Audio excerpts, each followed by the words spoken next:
higher level of product that could generate more income, and at the same time that I could access market. And that is when I thought I came up with medicinal herbs. So currently, I'm doing medicinal herbs. And these medicinal herbs are of 3 varieties. I have something called basil. I have something called tarragon. I have something called lemongrass. I have 7 varieties. I have oregano. I have mint. I have sage. All these ones are meant for export. But now, when I want to talk representing women here in Isiolo, I would say that we have a gap that we request to be assisted to bridge. And this gap is whereby we have good soil, but we have a shortage of water. And the way I manage this shortage of water is now that I have the greenhouses which are covered by a polythene. I end up having big water dams that harvest the rainwater. But here, because sometimes the rain is taking too long before it comes, I would see an opportunity where investors can assist the community to install maybe some greenhouses which can be set up in a group setup, whereby, let's say, even a village can get some vegetables from those greenhouses, and then the water from the greenhouses can be harvested in a dam. Because like in my farm, I have 3 dams, and after the rain, I don't experience water challenges. And this still can be implemented in other regions where they are being stricken by the drought. And another challenge another thing that we use to curb the challenge of water, it is whereby we drill the boreholes. And here this section, I would like the partners also to assist us in this area, because the water in Isiolo is very salty. And when mothers think about it, they can use that water even for vegetables. You realize that sometimes there are some challenges. But I understand from history that, like in Israel, they do irrigation and they in remote areas. So equally in Isiolo, we have good soils, but even if we have some challenges of water, one, we can be assisted to harvest the rainwater. At the same time, we can be assisted to use the drilled water from the boreholes that can be purified. I'm sure professionals can give us ideas on how we can be able to purify the water, and then we use it for irrigation. And by so doing, we can be able to curb the challenges of famine. We can curb the challenges of drought. We can generate income even to our families.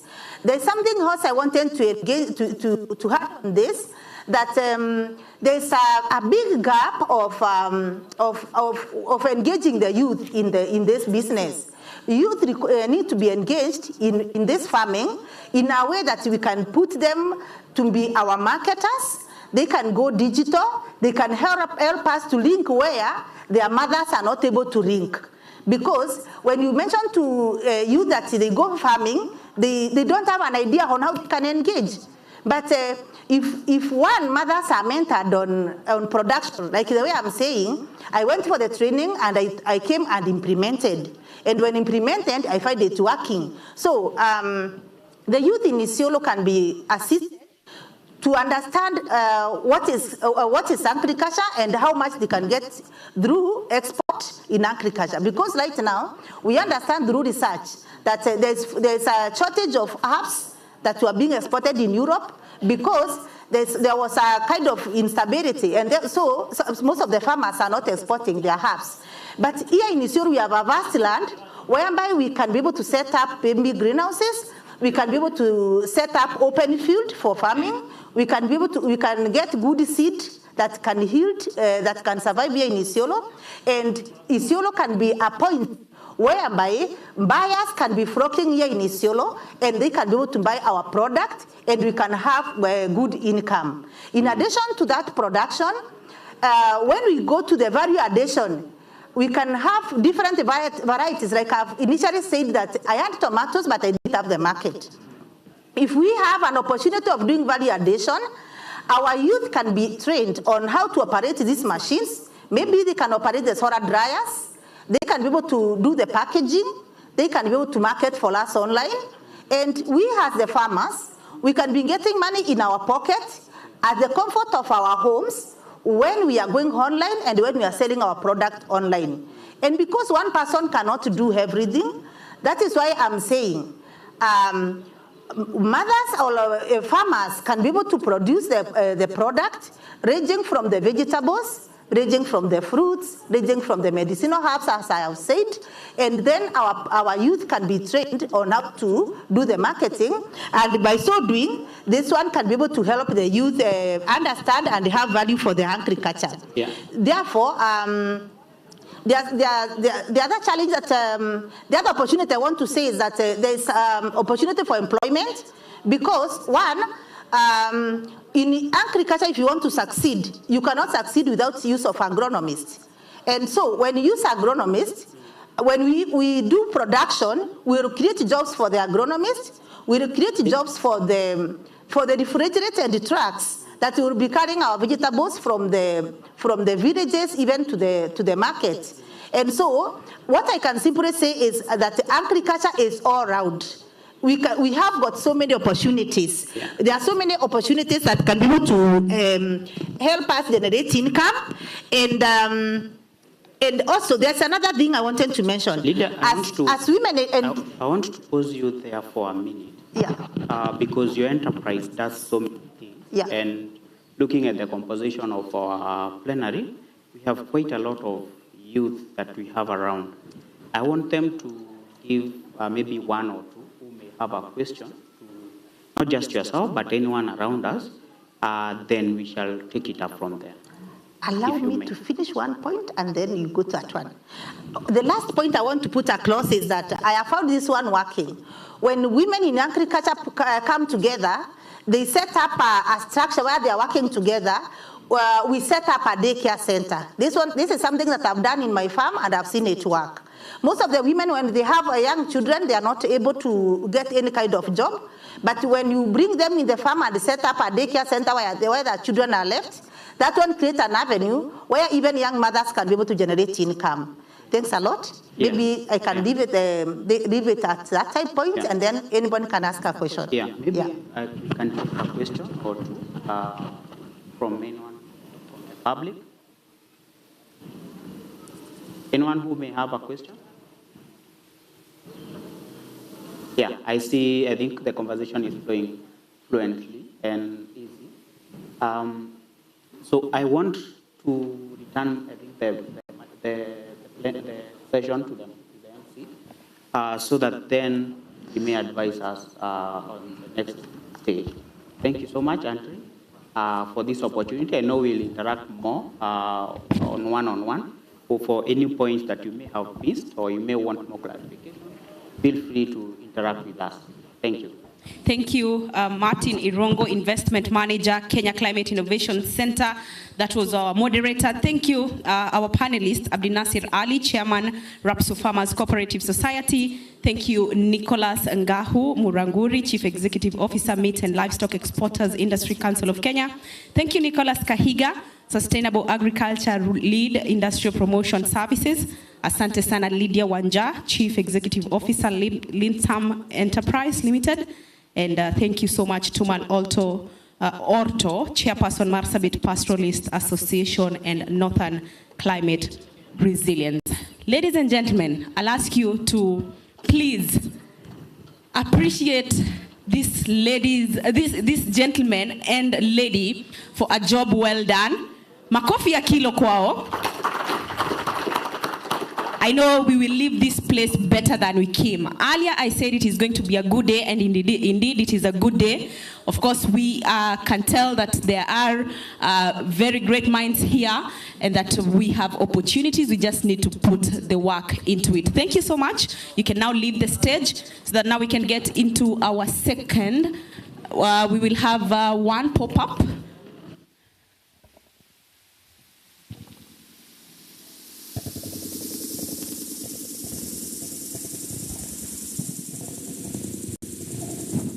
Okay, the panelists, you can come for a group photo. I am advised that you do a group photo. The panelists, please do not leave the stage. Even as they do that photo session, I will invite Mukhtar Kadubata, Mukhtar from Walkabana Dairy Cooperative. If you're here, please make your way to the stage. Mukhtar, for the pop-up presentation, session 2. Mukhtar, are you here? Please raise your hand if you are. If not, we can have Daniela, an entrepreneur in the fish value chain. Daniela? Oh, we have Mukhtar. Okay, karibu sana.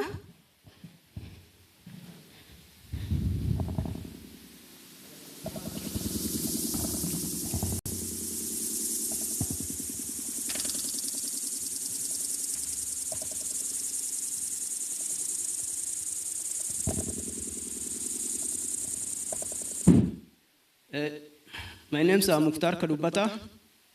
I'm the secretary of Walkabana Dairy Camel Cooperative.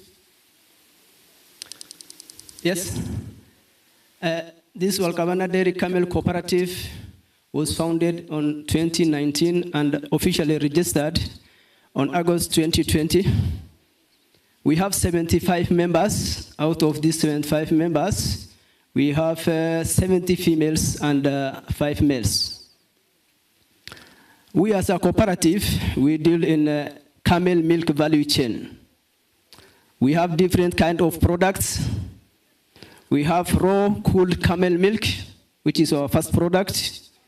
We have pasteurized camel milk. We have camel milk powder, and we have camel milk candies. This is our 4 products we deal in. Our daily selling capacity is 3,000 liters per day. And we have a different count of customers which we sell our milk to. The first one is the local resident within our locality. And we have Anole and Tawalka Cooperative situated in Isiolo. Those are our big customers.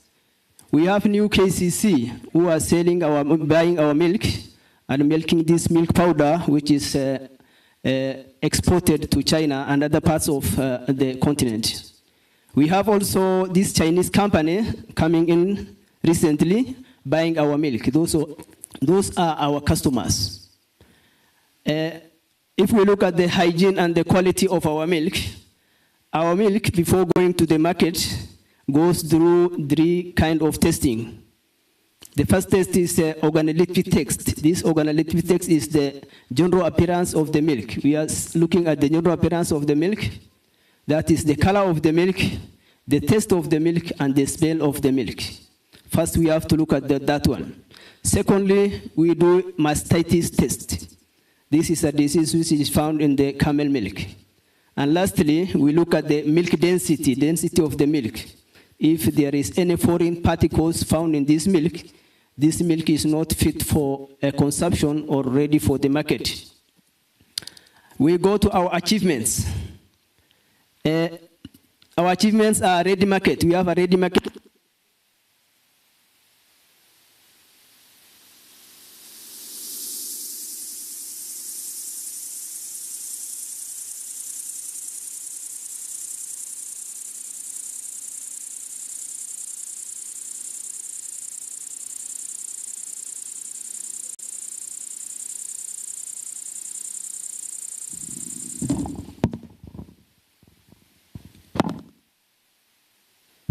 Sorry.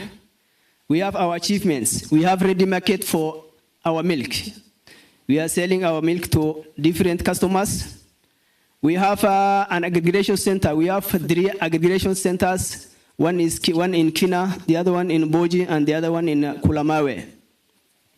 We have wide collection network because we are collecting our milk from around 250 herders per day. We have product range, wide product range. We have raw camel milk, candies, pasteurized milk, and others.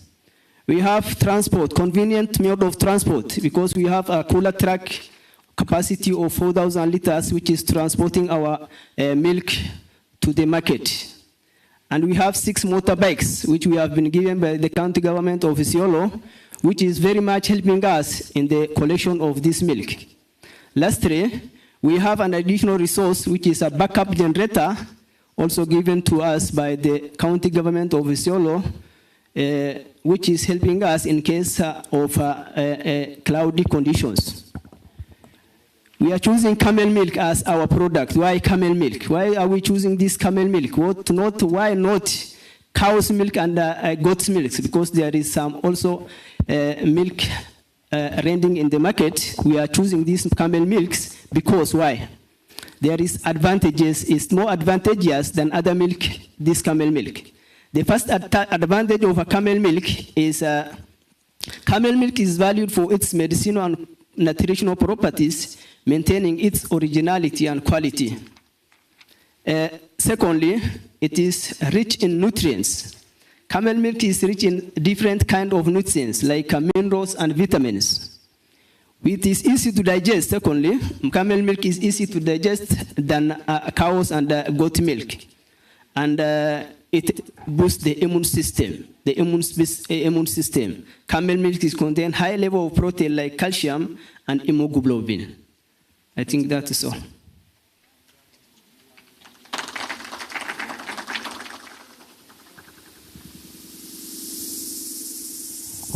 Thank you so much, Mukhtar. A round of applause for him for that particular presentation. Now we move to the second plenary, whereby we are going to discuss financing and investment opportunities. The objective is to explore financing mechanisms and investment opportunities to stimulate economic growth and development along the LAPSSET corridor. Ladies and gentlemen, I want to invite on stage Ronald Musundi, who is the Senior Investment Manager, Impact for North Kenya Fund, LLC. Karibu sana, Ronald. We have Paris Karaoke, Chief Operations Officer in Credo Access Solutions. Karibu on stage, Paris. We have Richard Maina, Chairman, KNCCI Isiolo Chapter. Karibu sana, Richard. We have Salim Harob, Chairman, KNCCI Marsabit Chapter. We have David Zamlai, who is the County Trader Officer, County Government of Samburu. And lastly, we have Richard Nzioka, Branch Manager, Head Office, Middle East Bank, Kenya. Ladies and gentlemen, these are our panelists. I will hand over to the moderator, Paris Karaoke, who will take this session in the next, say, 35 minutes. Let's keep time. Karibu sana. Thank you, MC. The panel sitting in front of you is the second panel today, plenary session 2, that is going to delve into finance and investment options in the North. And to start us off is Mr. Ronald Musundi, who will delve into a brief on AV Ventures, investment thesis, their portfolio and opportunities they see in Northern Kenya.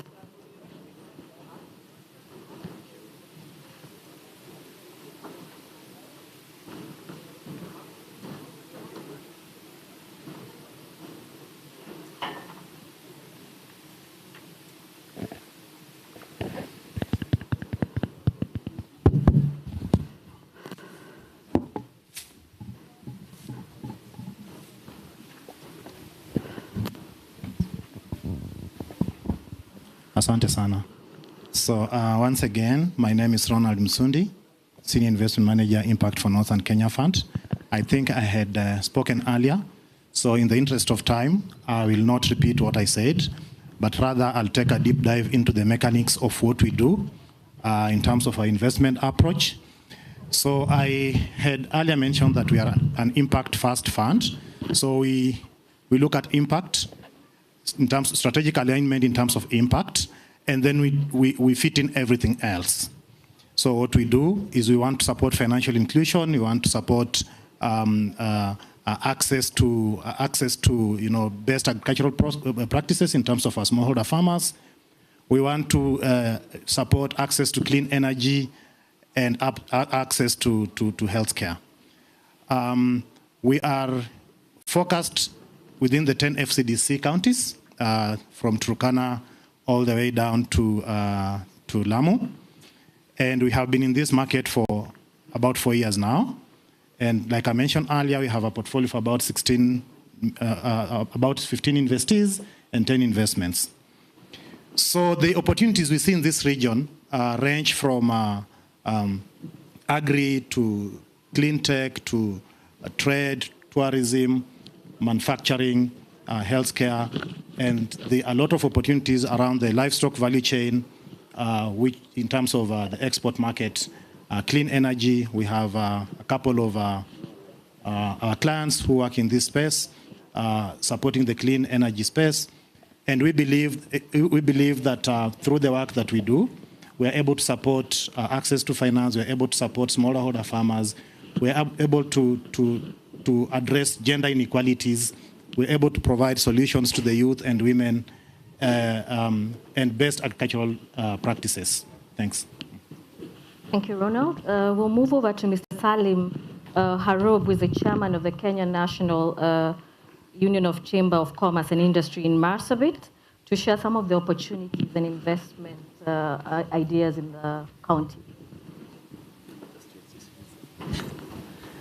Okay, thank you so much. My name is Salim Ahmed. I'm the chair of Kenya National Chamber of Commerce and Industry, Marsabit chapter. Before I mention about the investment and opportunities, let me just briefly talk about the Kenya National Chamber of Commerce.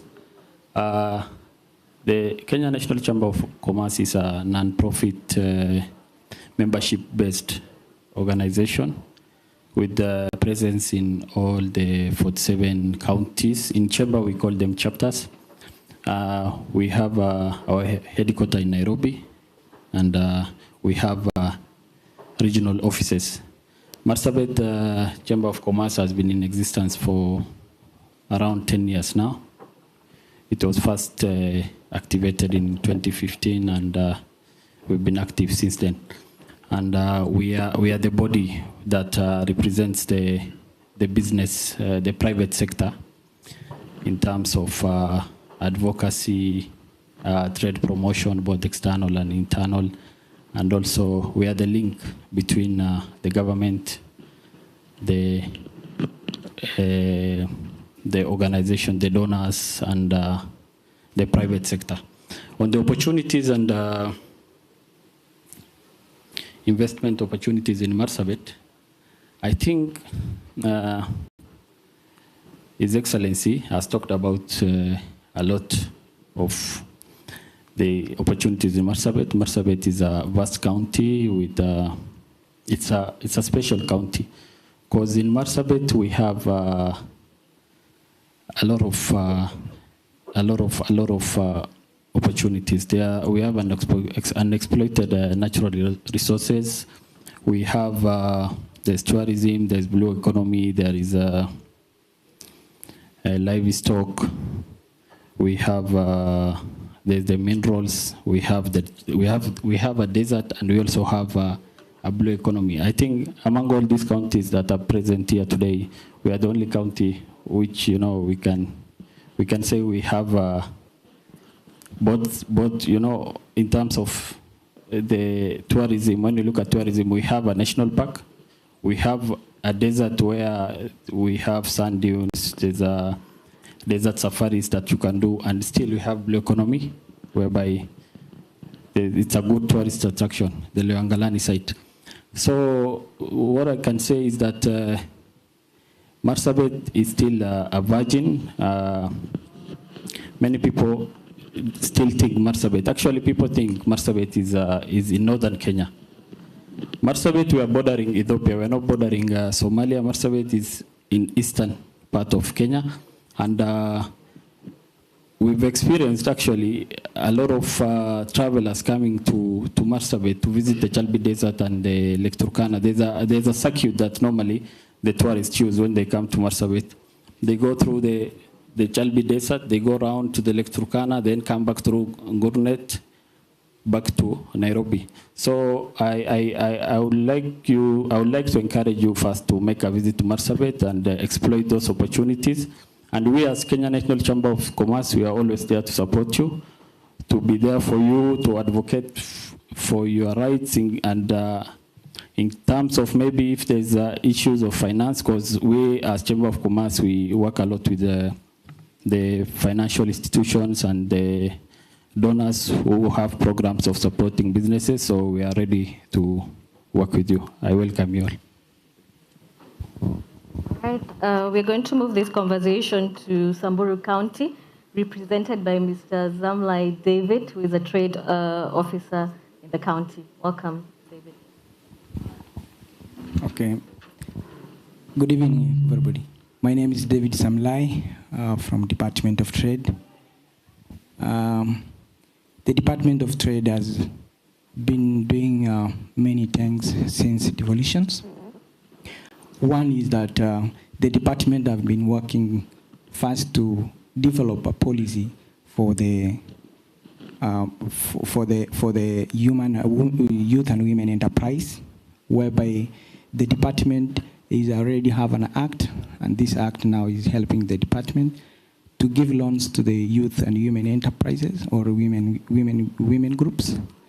And the department have so far trained 1,000 groups of average of around 15 members, whereby each member in the groups play a role to apply for a loan and is given, and you have been trained for these groups.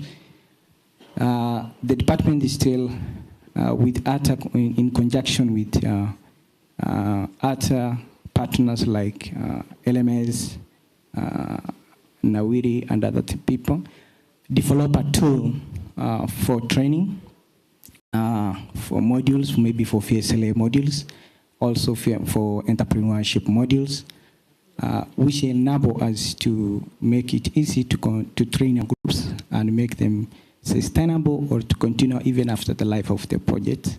And the department is following very closely or monitoring such groups to make them continue to lift their livelihood. Again, the department has already come up with a provider service sector, that is PSIP, which are being trained across all the county for income generating activities, record keeping, sources of funds, and also these ones is taken to the ground or to the community and helping such things. The department have already, as a Department of Trade, have already also see or some opportunities for micro credit lender space.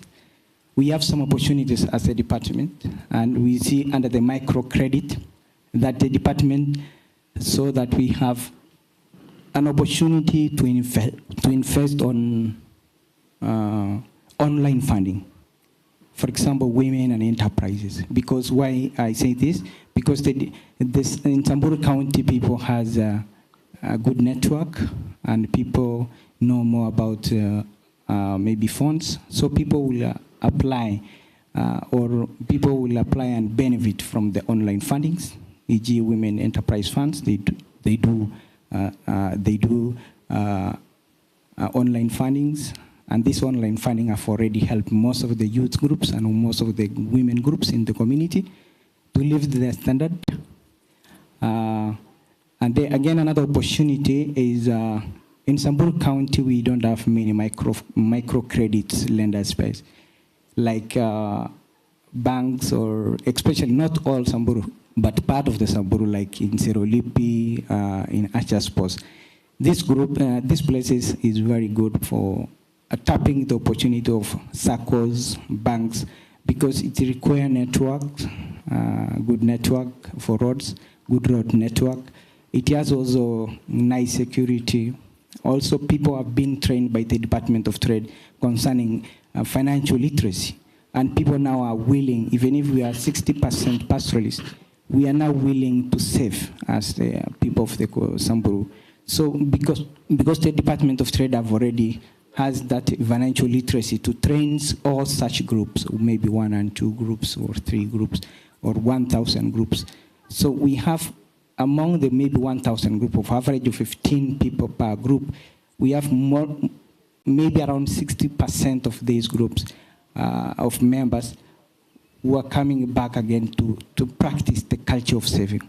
So we see that as an opportunity as a department that we require to have more microfinance, more micro credit lender space to enable us to show our people the importance of saving, so that we can even have it to encounter some shocks we have as people from living in Samburu. Again, the department the Department of Trade has already established many acts. For example, the Act of Trade, which is concerned to trade matters, the Act for the cooperatives, whereby we have the groups of cooperatives. As LMS, for example, the LMS have already helped us to, or in conjunction with the Department of Trade, help us to train 625 members or individuals who have already benefited from the grant from the LMS, around each person receiving around 50,000, and the other person is receiving around 20,000. And this also lifted us so much because we have already opened other opportunities in Samburu County. We have also constructed market. We have some market in Samburu. We have around even 6 market in Samburu East only. We have Lolkuniani market, one of the biggest market. I think it's among the biggest market in East Africa, where we have around 3,000, let us say 3,000 cows coming, or around 6,000 goats coming each and every day of market.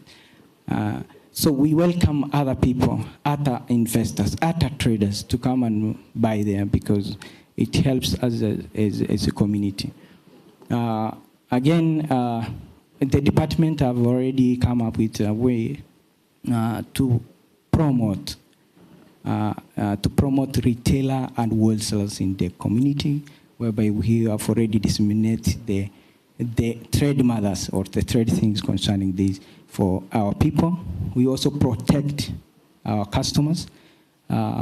We also protect the community through maybe mislead prices as the department. We also protect maybe the community concerning the value of maybe what people are selling for them, the type of product they receive from other people coming in to the county. Thank you, David. Thank you so much. Now representing Middle East Bank for finance options, we have Mr. Richard Zioka, who is the branch manager, Middle East Head Office, to take us through some of the ways they're working with lenders and MSMEs to support growth in the North. As you have heard, my name is Richard Zioka. I'm representing Middle East Bank. Middle East Bank has been around for the last 42 years, but majorly on corporate. But of late, we have moved to the space of small, medium enterprises, so that we may incorporate each and everyone towards the economic growth of our great country, Kenya. What I would say is that for now we have 4 branches. That is Nairobi, we have 2 branches. Eldoret, we have a branch. And also we have a branch in Mombasa. But considering that we are in the digital world or digital times, we can say basically we are branchless. You can transact from wherever, from whichever side of the country. And that's the reason why I can say and probably say that even as we sit here, we have some customers who we are supporting as far as this county and other counties in the northern part of the country, as much as we are based in Nairobi because of the digital development. I'll now briefly move on the area whereby we support and say that we come as a intermediary between the lenders, especially for the microfinance, and the customers, whereby we bridge that financial gap, whereby we lend towards microfinance organizations for their onward lending to their customers. And also, I can say that we give concessional rates such that whenever they are doing onward lending to their customers, they are not hurt in terms of the interest rate, and they are also able to recoup their margins, or rather what we call profits from that particular transaction. Also, as a bank, we facilitate trade widely we can see widely across the globe, because those SMEs, or rather those customers, whenever they come on board to us, we are able to support them for the importation, others for the export, and we come in as a link between the supplier and that particular customer, and the transaction is finalized from end to end. I can say those are the critical roles that we are playing currently as Mid-West Bank.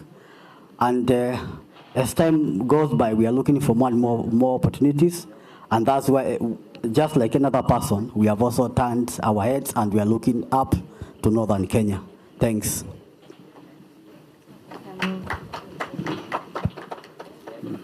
Conclude the session, we have Mr. Richard Maina from our host, Isiolo County, who is the chairman of the National Chamber of Commerce and a businessman in the county. And he'll be sharing some of the opportunities that investors can tap into within the county and the activities they are facilitating to open trade and industry within Isiolo. Thank you so much. My name is Lieutenant Richard Maina. I am going to highlight some of the things, opportunities that we have in this area. Number one, we have the Isiolo airport. When it is through, when it is going to provide opportunities, wider trade linkages. In fact, it is going to be a game changer, bearing in mind that we are enabling counties with horticulture like Meru and also like Ipia County. So after completion of the airport, I hope it is going to be a game changer in this county of Isiolo and then neighboring counties. Also, we have generating an investment LAPSET corridor. As we complete the LAPSET corridor, it is also going to be a game changer because we are going to have so many opportunities, and we are also going to have to make job opportunities that is going, and also to make wealth out of that. And number three, we can see opportunities about the housing. We project that after the completion of the LAPSET and completion of the airport, we are expecting to have so many people in this area. So we say that there's going to have a need of housing. Number three, I can speak about the abattoir. When the abattoir, it is finished, the abattoir, there's so many opportunities that we are going to get from that. Number one, we can have a meat processing. We have the animal byproducts, and also using our leather industry, processing of hides and skins, IE. We can be able to make belts out of that, textile out of that, bones and horns that can be able to make buttons, and also making ornaments such as key holders. Another opportunity, it is about the tourism industry. We have game reserves in these areas, and so we have the places like Buvaro Natural Reserve, Shaba Natural Reserve, Nando Samburu Natural Reserve, and we can have campsites in these areas.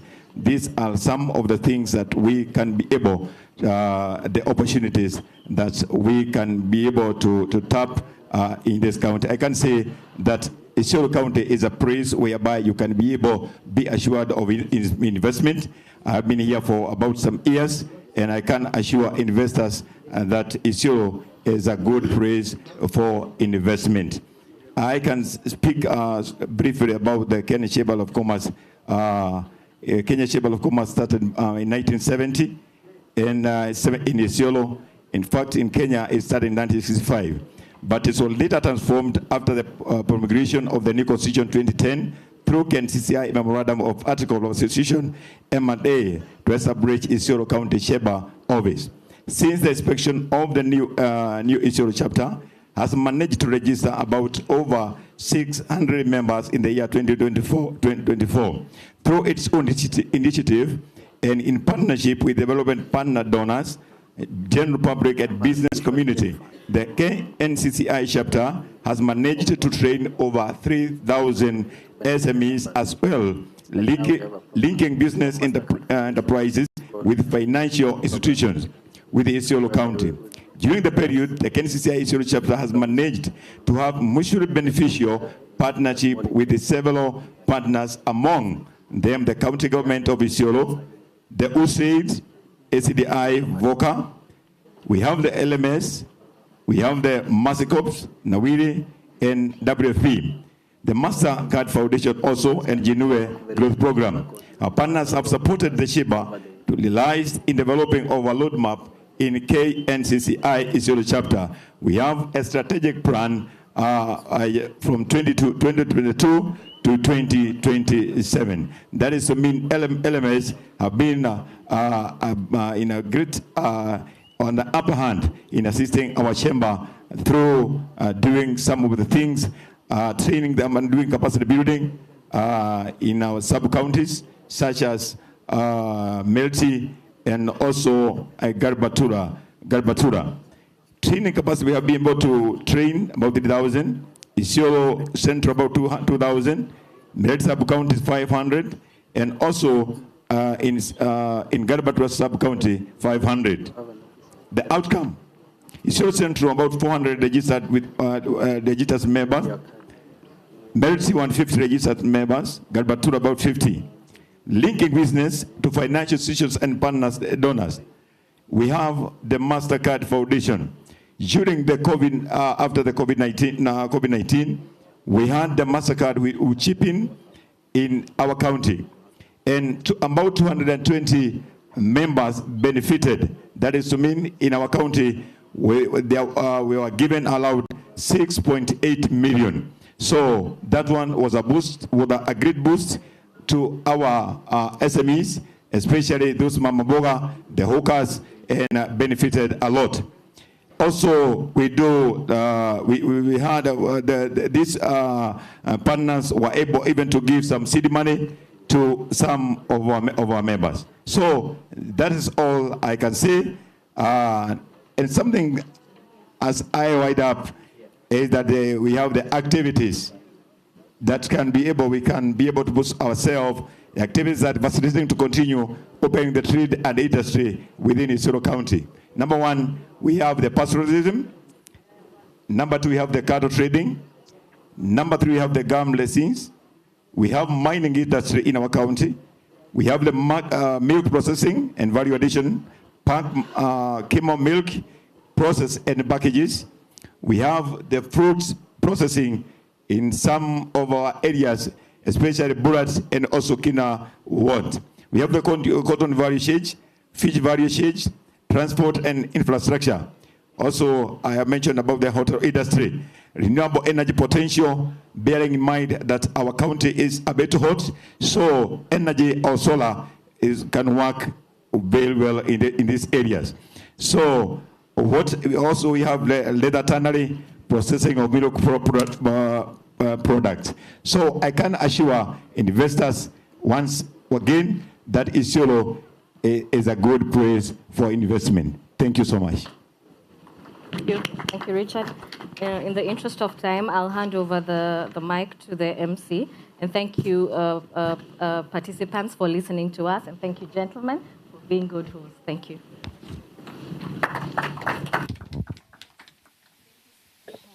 Thank you so much, Paris. For a group photo before you leave the stage, kindly. Let's appreciate them one more time for a job well done. Very insightful topic, very insightful discussion right there. I hope we've been able to pick a thing or two from that particular discussion. Now, next on stage, ladies and gentlemen, I'd like to invite Chief Executive Officer, Meat and Livestock Exporter Industry Council of Kenya, that is Nicholas Ngahu Muraguri. Nicholas Ngahu Muraguri. Nicholas, ladies and gentlemen, this is the man in the livestock industry, and anyone in the cooperative, you can have a seat, sir. Anybody in the cooperatives can, this is the person to go to. I'll also invite Daniela. Daniela, karibu sana.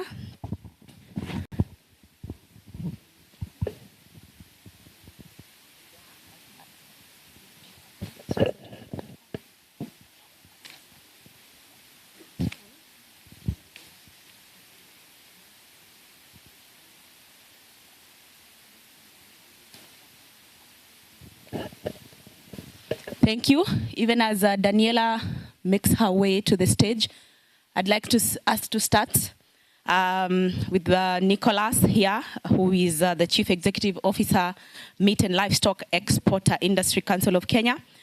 Nicholas, tell us about the livestock sector for anyone who is interested in that sector. What would interest someone to just be part of the livestock sector? What do they stand to gain in the livestock sector? Thank you, moderator. I'll be brief. So basically, we seek markets for live animals and for meat exports from Kenya.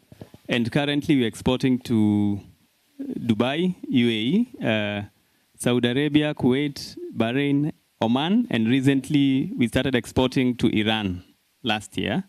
We are seeking new markets in Indonesia, Malaysia, China, and DRC. Last year, we exported 2.5 million heads of small stocks, that's goats and sheep, valued at $97 million, and which represents 18,000 metric tons. If you do a quick calculation, that's about 58 tons per day, which is about 7,000 to 8,000 goats or sheep per day. And this year, so far, we've done 1.5 million heads of small stocks. We also do cattle. But the point is, so far we have exported $60 million worth of animals to Middle East. And there's a huge opportunity. We can't even meet demand for the market. Last year, Botswana, Indonesia was looking for 100,000 cattle, and we couldn't meet that. And the specifications for the export markets for United Arab Emirates and Saudi, it's 6 to 9 kilograms of carcass weight, meaning we are looking at a goat of 13 to 20 kilos, live weight. It's a very small, very young animal.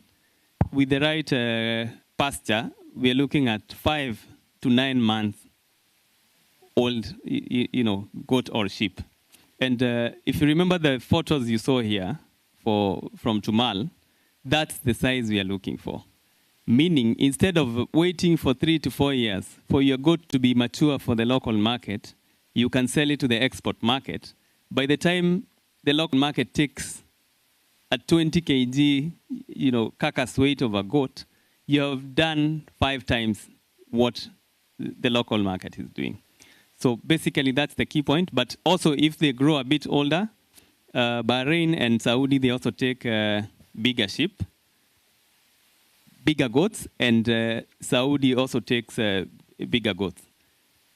Also, for the Persian blackhead, I was talking about goats. Now, for the Persian blackhead, the preference by United Arab Emirates, it's 8 to 12 kgs.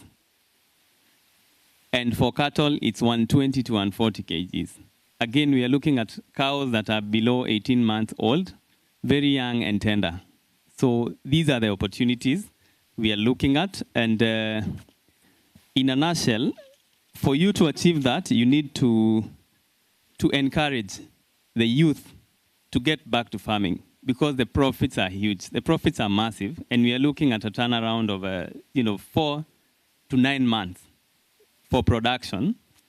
When I buy animals from the Isiolo market, I find that the youth are more oriented towards trading, where they make 500 per animal, but the numbers are not good. So we need to encourage production for faster maturity. We need to encourage feedlotting, which is like zero grazing of sheep. You do intensive feeding. Sometimes it's called fattening and finishing. And then we also need to look at producer-supplier linkage. We have the markets. We can link you to the market. I am also an exporter. I've exported over 100 tons personally.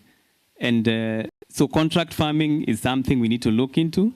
Organized groups, especially cooperatives, we can link them to financiers. We actually discuss with some banks and they develop products for livestock because they see the need. So we need to focus on market-driven production and then on breeds that are very good at feed conversion and parasite resistance. Thank you, Nicholas. We are encouraged to have the youth get back to farming. It is not a dirty job anymore, he says, that there are great opportunities and good money. Yeah? Okay. Now we have Daniela, who is in the fish value chain, an entrepreneur. Daniela, if today you were to meet the manager of the World Bank, what would you tell him about this business in just 1 minute? Okay. Thank you so much for the opportunity. My name is Nairita Lengosira, and I'm the founder of ERC. ERC is an aquacycle company based in Marsabit County at the shores of Lake Turkana. So 20 to 80% of fish is discarded off as waste. And this creates such a huge economic, nutritive, as well as environmental concern. So this enabled us to close that gap of underutilization of fish waste. So what we do, we sustainably produce aquatic waste into value-added products, and our best seller being omega-3 fish oil from 2 different species of fish. We also do fish meal, and as I mentioned earlier, we're an aquacycle company, so we are taking care of each and every waste produced from the fish. For the bones, we use them as eco beads. So if you might ask, why should I consume fish oil? So fish oil promotes heart health, brain development. It also helps in managing arthritis, pain from arthritis, and also improves the cognitive function and reducing symptoms of depression. Additionally, fish oil is essential for eye health and preventing macular degeneration, and enhances skin health, especially for people suffering from eczema. So this is a dietary supplement, everyday dietary supplement that, as a health conscious individual, I would totally encourage for you to consume fish oil. And we are currently working with over 500 fishermen along the shores of Lake Turkana. And as of last year, we sold around 10,000 bottles of omega-3 fish oil. So we have so much potential. It's the fact that it's an underutilized industry, but we have so much potential. Yeah. Thank you, Daniela. If you, the audience, was the World Bank manager, would you give her an opportunity? Would you? Thank you. A round of applause for Daniela and Nicholas for a beautiful presentation in a very short time. Wanasema nafasi ikija mara moja unaenda nayo. Asante sana. Ladies and gentlemen, now hapana sio anguka nayo. Ama mnataka kuanguka nayo? Aya DJ, wanauliza anguka nayo. Ama tufanye after lunch? Because I know I'm standing in between you and lunch. Oh, yes. All right, so we've come to the end of this session. In the afternoon, we are going to have the breakout sessions. And I want you to promise me one thing, that you're going to keep time. Please do. Sema, I am going to keep time. So if we have 30 minutes for lunch, let it be 30 minutes. So that now we break out for the breakout sessions. Breakout session 1 will be on empower. Just listen carefully so that you choose where you'd want to be. Breakout session 1 will be on empowering Northern Kenya's tomorrow. That is youth employment and technologies. Okay. Breakout session 1. That session will be right in this tent on my left. Then breakout session 2 will be under the theme exploring Northern Kenya's tourism potential. That will be done on that tent, straight ahead. Then breakout session 3, which will be under the theme Cooperatives Movement for Economic Growth in Northern Kenya, will be on the other side. There's a tent, breakout session 3. So we have that after lunch. And after the breakout sessions, we'll be back here for plenary, all of us. So the moderators in the breakout sessions ensure that we keep time, and then immediately after we will all come here for the plenary. So I'd like to release us for lunch. Lunch is ready. Remember to keep time so that now we can start our third, and which will probably be the last session before plenary on time. Okay? Yes, question please. You have a question? Okay. For him. Yes. You will need a microphone.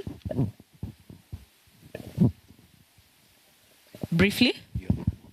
Nicholas. Yeah, thanks. Nicholas, I have a question for you because you just said something that really touched my heart. And I think there was a speaker who spoke earlier and he said 80% of livelihoods in our counties touches on what you have just said. You have also brought an important thing in terms of marketing of the livestock that majority of what you have said actually is in these counties. And I can assure you, our people do not even know like what you have just said. So can you just maybe explain to us on how the counties can either connect with you so that we can connect our people to the markets, or what are you doing to create that awareness within these counties such that our young men and women can take that opportunity that you have just presented? Okay, basically, we have the market. You produce, we'll get you the market for whichever. In fact, I forgot to mention that we also export live animals to Oman and Egypt. And we also export camels. Right? So what the youth need to understand is that they don't need to wait for the animal to get to the level for the Kenyan market. The Kenyan market is looking for an old animal, sometimes a 7-year-old cow or a 4-year-old goat. As we are ready to buy it, as long as it hits 6 kgs of carcass weight. There's more money to be made when you think about it, because before you know it, the year will be over. So any animal born today will be ready for the export market by December, January next year. And if it's not ready, you can feedlot it. You can buy hay and feed, let's say, the sheep, because goats are not very good to feedlot. And for cattle, natural grazing will get it to that within 18 months, to the 120 to 140 kgs carcass weight. And by the way, we were the organizers of the Meat Expo, so in Nairobi. So if you attended, we have been organizing it every year. That was the 3rd edition of the Meat Expo. We are looking at taking it to the counties. If you're willing to have it brought to your county, you can just let it know to us. And also I need to mention, last week I was in Wajir. You also need to subscribe to the World Bank project, the index-based insurance through ZEPRI. It mitigates you against, mortality of livestock. It's efficient. It works very fast. You just need to be in an organized group to be onboarded. And the government is actually paying claims. Even last week, they paid claims. The development and also the county, you need to work closely with IGAD for the early warning systems. They have a lot of information from the satellites on, prediction for weather. So there are many things we can do together. There are many things. As I mentioned, we are actually working with the Bill and Melinda Gates Foundation through Strathmore for the Kenya Pastoral Development, project. So if there's idle land in the county, our members can lease it and, do training to your youth and women. Women are the owners of the small stocks, which is what we do. 90% of what we export is, small stocks. So if there's idle county land, there are people willing to lease it, and they can help train, then they hand over the skills for that. And even to convert the youth and women to exporters. We are willing to do that. We'll take them through the process. We can do market linkage for them, for the export markets, the export destinations, and guide them on the requirements for that and how to meet, especially cooperatives and CBOs. Because that's where the potential is. Thank you. Thank you, Nicholas. Let's appreciate him one more time. Nicholas and Daniela, thank you so much. You can now leave the stage. I want to remind us that we have 30 minutes for lunch, and immediately after lunch, we will have the breakout sessions. As I mentioned earlier, breakout session 1 will be right under the tent on my left. The breakout session 2 on the tent right in front of me, and then breakout session 3. I want to correct this, that session will be on the building to my left in second floor, okay? And in case you get lost, there are ladies and gentlemen wearing capes written, ask for help. Ama niulize usaidizi. You can talk to them. They'll be able to direct you to the right room. I'll ask a volunteer, anyone, to just pray for lunch. Even as we, yes. Please come. Thank you. Let's appreciate her. Volunteers si rahisi kuwapata.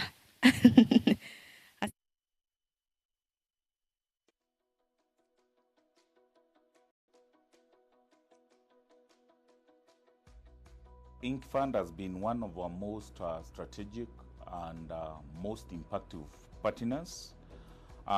They have collaborated with Agricultural Finance Corporation, and in terms of the USAID KUSA Fund, we received a total of $1.25 million, which is approximately 182 million Kenya shillings. And on the basis of this, we were able to leverage a shilling for a shilling. And in total, we were able to lend to the farmers in the northern frontier counties a total of 354 million shillings. This support has been very pivotal in driving inclusivity, financial inclusivity. And this is especially so because we were focusing on northern frontier counties, and through this support, most of those people who were hitherto directly excluded from financing have actually been included.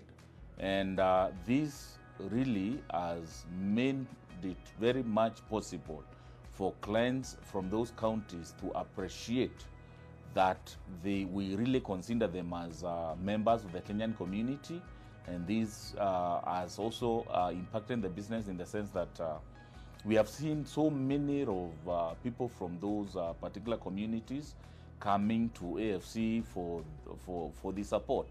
I have received quite a number of delegations from the Marsabit County the other day who came to say thank you because of the support we've given to their people.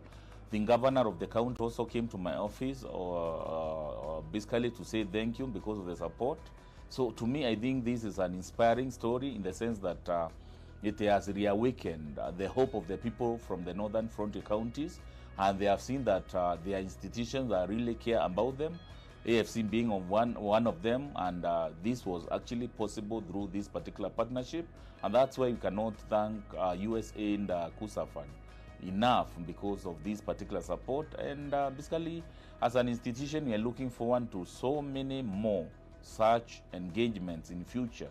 Maybe my last thought maybe is to give an appreciation for the USAID for their support in terms of several initiatives that we've undertaken as an institution. First, I would want to thank them for supporting us in capacity building on monitoring and evaluation training of our staff, and this is actually contributing to the improved performance of our portfolio, where basically we've seen a reduction in our NPLs as an institution. Their support when it came to the joint funding of the construction of our Marsabit branch, which is now fully constructed and fully operational. Thank you very much, USA, and let's keep getting into this kind of partnership. Let's continue engaging and also supporting one another in these kind of initiatives. Thank you, and have a blessed day.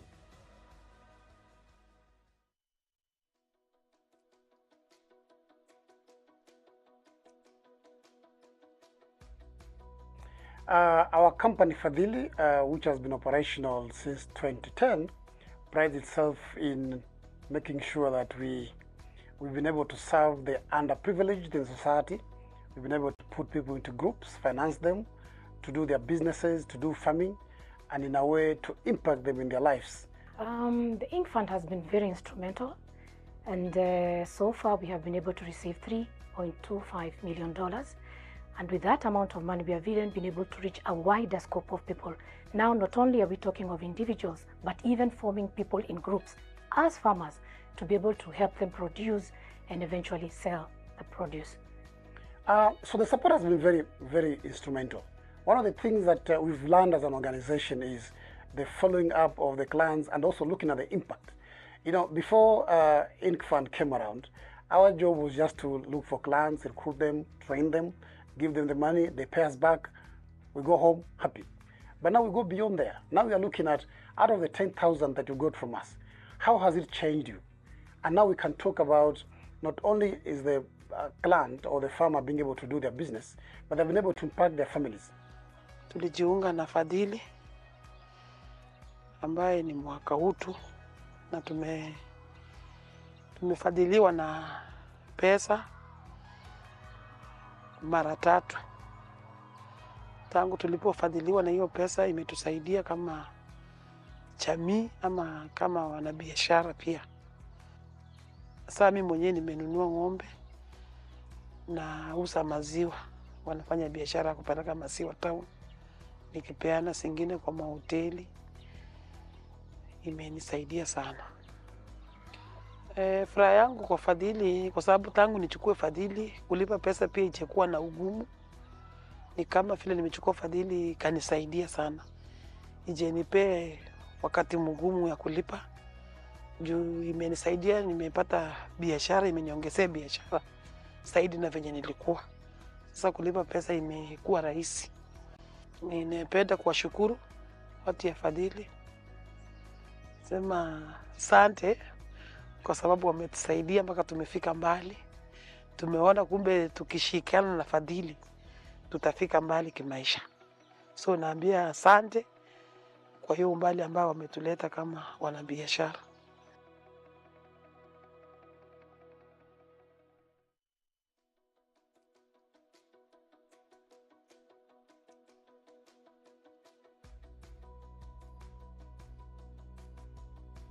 First Capital prides ourselves in helping families and individuals achieve more financial freedom through our tailor-made products. The support we received from Impact for Northern Kenya Fund has impacted our business in a very big way. It has helped us to reach a wider market and also offer very fast and timely financial solutions to individuals and businesses, especially in the underprivileged areas. So far, we have received 2.3 million USD, which was disbursed in 2 phases. Initially, we received the first disbursement in the year 2021 of 850,000 USD. The second disbursement was in September 2022, whereby we received 1.5 million USD. So these funds have been disbursed to over 90 clients in the Northern Corridor, and these clients include women, youth, and individuals, and also SMEs. We have been able to finance one client. She was receiving orders in the county to be able to supply some cereals. She's a woman who is living with disability, but now she has grown. She's able to get big projects, and she's also been able to supply and also do construction jobs in the same region. Okay, we have a client by the name of Spimaco. This client invested in construction of water harvesting structures in Lodwar. So this greatly impacted the community because now it reduced soil erosion, and some part of Lodwar they were able to start small-scale farming and to feed their communities. Initially, we used to operate within Mombasa, that is the coastal region, but we were able to extend our wings now to the northern counties.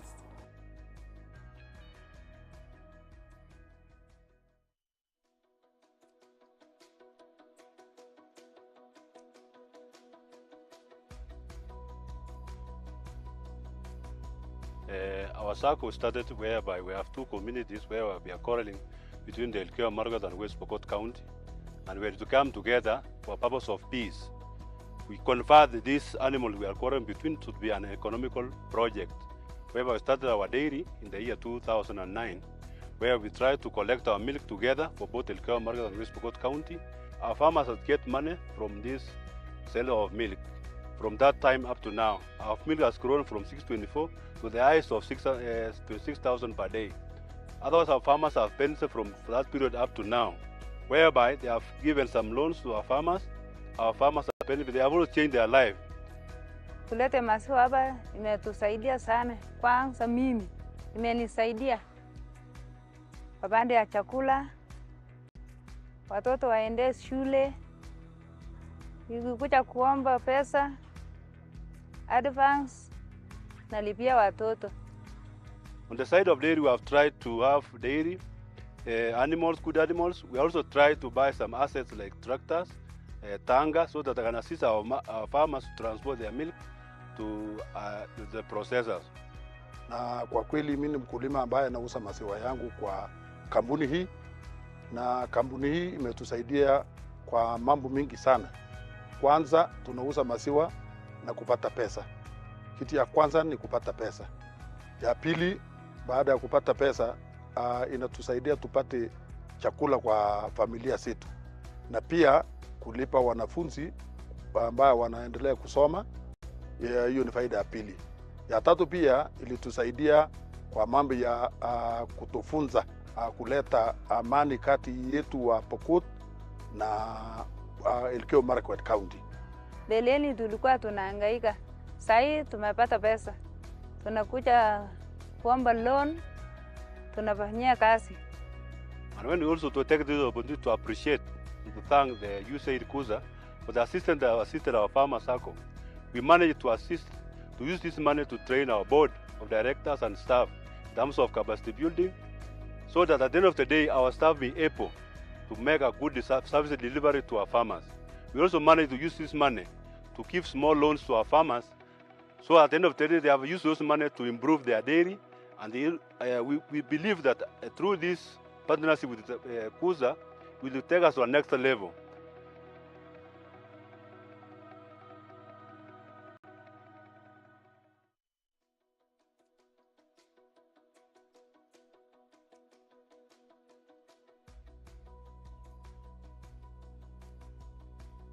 Altunga Community Conservancy, its main activities is to safeguard or to protect the wildlife.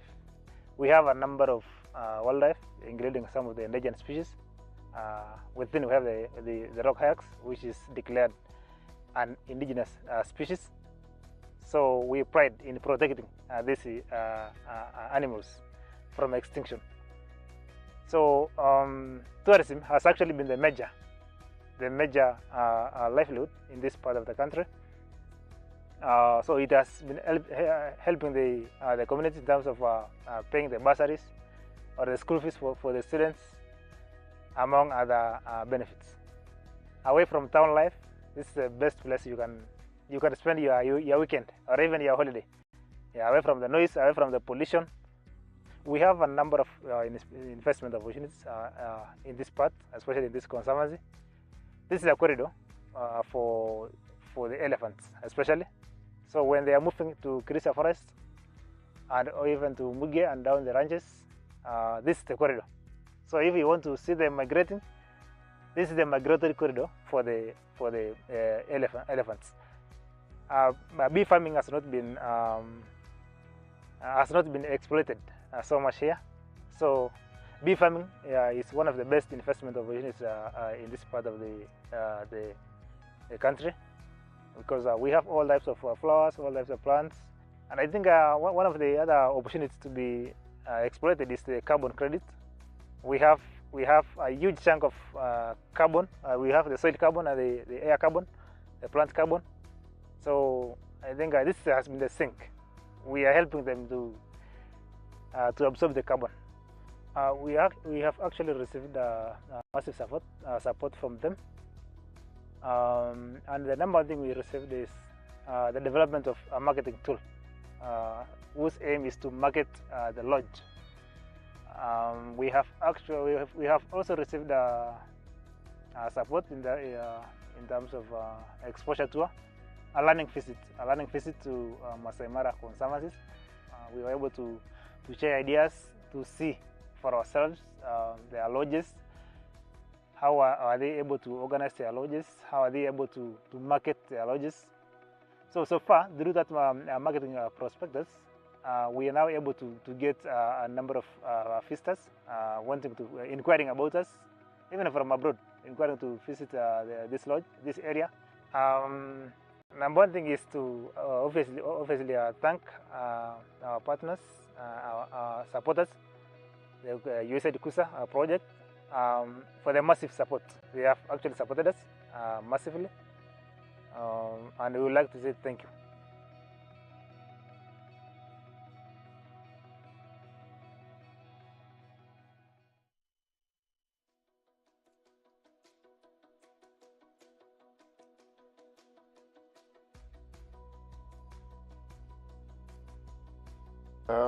Middle East Bank prides itself in offering innovative financial solutions to its customers, especially the SMEs that we serve. We received $3.25 million from Inc. Fund on the 24th of December 2022. From the investment that they made in the bank, we've been able to leverage that investment and grown our book by 1.3 billion Kenya shillings from that funding. In addition to the $3.25 million that we received from Inc. Fund, which have helped us to grow our book, they've also introduced to us other investees. These are microfinance institutions that they are working with, that they have similarly invested money in, and through the partnership with these other investees, they've been able to open accounts with us.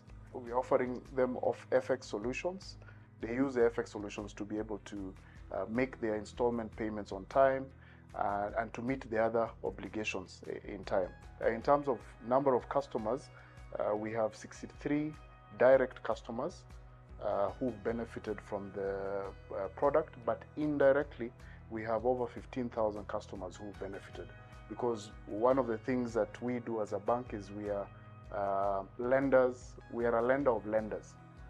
So the money that we receive from Inc. Fund, we use it, we on lend to other lenders to do last mile, because we are not in every location that Inc. Fund would like us to operate in. So we use other financial institutions who are on the ground to do the lending. We would like to continue to play our role as a funder of funders, and to collaborate with Inc. Fund a lot more in supporting their investees, even as we also do last mile. And last mile would be working with them on the ground to scale businesses, to build resilience, to build sustainability, so that we move the dependence of those communities from aid to be able to support themselves and to be able to generate income for themselves, and that income would help them to do many other things, like take their children to school and build their communities.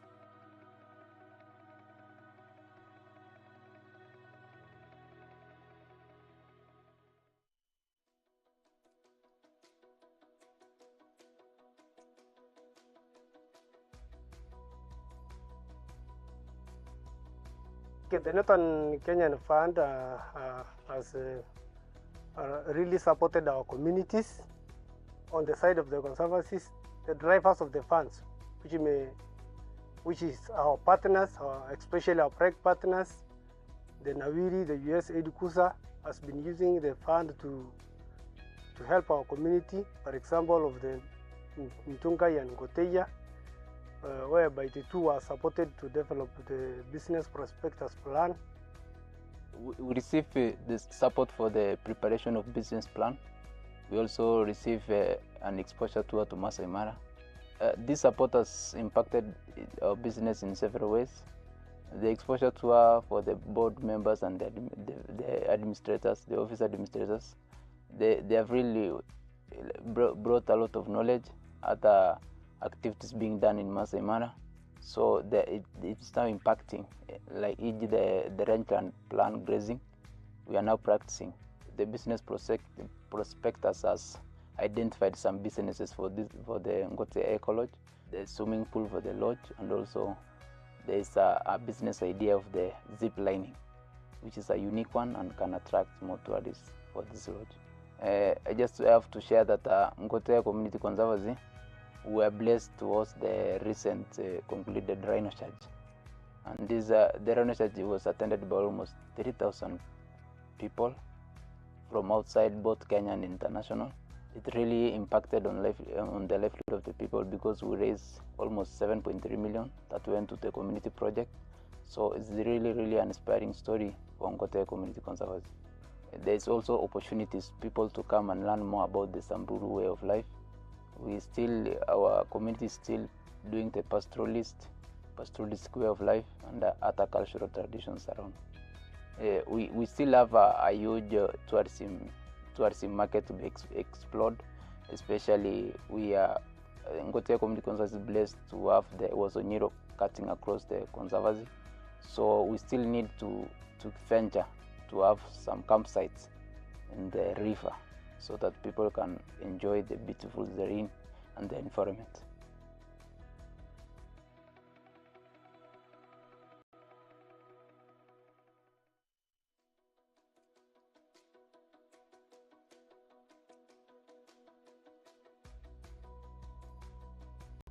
Solagen is a 10-year-old company, and it was born of my own personal experience coming from northern Kenya, providing life-changing solar solutions for communities and individuals. And since 2010, and it's something that we always look back and say, yes, we had a huge impact on the community as well as on businesses. I feel that is our greatest contribution and achievement at the same time. Impact for Northern Kenya Fund provided us with an Islamic financing model, and they provided us about 500,000 USD, and USAID Kuza also and gave us 110,000, and to help us and accelerate some of the ideas that we were incubating, for example, in agribusiness side of our business, where we have a model farm. In Wajir, we are trying to demonstrate actually that farming is possible. We have been able to produce a number of crops. So I produce tomatoes so far, chilies, spinach and kales. We have the maize, and we also currently also producing watermelon. We're also trying to do other fruits like passion and papayas in the next season. The challenge of this place also we know is the water. With the drip irrigation is more precise, and to get more results using just a minimum amount of water. If anybody wishes to see and come and learn something from it, we're always open. The gate, if anybody inquired just to see what we are doing, we always welcome them, tell them, convince them that farming is possible in Wajir and in the northern region at large. The fund enabled Solagen to have more stock than we had in terms of equipment that we stock and import. And so this helped us, one, reduce stockouts, and two, reduced our turnaround in terms of implementing projects and on our engineering side. We have been able to provide a payment plan to about 55 clients and in different industries. Solagen being a more than 10-year-old company, we have seen other funds in the impact space, and the biggest challenge have always been the way they are structured. They typically are structured as an interest-based financing model, and it has been very difficult for us to be able to access those types of financing, even when we qualify. Being sensitive to that and being able to, or unwilling to listen to us and being able to structure a financing model with us. That was really unique, and we applaud them for that. And I believe that positions the fund to be able to solve a lot of the problems through capitalization of companies like ourselves.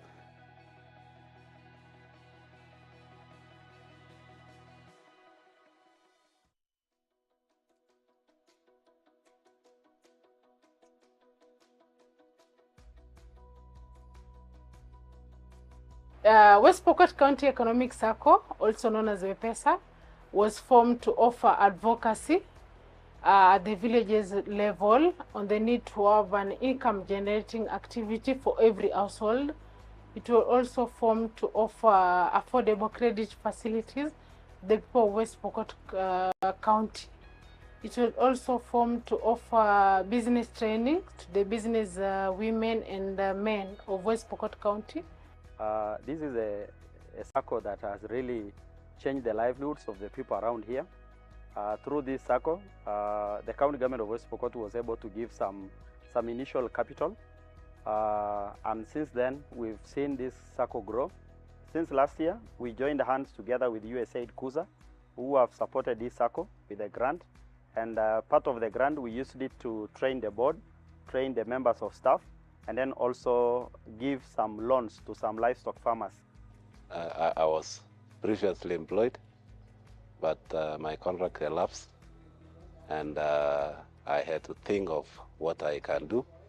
The best I can do was to keep some animals, keeping some of them, and then after some time I sell, kind of fattening. I was given 400,000,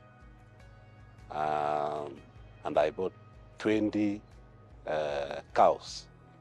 The average was around 15,000 per animal, and I was planning by December I could be getting on top 10,000. That means I will sell them at 25,000. So that 10,000 now is my profit. Through WEPESA, yeah, I accessed my first loan in 2021, February, for about 150,000, which I used to open my small business, an agrofet. I serviced the loan for 1 year. I took recently another one this year to increase my stock, and the business is doing well. Yeah, I used to also the extra income to purchase my livestock. I have like 78 goats, and it is really helping me, especially when I have school fees problems. I sell part of it to educate my kids. Ambao kweli WEPESA imenisaidia pakubwa. 2021 nikaomba loan, wakanisaidia. 2022 na finally mwaka huu 2023. Mahali penye kiwango nimefika sasa hii, nimefanya vitu vingi sana. Nimenunua maplot, kuna mashamba nimenunua tinga nyumbani kupitia kwa uwezo wa hawa. Kuna kuku pia nimeweka kidogo kidogo nyumbani, ile sikuwa nayo mara ya kwanza. So nimefurahia sana hii sako inaitwa WEPESA. Na ya pili, hao watu wametupatia mafunzo jinsi vile tunaweza enda to manage hiyo pesa na ile vitu yenye tumenunua kupitia kwa hiyo pesa. Through USAID KUSA, we've been able to be trained on fund management, portfolio management, risk management, and other trainings that has really boosted the circle employees' morale in terms of their performance. We've really appreciate the support that USAID KUSA has given to WEPESA Circle, and we really look forward to working together with USAID KUSA to change the livelihoods and the economic situation of the people of West Pokot County.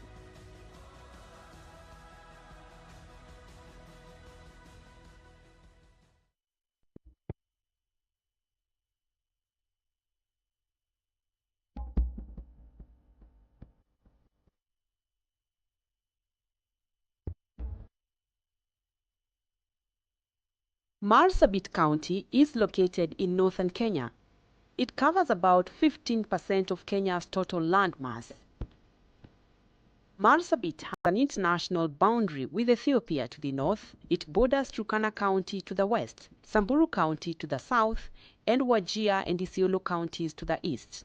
The county headquarters is in Marsabit town, strategically located on the Nairobi, Isiolo and Moyale highway to Addis Ababa in Ethiopia. The county has very attractive topographical features such as Mount Marsabit in the central part, Huri Hills in the northeast, Mount Kulal in northwest, the mountains around the Sololo-Moyale escarpment in the northeast, and Chalbi Desert, forming a large depression covering an area of close to 948 square kilometers. Chalbi Desert is the only of Kenya's terrain that is classified as a true desert. It looks like a simmering lake from a distance, but it is the region's hottest site, surrounded by dry volcanic sand spreading across the horizon, with no shelter or oasis to offer respite. Communities in this ecosystem are generally pastoralists, with a rich cultural diversity from over several other communities spread over the region.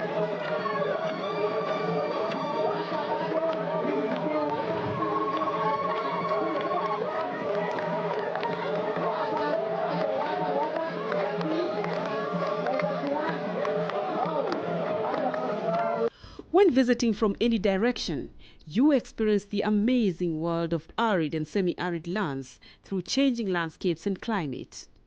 You meet people who have lived in this environment all their lives and see the resilience of both wildlife and people who understand this part of Kenya ultimately.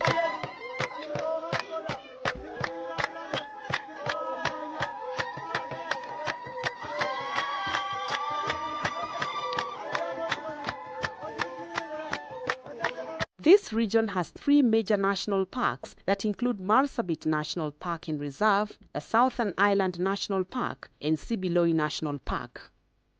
Marsabit National Park encompasses some of the most interesting geological displays found in this arid land.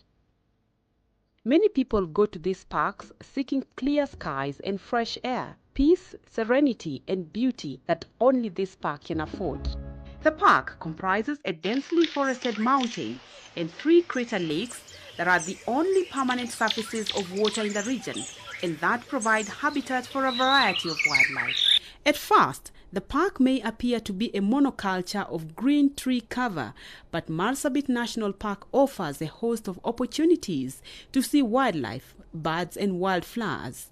It's amazing how different birds and animals call the park home.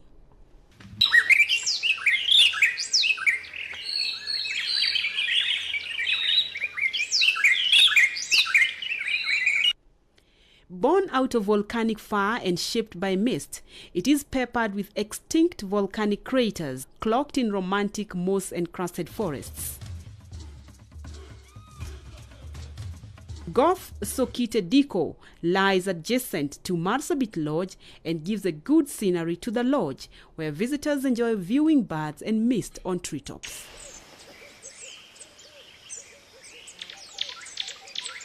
Marsabit is famous for the dreamy waters of Lake Paradise. Lake Paradise lives up to its name and was used in the making of early wildlife films. It is an enchanting spot and a good place to camp.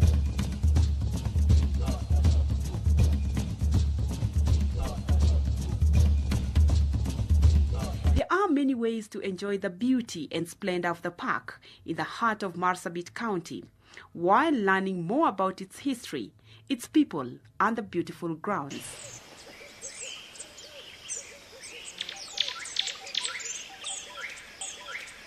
The lush landscape emerges from a thicket of trees and colorful flowering plants amid waterfalls and a walking path.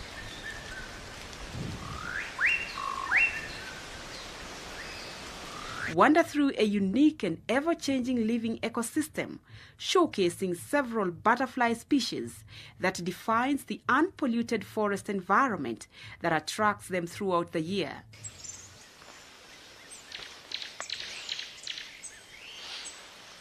Here you can smell the freshness of the park from underground springs that make butterfly watching very easy from a close distance.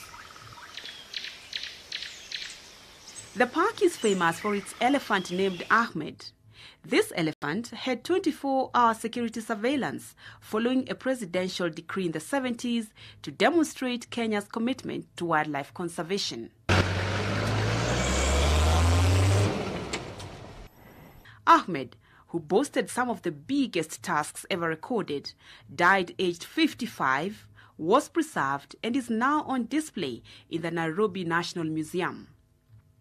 With thousands of plant and animal species, many of which are only found here, every ecotourist is bound to see abundant wildlife during their visit. On a good day, you can see elephants, the buffalo, the greater kudu, hyenas, and the baboon. Trekking in this park with the option of overnight camping gives you a new perspective on the park. Seeing plants and animals that would have otherwise melted into the forest unnoticed, and enjoy waking up to a misty morning.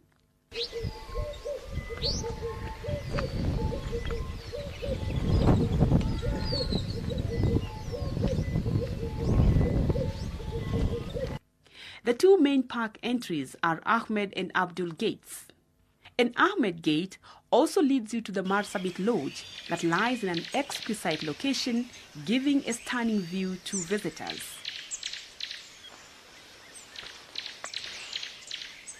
There are two public campsites as well. Ahmed Campsite, which is located by the main Ahmed Gate, some 3.2 kilometers from Marsabit Lodge.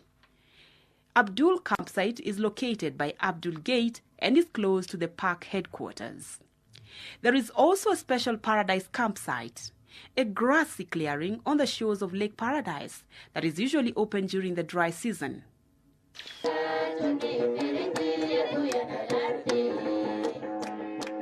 Deep in the park forest, you encounter different attractions, from the tall trees and dead trunks with a variety of algae and mushrooms emerging from very fertile grounds.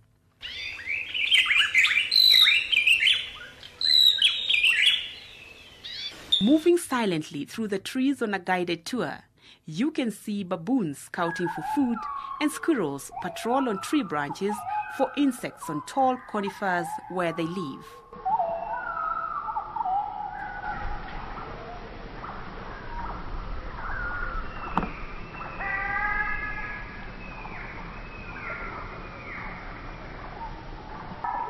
Lovers of spider webs may require more time to examine different patterns and sizes of the exhibitions along the narrow animal-created paths.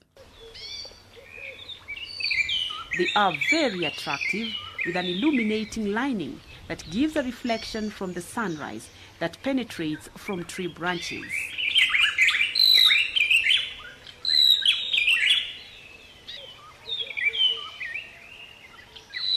Marsabit National Park is one of Kenya's most quiet and remote national parks.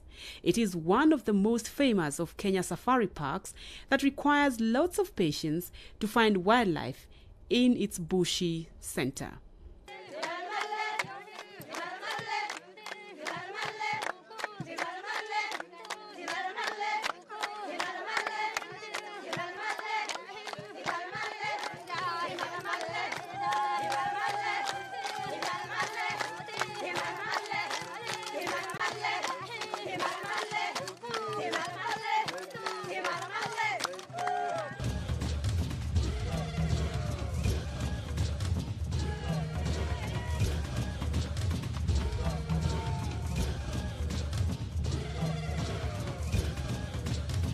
Marsabit town marks the beginning of an adventure to the west of Marsabit County, which dares travelers to cross the semi-arid lands to reach Lake Turkana.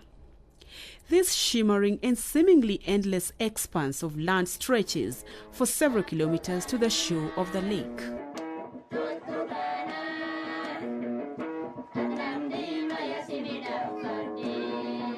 The three national parks, Sibiloi, Central and Southern Islands, are major breeding grounds for the Nile crocodile and provide an outstanding lab for the study of plant and animal communities.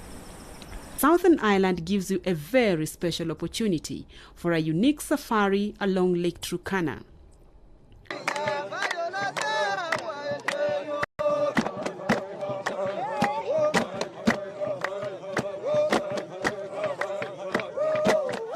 Lake Turkana is the most saline lake in East Africa and the largest desert lake in the world, surrounded by an arid landscape.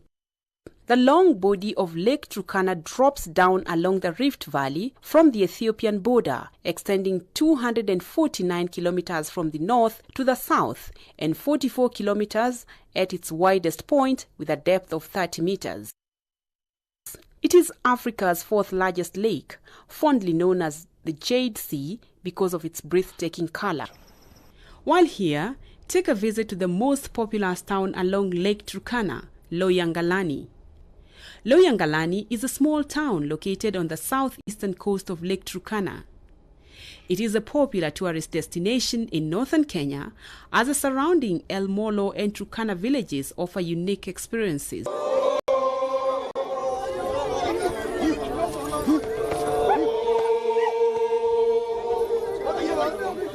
In this remote and forgotten region, you also experience the challenges faced by these communities, but you get to know more about their lifestyle, their ornaments, their artifacts, and the dramatic landscape that makes up Marsabit County.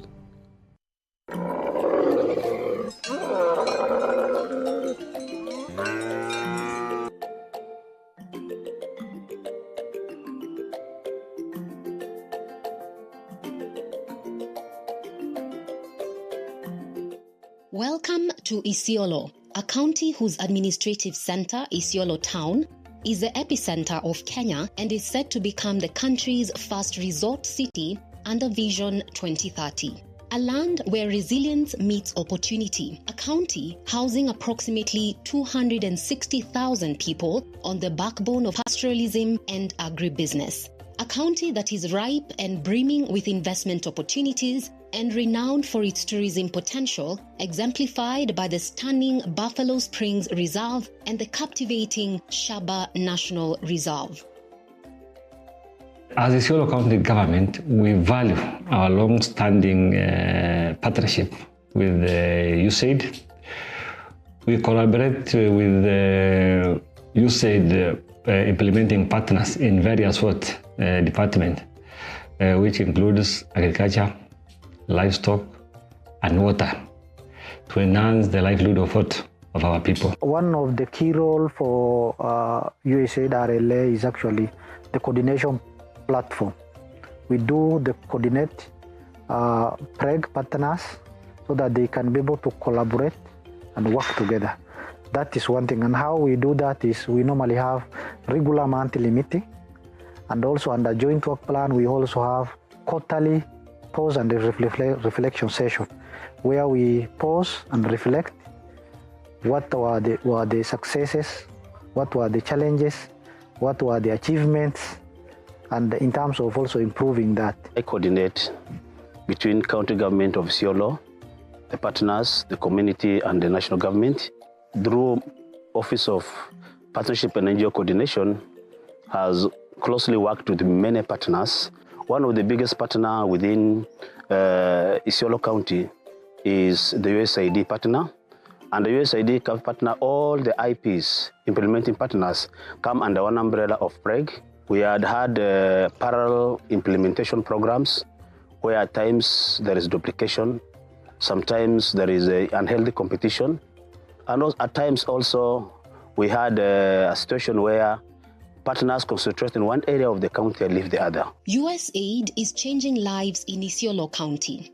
For over 5 decades, the USAID's Partnership for Resilience and Economic Growth, PREG, a multi-sectoral network, has brought together 40 stakeholders comprised of 6 county governments in northern Kenya, Isiolo being one of them, 32 USAID implementing partners, and diverse institutions from government to humanitarian, development, private sector, and peace actors, the community, and local media. PREG works to enhance investments in food and nutrition security, increase agriculture-led economic growth, and build resilience among people and systems in Isiolo County. One of the achievements of the county government together with the USAID partner is development of this livestock market, whereby we have 15 livestock markets. The business which can happen in one of the markets like this one of Isiolo, they exchange around 20 million Kenya shillings. That is just one day to show the impact of the livestock market.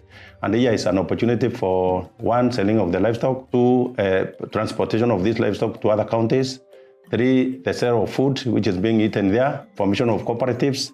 Niko memba ya sako. Kama juzi kidogo nilikuwa nimelemewa kidogo na chakula ya kuku. Nilikuja hapa kwa sako nikapata loan kidogo na nikashughulikia within 3 hours. Niko hiyo loan niko kwa mkono. The market as a priority was identified by the community, and in collaboration with the county government, we later partnered with USAID partners, PREG team, that's Partners for Resilience and Economic Growth. We came together and we co-created and we had a joint work plan as USAID funded, coordinated by Resilience Learning Activity, and we managed to come up with programs to strengthen and support the markets. So we ensured each market in Isiolo that we have as a livestock marketing associations. And we pushed the core model of market management called sales yard and administration. Sisi tukileta mfugo wetu ipate pale ya kuuziwa, hiyo ni manufaa kwanza. Hii modern market imejengwa, imeweza kuvutia investors wengi. Imeleta job creation. Na job creation imeleta njia gani? Vile watu wanakuwa ni wengi, kuna vijana wanapata hapa kazi ya loading. Pia imeweza kuleta job creation ambayo ya kupatia wamama nafasi ya kuweza kufanya biashara huko ndani. The role of communication in changing the mindset of the people is integrated or inherent in social behavior change, so that they can adapt new ways of doing things that will help them increase their incomes and improve their livelihoods. We develop different communication items or products to showcase Isiolo as an investable county. Zamani hata hatukuwa tunajua vile ya kunyonyesha mtoto. Sasa hivi tumepata mafunzo mingi kutokana na hii mradi ya Nawiri. Sasa hivi tumejua hata vile mama kama akona ujauzito, vile anafaa kukula na vile anafaa kukaa, akae mtu msafi. I support the USAID Nawiri program. We focus on hygiene and sanitation activities. The challenge that has led to these interventions is majorly on high malnutrition cases. Among the key drivers of malnutrition is lack of access to safe water. So USAID has really assisted us in terms of policy, coming up with structures, and they've really assisted us in terms of putting up water infrastructure in Isiolo County. They have drilled a borehole, they've done the equipping, they have done the pipeline. They have assisted us in let's say, repair of the existing boreholes. Right now we are working on so that we can have a database for all the water points in Isiolo, whereby even in my office, I can get a signal. If a borehole breaks down in Merti, if it breaks down in Garbatula, I'll just get a signal. And that one will assist us now. There is a borehole in a place called Basa. The water is saline, but we are working closely with the STAWI, the USAID program, so that they can assist us in doing what we call reverse osmosis, so that water can be taken, it will be good for human consumption. The other classical example again is in Rapsu irrigation scheme. Chakula unapata kutosha, una shida. Unasikia watu sasa wanapiga kelele ati chakula bei imeongezwa sijui nini. Sisi kama wakulima hata tunaona hii watu wanapiga story ya nini. Sababu mkulima akiwa kwa shamba yake saa yote anapanda, sababu tuko na maji ya kutosha. Tunapanda saa hii mahindi yetu, after 3 months iko tayari. Dengu akipanda saa hii itakuwa tayari. These successes, Isiolo's strategic location and ongoing strategic investments such as the Lapset Corridor Subsidiary Project, the Horn of Africa Gateway Development Project, and development of infrastructure such as the Isiolo International Airport, and county investments, such as the Isiolo Modern Market, make the county an ideal hub for continued and new investments that will spur sustainable economic growth and resilience for the county residents. USAID KUSA develops and supports economic opportunities in Kenya to improve the enabling environment for business and reduce the need for humanitarian assistance. KUSA manages $34 million Impact for Northern Kenya Fund, also known as the Fund, which lends capital to financial institutions and small and medium enterprises, MSMEs. Isiolo County Government, in conjunction with World Bank, we are undertaking a modern abattoir project in Isiolo, which is 98% complete, which will be able to slaughter 5,000 cattle a day, 6,000 goats a day, and 2,000 camel a day. It costed us 1.1 billion shillings. Have direct employment for young chaps. We'll have 300 direct employment. We export meat, we export other products like eyes and skins, bones. Nothing is raw, will be raw here, including blood.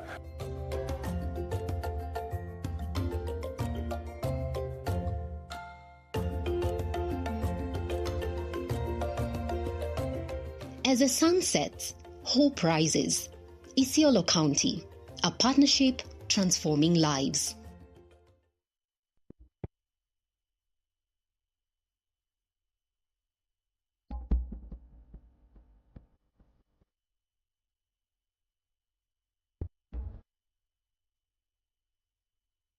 Marsabit County is located in northern Kenya.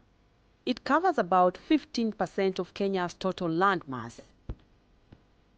Marsabit has an international boundary with Ethiopia to the north. It borders Turkana County to the west, Samburu County to the south, and Wajir and Isiolo counties to the east. The county headquarters is in Marsabit town, strategically located on the Nairobi, Isiolo and Moyale highway to Addis Ababa in Ethiopia. The county has very attractive topographical features such as Mount Marsabit in the central part, Huri Hills in the northeast, Mount Kulal in northwest, the mountains around the Sololo-Moyale escarpment in the northeast, and Chalbi Desert, forming a large depression covering an area of close to 948 square kilometers. Chalbi Desert is the only of Kenya's terrain that is classified as a true desert. It looks like a simmering lake from a distance, but it is the region's hottest site, surrounded by dry volcanic sand spreading across the horizon, with no shelter or oasis to offer respite. Communities in this ecosystem are generally pastoralists, with a rich cultural diversity from over several other communities spread over the region.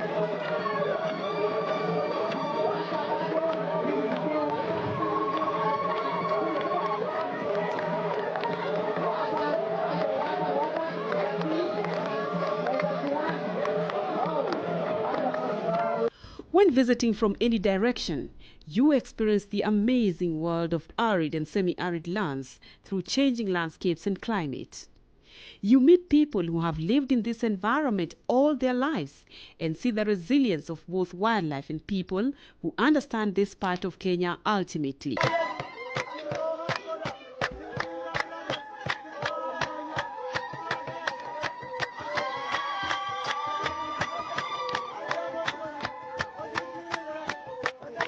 This region has 3 major national parks that include Marsabit National Park and Reserve, the Southern Island National Park, and Sibiloi National Park. Marsabit National Park encompasses some of the most interesting geological displays found in this arid land. Many people go to these parks seeking clear skies and fresh air, peace, serenity, and beauty that only this park can afford. The park comprises a densely forested mountain and 3 crater lakes that are the only permanent surfaces of water in the region and that provide habitat for a variety of wildlife. At first, The park may appear to be a monoculture of green tree cover, but Marsabit National Park offers a host of opportunities to see wildlife, birds and wildflowers. It's amazing how different birds and animals call the park home.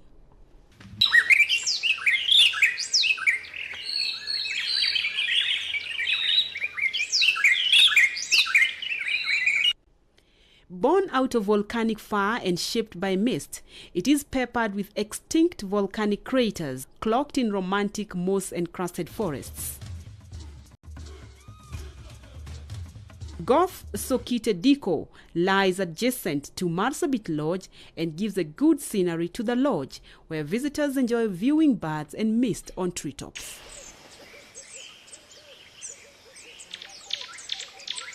Marsabit is famous for the dreamy waters of Lake Paradise. Lake Paradise lives up to its name and was used in the making of early wildlife films. It is an enchanting spot and a good place to camp.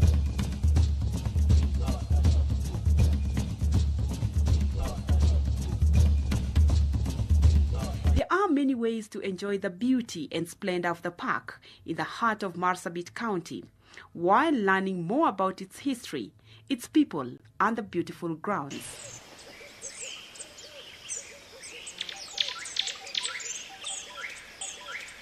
The lush landscape emerges from a thicket of trees and colorful flowering plants amid waterfalls and a walking path.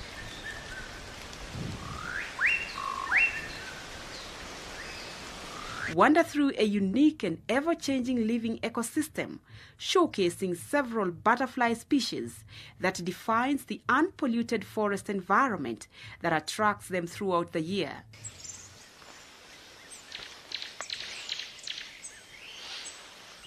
Here you can smell the freshness of the park from underground springs that make butterfly watching very easy from a close distance. The park is famous for its elephant named Ahmed. This elephant had 24-hour security surveillance following a presidential decree in the 70s to demonstrate Kenya's commitment to wildlife conservation.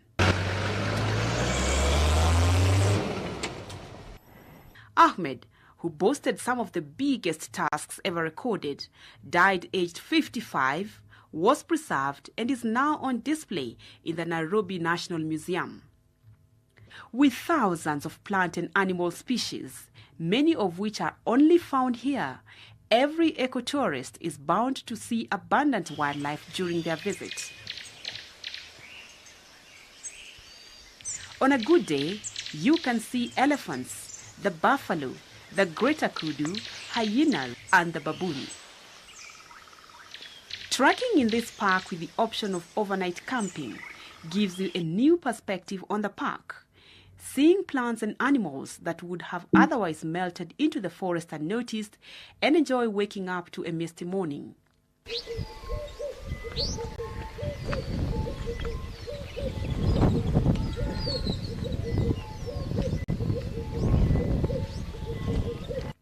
The two main park entries are Ahmed and Abdul Gates. An Ahmed Gate also leads you to the Marsabit Lodge that lies in an exquisite location, giving a stunning view to visitors.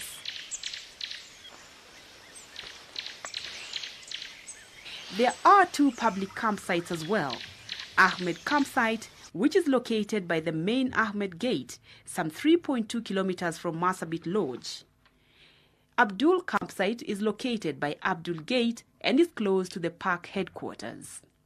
There is also a special paradise campsite, a grassy clearing on the shores of Lake Paradise that is usually open during the dry season.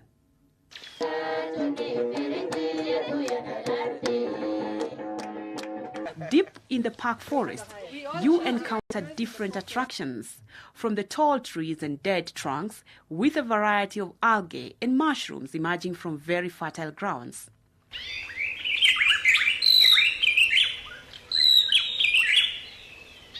Moving silently through the trees on a guided tour, you can see baboons scouting for food and squirrels patrol on tree branches for insects on tall conifers where they live.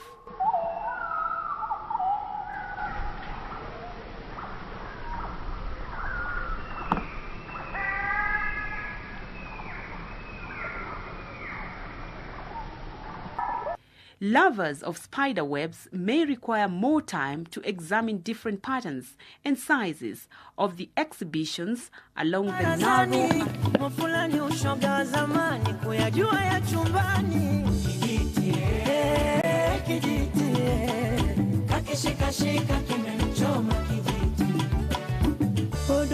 Odo wangu odo, nikidondoka unibebe odo odo odo.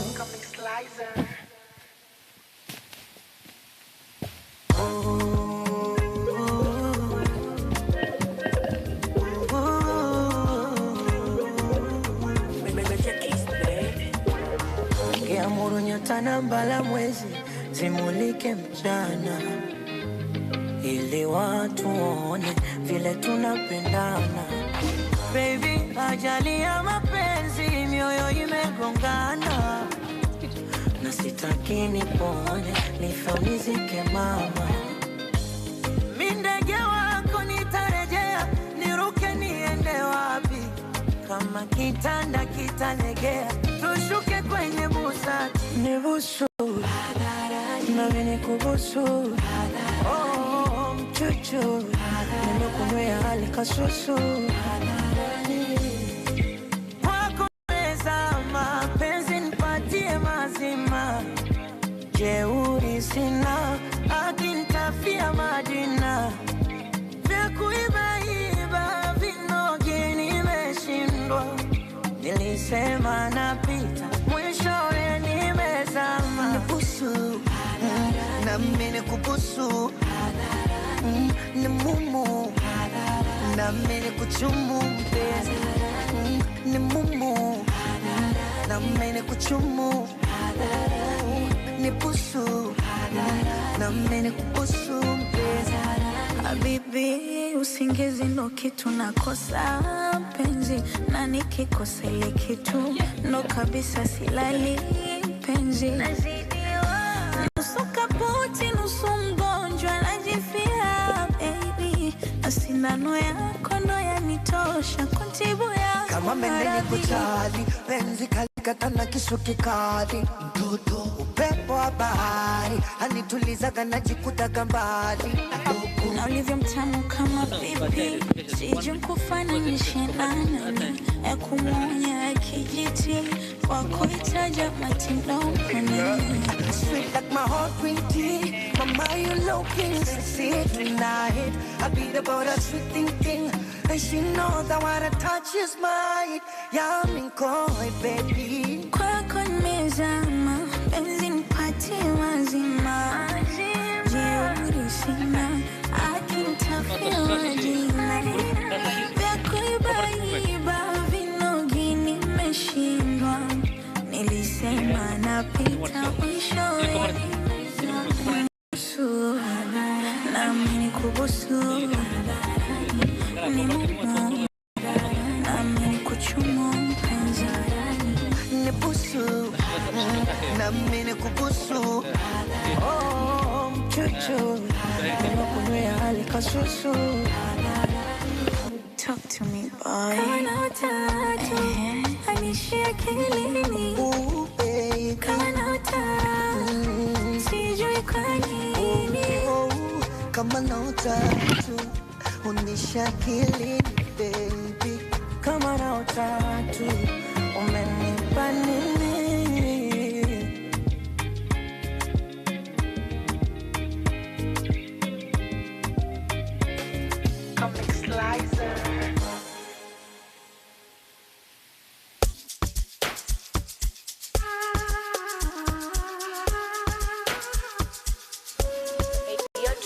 Mimi, wewe, mimi, nitakufana wewe, mimi, wewe, mimi, nitakufana wewe. Ni baraka za Mungu na malaika zimefanya mimi nawe tujuane. Sina shaka maana imeandikwa, ndege warukao wafanane. Sisi kila muadhini wala namna biswala, tumelishana yamini kwa dua sio kafara. Okay, ladies and gentlemen, there's a bit of confusion. I want to clarify that exploring northern Kenya's tourism potential is breakout session 2. Okay. Breakout session 2. If you'd like to attend that, please come to the stage. This is breakout session 2. They're discussing tourism. Okay? There's a lost and found phone with me. Lost and found? Okay. Yeah. So if you'd like to discuss anything to do with tourism, breakout session 2 is ready on stage. Breakout session 1, empowering the youth, that is youth employment and technologies. If you can hear me, youth employment and technologies. Breakout 1 is right in this tent. Yes, thank you. They are set and ready.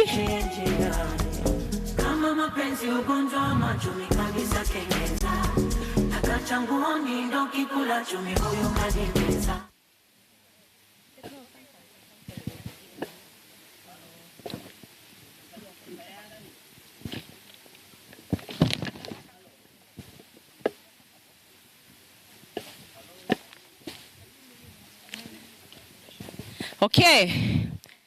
Now, the moderators for the different breakouts, you can start. You can start now. I think we are ready. If you're ready, you can start. If you're still looking for somewhere to go, please see me or see anyone wearing a cap written, ask for help. Au niulize usaidizi. Usitaabike.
Good afternoon. Can you hear me, Zam? Good. Okay. Can hear you. Can you hear me? You don't have a mic? We'll share. The table? You'll share with Zam, then they'll share.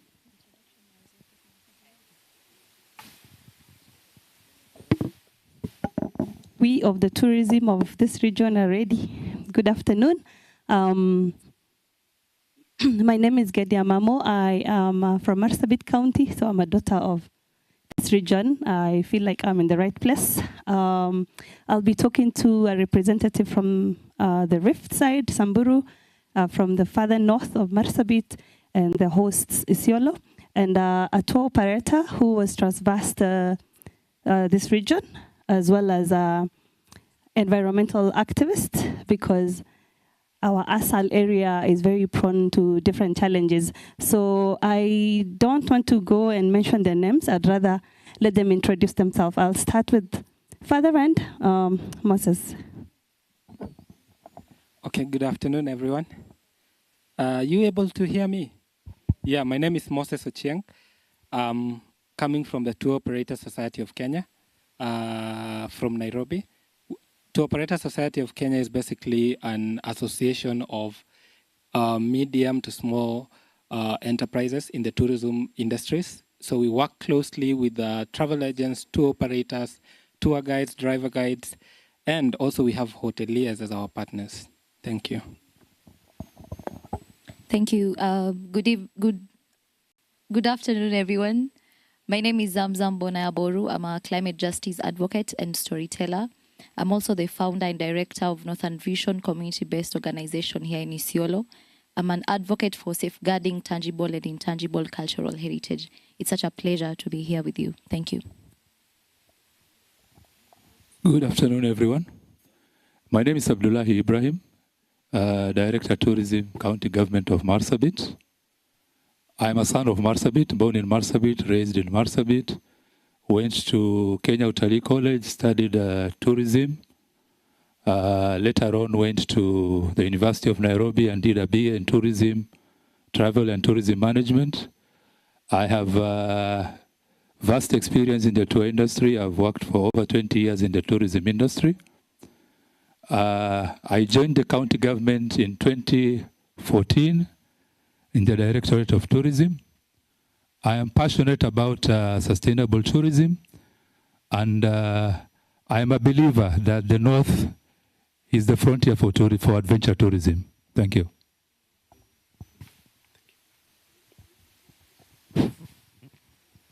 Good afternoon. Good afternoon again. Benson Lengalen is my name, from Samburu County.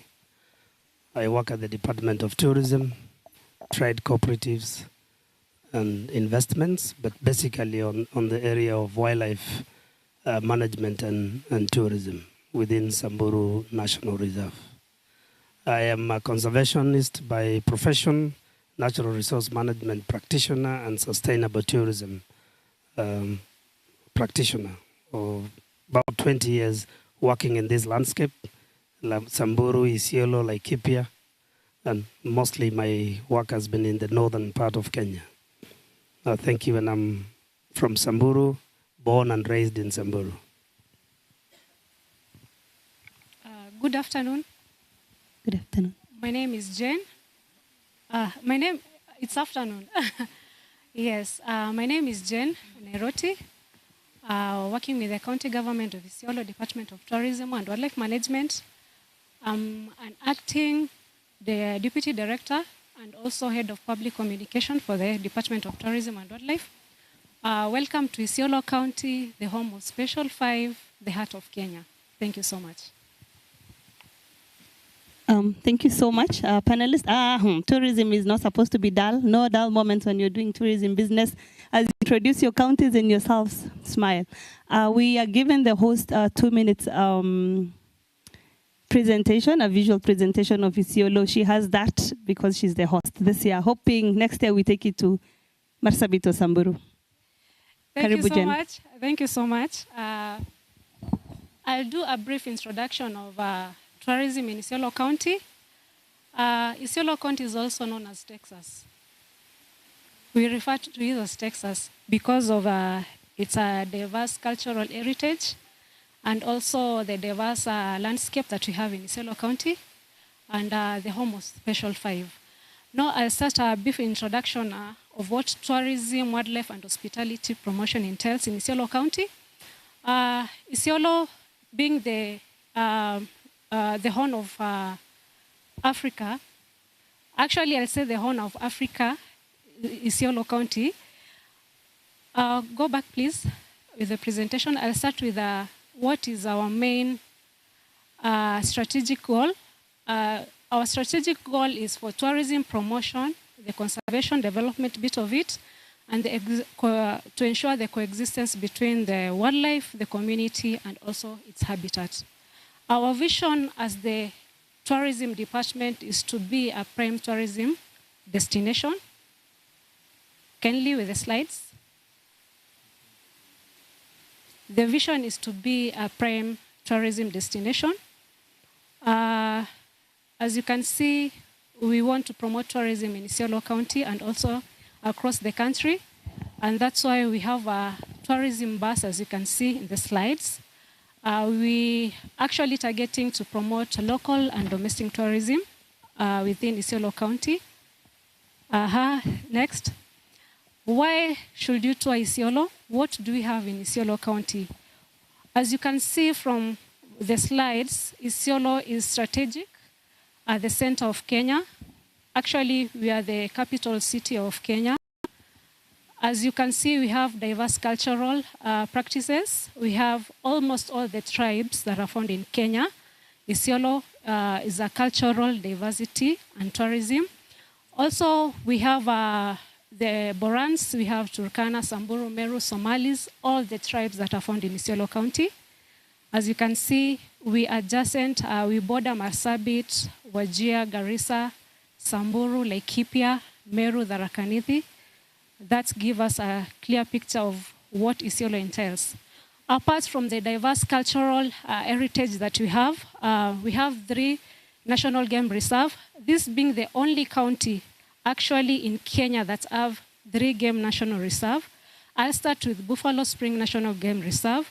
It covers an area of 131 square kilometers. That is the coverage of Samburu National Spring. Then we have Shaba National Game Reserve. It covers an area of 239 square kilometers.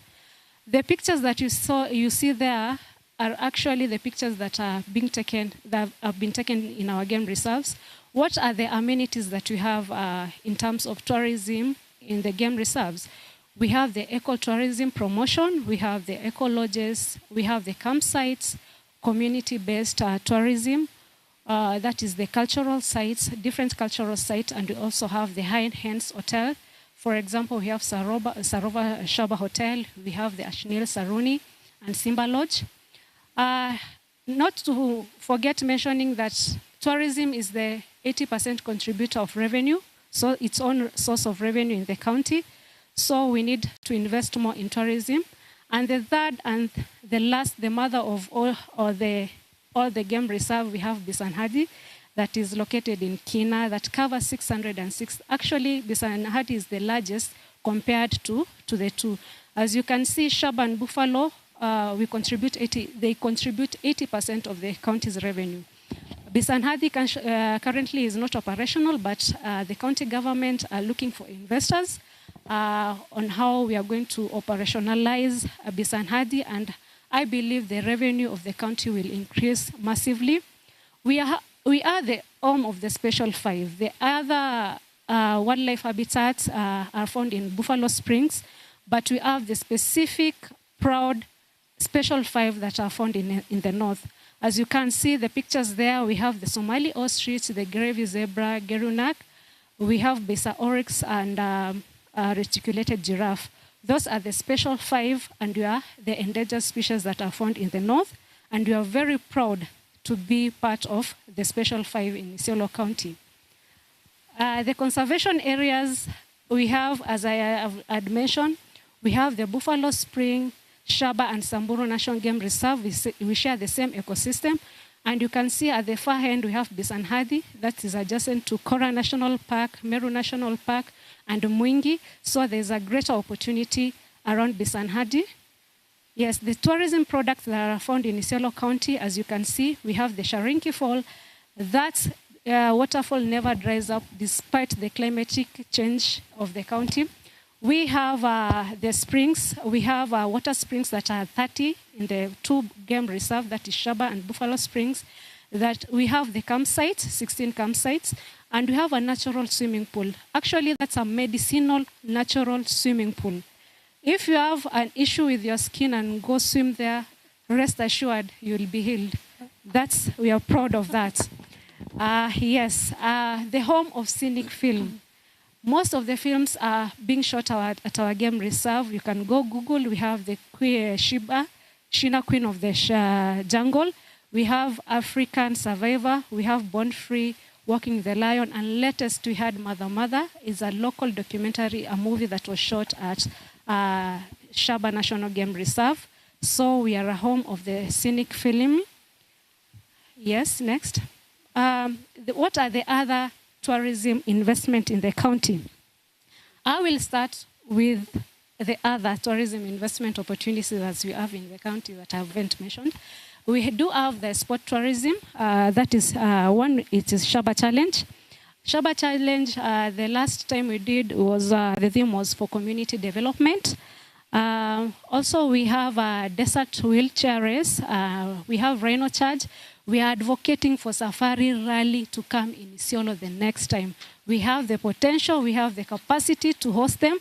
We have also the Lewa Marathon, which is well known in the country. The hospitality industry also, we have the high-end ecotourism lodges, we have the hotels, we have the sightseeing views at our game reserve.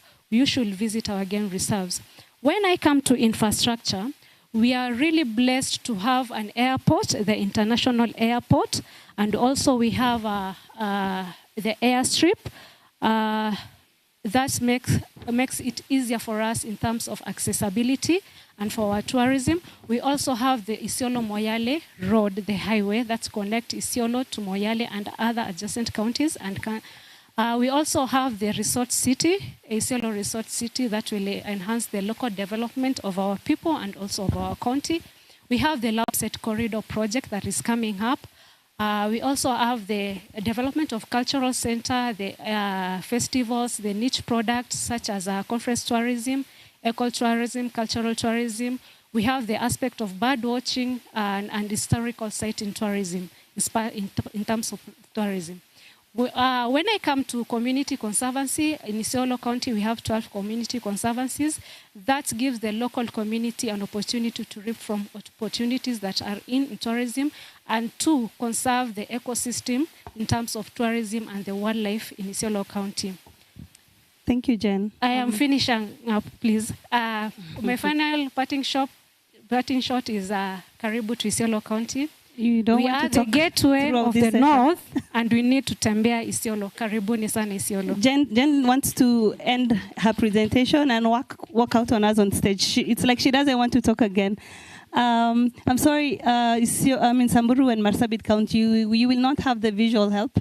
So from your head, in 3 minutes, tell me what Samburu has. Let's start. Okay, good. Good evening again. As I said earlier, I'm from Samburu. Samburu is a renowned destination for tourism, and Samburu has key, tourism attractions. One, in terms of size, Samburu is large in terms of size. Of course, not like Marsabit, but about 21,000 square kilometers. The county boasts with 4 forest blocks. So it contributes 25% of indigenous forest to the Kenyan forest cover. So you can imagine how important it is in terms of biodiversity. In terms of other attractions, of course, wildlife is a key attraction to Samburu. And key species, of course, the northern specialist, as earlier mentioned by my colleague Jen, we share the same ecosystem. So Samburu also hosts there's the Samburu Special 5 or the Northern Specialist, which which are known as Samburu Special 5 in Samburu, which I can't repeat the names because Jen has already mentioned them in the interest of time. Samburu is also unique in terms of bird life. We have over 450 species of birds, and we have two important bird areas, the Ololoke Mountain, Kirisia Forest, two important bird areas. Samburu National Reserve, again, is one of the key biodiversity areas in Kenya. So it has huge diversity of wildlife in terms of densities, a huge population of elephants, a number of other species. In terms of community conservation, other than first, of course, Samburu National Reserve is the key destination in the county and contributes 80%, of course, of our on-source revenue again to the basket. In 2002, Samburu is on the map as an area of interest, where nature defies itself. A lioness adopting a baby oryx. So this is something that we are proud of. And additionally, Samburu also has 15 community conservancies. Out of the 15 community conservancies, we have two species-specific sanctuaries. One, of course, is the renowned Reteti Elephant Sanctuary, which hosts baby elephants or orphaned elephants. And just about 70 kilometers away from Isiolo here, so it's accessible. I welcome everybody who is on their way to Marsabit to have a brunch to Reteti Sanctuary. We have the Rhino Sanctuary in Sera. We are community-owned, community-managed, with over 20 black rhinos reintroduced a few years ago. Recently, we have also reintroduced 4 white rhinos. So again, safe haven for the big 5. So in Samburu, we host the big 5 entirely. In terms of, again, we have also additional national sanctuary called Maralal Sanctuary, which is based in Maralal, a small area, 5 square kilometers, but important in terms of corridor and as a dispersal area for wildlife between Kirisia Forest and into the community forests. Some of them key in terms of elephant maternity, like a place called Seketet Forest, which is a small community forest, and hosts, elephant maternity where elephants come and give birth and take back the young ones to the forest. Samburu is also hosts spectacular and enchanting landscapes. The Ololokwe Mountain is one of the most, or the highly photographed mountain in Kenya, not even in northern Kenya, but in Kenya. So we have people coming all the way for road trips just to have a beautiful picture of Ololokwe Mountain, which is about 2,000 feet above sea level. And on top, you'll be surprised, on top of the mountain, there is an airstrip. So you can be able to do, a small aircraft landing. You can do the early helicopter landing and have a breakfast. Most of tourists from Nanyuki, some of these ranches fly to Ololokwe, have a breakfast, fly to Matthews Forest, have a breakfast, and back. We have the Malaso escarpment, so it's one of the beautiful landscapes in Samburu where you oversee the Rift Valley. So just at the edge of Kirisia Forest, you fall into the Rift Valley. Beautiful landscapes again, areas of in the northern part of Kenya, around Gurnit, Poi Rock, important for rock climbing and rock hiking. Loibor Sadar, which is in the northern part of Mount Nyiro, is a beautiful landscape for skiing, sand skiing, and you can also do paragliding from Ololokwe Mountain. So there is a lot that we can offer in terms of cultural tourism, rich cultural heritage. Samburu has unique culture in itself, and we have 2 main communities. the Turkana and Samburu community. So in terms of cultural diversity, we boast as a community or as a county that we can be able to provide cultural heritage to the world. We have the Ma cultural event, in line with that.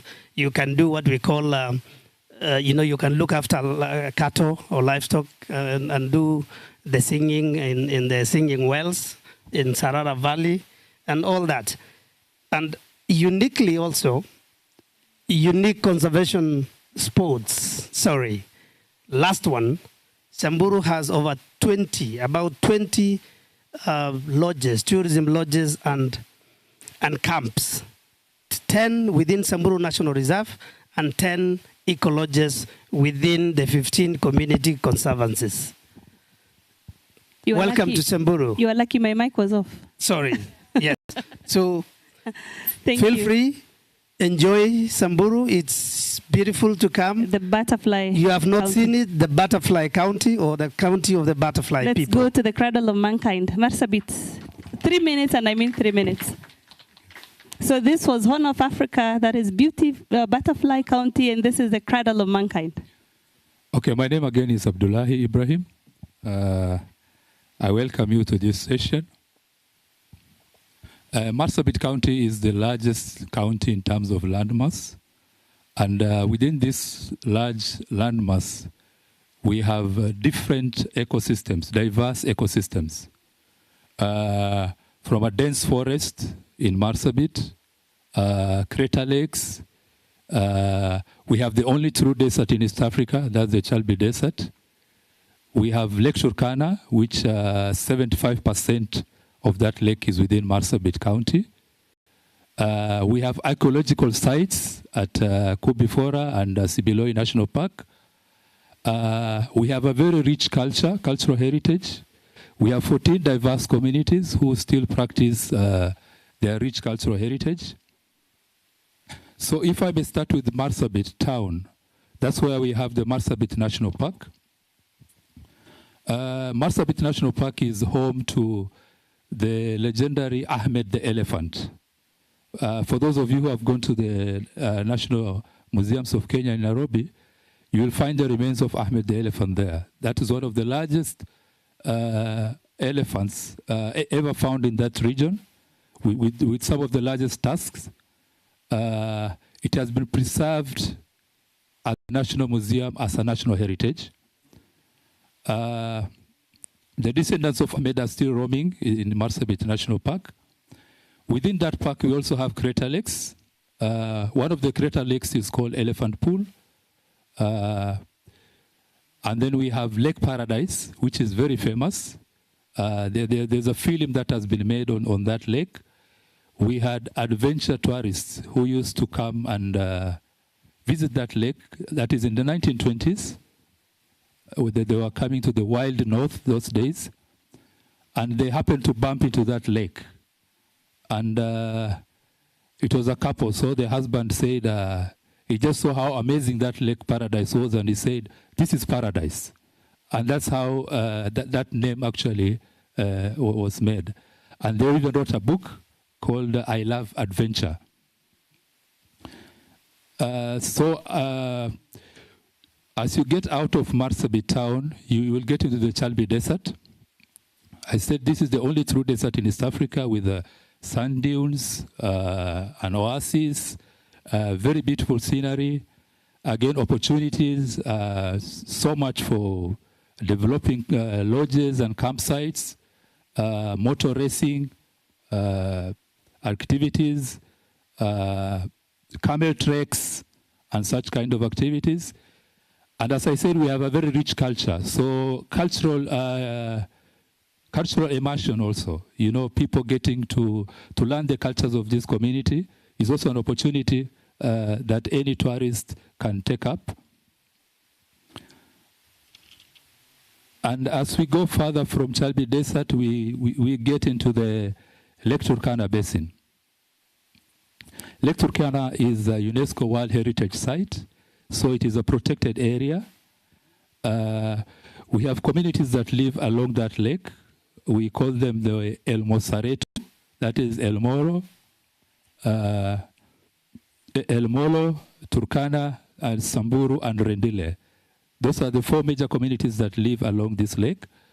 This place has been a haven for cultural celebration. We've had the Loyangalani Cultural Festival happening annually. I know the calendar has been changing recently, but it's a very famous festival that has actually gotten recognition worldwide. The communities here celebrate their culture as a way of enhancing cohesion. Within the lake, we also have islands. One of the islands is South Island National Park, which is managed by Kenya Wildlife Services. Here we have plenty of bird life. We have migrant birds that come all the way from Europe to come and breed here. And then after breeding, they go back to Europe. We have the largest concentration of Nile crocodiles that are found here at the Island National Park, South Island National Park. Opportunities here include water-based activities, boat rides, cultural villages, hotels and lodges. There are opportunities to build hotels and lodges here. And also opportunity for excursion to Turkana County by boat to Elia Springs. That's also one of the opportunities that are prevalent here. And then further north, because I said our county is the largest, we have Sibiloi National Park, and Kopifora Museum. This is within the Lake Turkana Basin also, an archaeological site. The park is also teeming with wildlife. You have antelopes, you have lions still roaming in that park. Opportunities here include lodges and campsites to be built here, recreational amenities. Researchers and students flock this area actually to the Kopifora Museum to go and study prehistory. Thank you, Marsabit. Almost done? I know you've taken me from Saku to North Orla Samis. You haven't even gone to Moyale. Not yet. I'll get back to add them. me just some. Okay. Because these guys had an opportunity. Yes. So opportunity here also includes developing the infrastructure. Because one of the challenges we have is the infrastructure to the north is not well developed. So there's an opportunity for a PPP to develop the infrastructure to the north. And then we have Gurunet, which borders Samburu County. We are just on the edge. I think we share a lot with Samburu County. We share the communities, and also we share the tourism attractions. And then we have the Mount Kulal Biosphere Reserve, very famous for hiking, mountain climbing. It's a very scenic place, and also very important area for birders. Opportunities here also for camping safaris, desert safaris.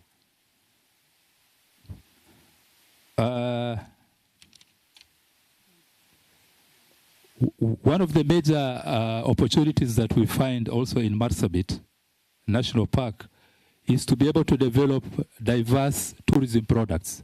For example, in Marsabit town and the national park, because of the craters, there's opportunity to develop facilities like zip lining, trekking, safari walks, and such. So thank you so much. Thank you. I can listen to those stories. I don't know why I was given 30 minutes. Sorry, USAID Kuza. We'll keep going. Azamzam, I've had 12 conservancies in Isiolo, 15. Was it 15 or 15 in Samburu and 4 in Marsabit? What's the role of these community conservancies? Because you're also an environmental activist. Do they have a role? Are they a bad thing? Because I've heard it's a way of snatching land from communities. Is that true? What does it do? Hi everyone. Thank you for the question. Well, conservancies are controversial. There's a controversy with conservations. However, the conservancies plays a very crucial role in creating safe havens for our wildlife and the biodiversity. And in addition to that, conservancies also uplift the economy of the communities because they are community driven. And so that's also another crucial role that conservancies play. Well, biodiversity,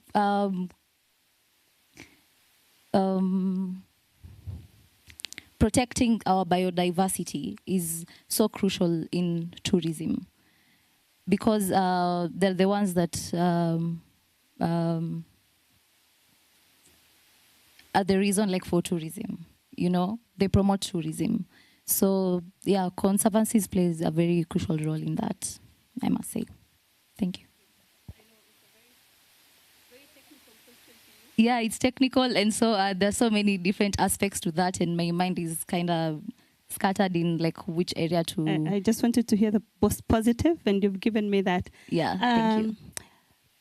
Moses, I've heard them saying we share culture, we share ecosystem, we share the lake, we share. Can these three counties work together? Is there a way they can collaborate on tourism promotion so that we don't look like we're competing? Okay, so because you've traversed the three counties as someone that sits in Nairobi and sends people across, is there a way they can work together? Yeah, of course, yes. There is a way we can work together because at the end of the day, tourism in Kenya, as you heard my introduction, from the Tour Operator Society of Kenya, what we really advocating for is marketing and promoting Kenya as a premier destination. And one of our visions is to package and sell the unique attractions that we are having around the country, where we are going to break that norm where people know Kenya about, when they hear about coming to Kenya, they just think about Masai Mara, they just hear about the Kenyan coast. We are not becoming biased, but we are trying to see, is there a way we can enable a fair market share when it comes to tourism to come and also curb the issues to do with a lot of tourists gathered together at one place, overbooking and the likes. So personally, I am the Western Chapter Coordinator, and my role at TOSC is simply coming together as countries of the Western Circuit, the 12 counties in the Western Circuit coming together and seeing in one goal, how can we package, how can we market, including each and every county in terms of what you have, in terms of attractions, in terms of your culture, and it's actually picking up and it's working. So the same if it's narrowed down, this is a very unique circuit. I'm very jealous about this circuit because it has a lot. I'm always here most of my weekends. I'm always in Shaba, Buffalo Springs. I think that was the first point I came to this circuit. And how we sell it is very simple. And for your also information, from the Tour Operator Society of Kenya, some years back, we had a team of adventurers, those that really love discovering new adventures, were just traversing across the north, came about, saw this beautiful mountain, realized there's something that can be done. You know, travel, the trends in the travel and tourism industry is changing. The Gen Zs are no longer interested in going to the accommodation facility, sitting there and only going to the pool. They want to be really engaged into very thrilling activities and things that they can do over the weekend on a road trip. And that is how it came to being. And they traversed through Chalbi Desert, and it's been doing so well. And we are seeking, like, working together through this circuit where a tourist will come over, actually, Isiolo is centrally positioned in our map as a gateway into the Kenyan north, and traversing through Isiolo to Samburu, to Marsabit, until North. That is all we have to come and sell, and we have to come and see how we able to package it out, how we able to come and create our own county or regional marketing bodies, and how we able also to enhance partnerships within key stakeholders, key players in the industries, and also how we able to now ensure that there are standards that are set, where tourists are going to come into our region and feel the same experience as they would feel in the Kenyan coast, as they would feel in the Masai Mara or the Rift Valley side. So how are we able to do that? And also how are we able to attract new tourism investments within our regions? So it's a coordinative thing, working together. It's so beautiful because at the end of the day, there's going to be a fair market share. And at the end of the day, also the fair revenue share across all counties. Thank you. Abdul, just a question to follow on that. Tell me a day. I want to have breakfast in Isiolo, lunch in Samburu, and dinner in Marsabit. Give me a picture of that. Just tell me breakfast here, lunch here, dinner here. Starting with Isiolo? Okay, I think all these three counties have unique attractions and they all have something to show. So when a tourist comes from Isiolo or is coming all the way from Nairobi, Isiolo, as we know, we have the Buffalo Springs, we have Shaba Game Reserve. I will have breakfast at Buffalo Spring. Take me to lunch. You can have lunch in Marsabit because it's only 3 hours drive to Marsabit. And then? I've skipped Samburu. Tourism circuit. Yeah, but Samburu is also part of our circuit. I know you can have lunch at Achas. Okay, let me say that. He said Reteti. Reteti, you can visit Reteti on your way to Marsabit. And then have dinner where in Marsabit? Have dinner in Marsabit. At the Lake Paradise. Yes. Okay, I'll have my breakfast at Buffalo Spring, go to the Reteti Sanctuary, and go to Paradise. Go to heaven. Okay. I was just signaled to wrap it up. I had very technical questions for you, Jen. I am tempted to ask you, but I'll come back to you. Let me ask you, with all these beautiful stories, what are the main challenges? Why aren't we there? Why aren't we moving? Why is it? Okay. With this beautiful sceneries, a beautiful culture, what's the challenges? I think one of the challenges that have been bedeviling the north is the issues of insecurity and negative publicity. Of course, every sporadic, insecurity lapse happening in anywhere in this region, whether Isiolo or Samburu or Marsabit, it spoils the north. For example, in Buffalo Springs and Samburu, you hear a small incident in Baragoi, and people are calling out and saying, wow, we are seeing Samburu, there's something in Samburu, there's something in Isiolo, so we can't come. Issues of infrastructure development.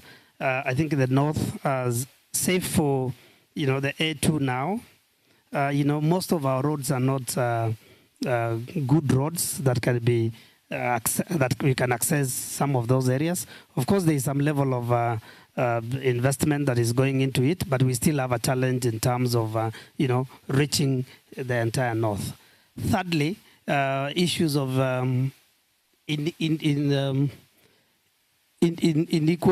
marketing issues. We have inadequate marketing. We are not marketing this region. Apart from visiting a few, expos here and there, and apart from the tour operators and tourism investors marketing the region, there is still a lot that needs to be done in terms of marketing this region. I think also the other challenge that we're facing, like what Kenya, all Kenya tourism faces, is the issue of the global, travel advisories. So when something happens somewhere in Kenya, so there's global advisories, and that of course affects us as well as the rest of Kenya. But lately we have issues of climate change. Climate change in a way affects tourism in the sense that climate change, have issues to do with a different climate variability. So sometimes, floods coming, affecting our tourism infrastructure, issues of drought leading to resource-based conflicts and leading also to encroachment of community conservancies or even protected areas. So tourism suffers. Thank you. Lastly, maybe also the issues of access to financial services, especially, tourism is a capital investment venture. So especially for communities, if they're not able to access a private investor who can be able to put in resources and put up an eco lodge, of course, as a community to have such kind of investment, it's a bit challenging, but also opportunities for getting that financing to that level of investment, 150 million Kenya shillings, 100 million Kenya shillings to put up a decent eco lodge or something like that. I mean, that's what I... Thank you. I hear you. A local person may not have that capacity, but we have investors. So if we work on our challenges, then it's possible. And this, I was avoiding this question, but I'll ask you. So while we even talk of infrastructure being a challenge, why is our international airport not operational? Wow. Okay. Our international airport, Isiolo International Airport. Let me clarify this. The design for the runway was made before. The design for the runway was small. So we need to expand the runway. This is an ongoing project because of the capacity that it can hold, we are planning to hold in terms of the runway. This is a project that is ongoing. The airport is not stalled. It's a working process, and we are planning to open our international airport very soon once the runway is functional and has been expanded. Yes. Let me also mention this. What would it mean if it was operational for tourism? For tourism. Isiolo has been accessible through road. Now will be accessible through the air. We now talking as region. Yes. What does it mean for Marsabit, for Samburu, exactly. even Meru? Even Meru. It is going to expand the economic, the export business, export business for the 3 counties. In terms of, especially when the abattoirs is open and functional, we are going to export our meat in these different regions of the country. And also, we are targeting the international and domestic tourists who will be visiting the 3 counties. So it will be easily accessible for the tourists, not only by road, but also by the air. Yes. Thank you. So engineers walitukosea. Yes. I'll have to do a final round. I'll start from you. You talk about TOSC, Tourism Operators Society of Kenya. Are county governments members? Do they have to become members? I don't know. How do you engage the county governments?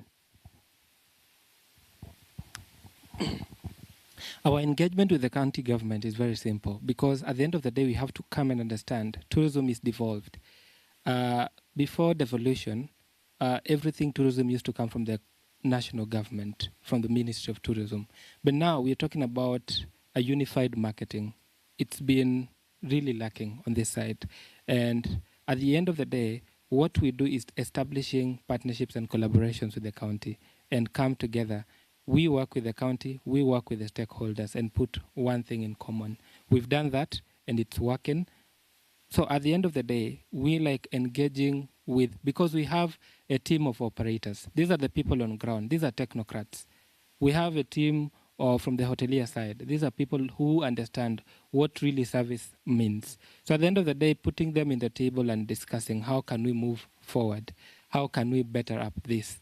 It's coming together through a framework, through MOUs with the county government and see what we can do together to promote our region collectively. Because at the end of the day, I want to come here many times. I hate using the road because, you know, my county where I come from, it takes me 40 minutes to be... Ochieng speaking. So I want to see the same happening here. So let the engineers come and work on the runway. And we want to see tourism grow within the region. It is not about Isiolo, it's not about Samburu, but it's about us in the north. We also want to enjoy what people in Masai Mara are feeling. We want to have the high numbers as in the Kenyan coast. Why is it happening there? So it can happen here. As I said, I am very selfish. I'm very jealous about this region. because most of my time in the industry, even my office knows, I'm always somewhere in Shaba or somewhere in uphill in Sopa, Samburu. So because I know its uniqueness, I love its nature, and we can really do a lot. The only thing we need to do is to come, stand together, and even to the international community, to our embassies, please let us come and work together with the county governments, even as we are issuing the travel advisories. I remember last year, my company was selling this region, and even personally, last year I was here in October and in November. I remember there were issues to do with the bandits, and I was communicating the message, it is safe. And even if you go to our profile, you will find us championing for safety and security, working together with the local people and seeing how we're able to manage our tourists amidst crisis. I think that is the next conversation that we should be having as a region, and I think we should go far with that. Thank you so much. Thank you so much, Moses. Zamzam, you have an organization that is about storytelling. How does your organization promote tourism, and how I mean, you can tell people, investors, to come and help you promote. I don't know what you do, how you promote this region. Okay, thank you. I had mentioned earlier I'm a climate justice storyteller, and one of the primary focus of Northern Vision, it's a community-based organization here in Isiolo, is storytelling. So we tell stories to inspire action while also showcasing the beautiful landscape and the beautiful heritage that we have. And so through that, we share our stories, and through that, we get to engage the community and also create awareness and also the sense of ownership of our culture and our heritage. So storytelling plays also a crucial role in promoting tourism. And one way that investors who want to invest in the tourism sector, you could also work with other community-based organizations and also a community-based organization to build our capacity to enable to keep telling these stories. One key challenge that we face is on the resources, because when we are telling stories and we need to have nice cameras and drones and all those equipments, it's quite a challenge. And for the stories that we have done, we've been doing them by hiring the equipments. So that will be a way to support us. And also, I must mention that Northern Kenya, our richness is our diversity.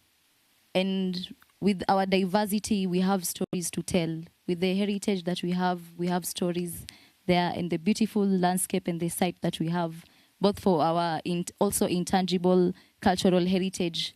How do we deliver our dances? How are our songs? How is the food that we eat? How are the rituals that we get to do of also the tangible heritage that we have? So by also telling stories, it's a powerful tool to market our region. Thank you. Thank you, Zamzam. This, my last question to the three of you county representatives is going to be the same. So I am an investor. I am ready with my money, with my billions, millions. I am not concerned about the infrastructure, not concerned about the insecurities and the challenges you've mentioned. And I'm coming to your three counties. Give me the two things you'll tell me, invest here and you will not go wrong. Yeah, can start from whoever is ready. Yeah, I think, first of all, I think we are in a very rich region, rich in terms of tourism attractions, rich in terms of culture. I think what we need to work on mostly is our marketing strategy. And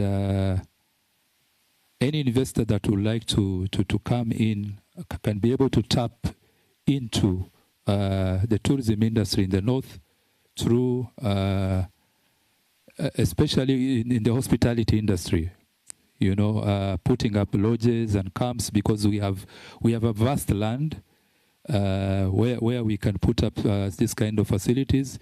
There's opportunity for recreational amenities in this area. There's opportunity to diversify our tourism products. We should not just rely only on wildlife tourism. We should be able to enhance our tourism experience. You know, we have the wildlife in Isiolo and Samburu. We have the desert in Marsabit. We have the lake region in Marsabit again. We have culture across all the 3 counties. So anyone can actually tap into all these opportunities and be able to enhance the experience.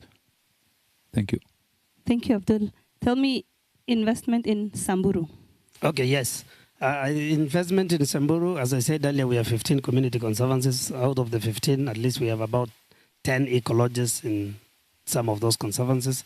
There is opportunity for you to partner as a private investor to set up an ecology or a tourism facility in community conservancies. There's also opportunity to tap into, walking safaris. Walking safaris either using camel walks, or even hiking safaris, where you only target a client, a team, only for mountaineering and paragliding in some of the rocky outcrops, like the Poi Rock or like the Ololokwe Mountain. Thank you. We share the same ecosystem. I think the investment opportunity is almost the same, but I'll talk about, as I had mentioned, Isiolo, we have the 3 game reserves. We are proud to have the 3 game reserves. But the problem maybe that may be there, we don't have enough ecologists to accommodate more tourists. As you can see now, we have the few ecologists that we have in our game reserves. Apart from the 80% of the revenue collection, some tourists are stranded. They come for the game drive, but they don't have the accommodation at the game reserve because the ecologists are limited. So I call upon the investors to come and invest. We also have Bisanhadi. We are, as the county government, in the process of reviving Bisanhadi, the mother of the 2 game reserve. As you can see, the coverage is 606 square kilometers. So if we come up with the ecologists and the Bisanhadi, we are going to improve the livelihood of our community people and also the revenue generation of our county. Also, we need, because of the diverse cultural heritage that we have in the Isiolo County, we need to create cultural heritage sites for our community to own what they have to showcase the diverse community, the diverse culture that we have in Isiolo County, and the aspect of sport tourism. Sport tourism is the land is vast. We have the facilities. We are advocating for the Rhino Charge, the Safari Rally, the Shaba Challenge, and which is going to improve the livelihood of our community and also to diverse the county of Isiolo. Thank you so much. Thank you. I've had a few mentions of Rhino Charge. Rhino Charge happens annually, and it goes around the ASAL counties, and it hasn't come up north Isiolo and Marsabit because of insecurity. So I'll send you back to your counties. We've been moving it. I volunteer for the event. And the CC for Samburu is an enthusiast also. I saw a hand up. We have 2 minutes for whoever has a question from our audience. And then you'll give me your parting shots.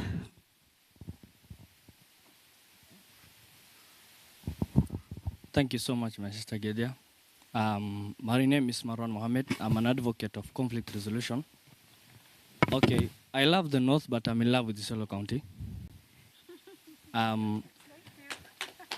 My question is directed to Mr. Abdullah Ibrahim, Director, Tourism, Marsabit County.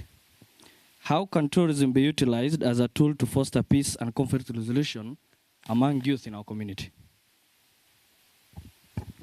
Thank you.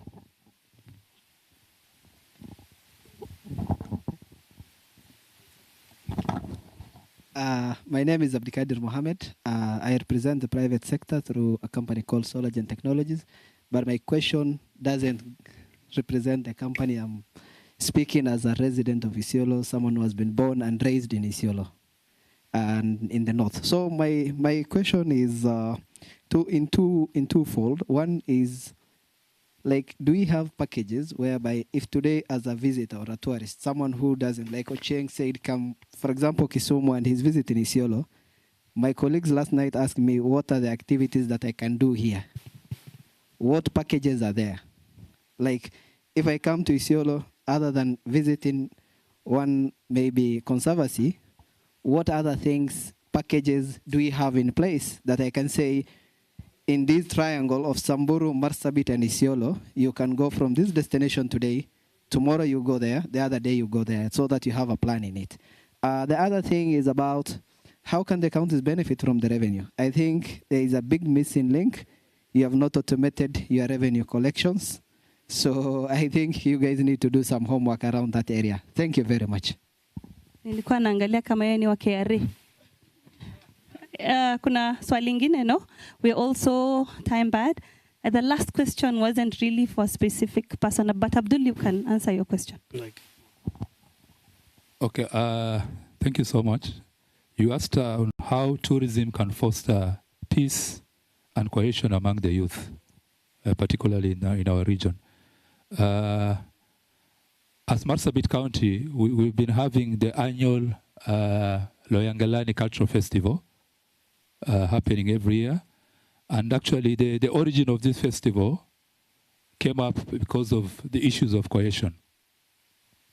These communities that live along the lake have been fighting. They've been having conflicts. And one of the ways to resolve this conflict was to come up with this festival. And this festival has been happening, and it has brought these communities together. And within this festival, of course, we have the youth who are also part of it, participating in these cultural festivals.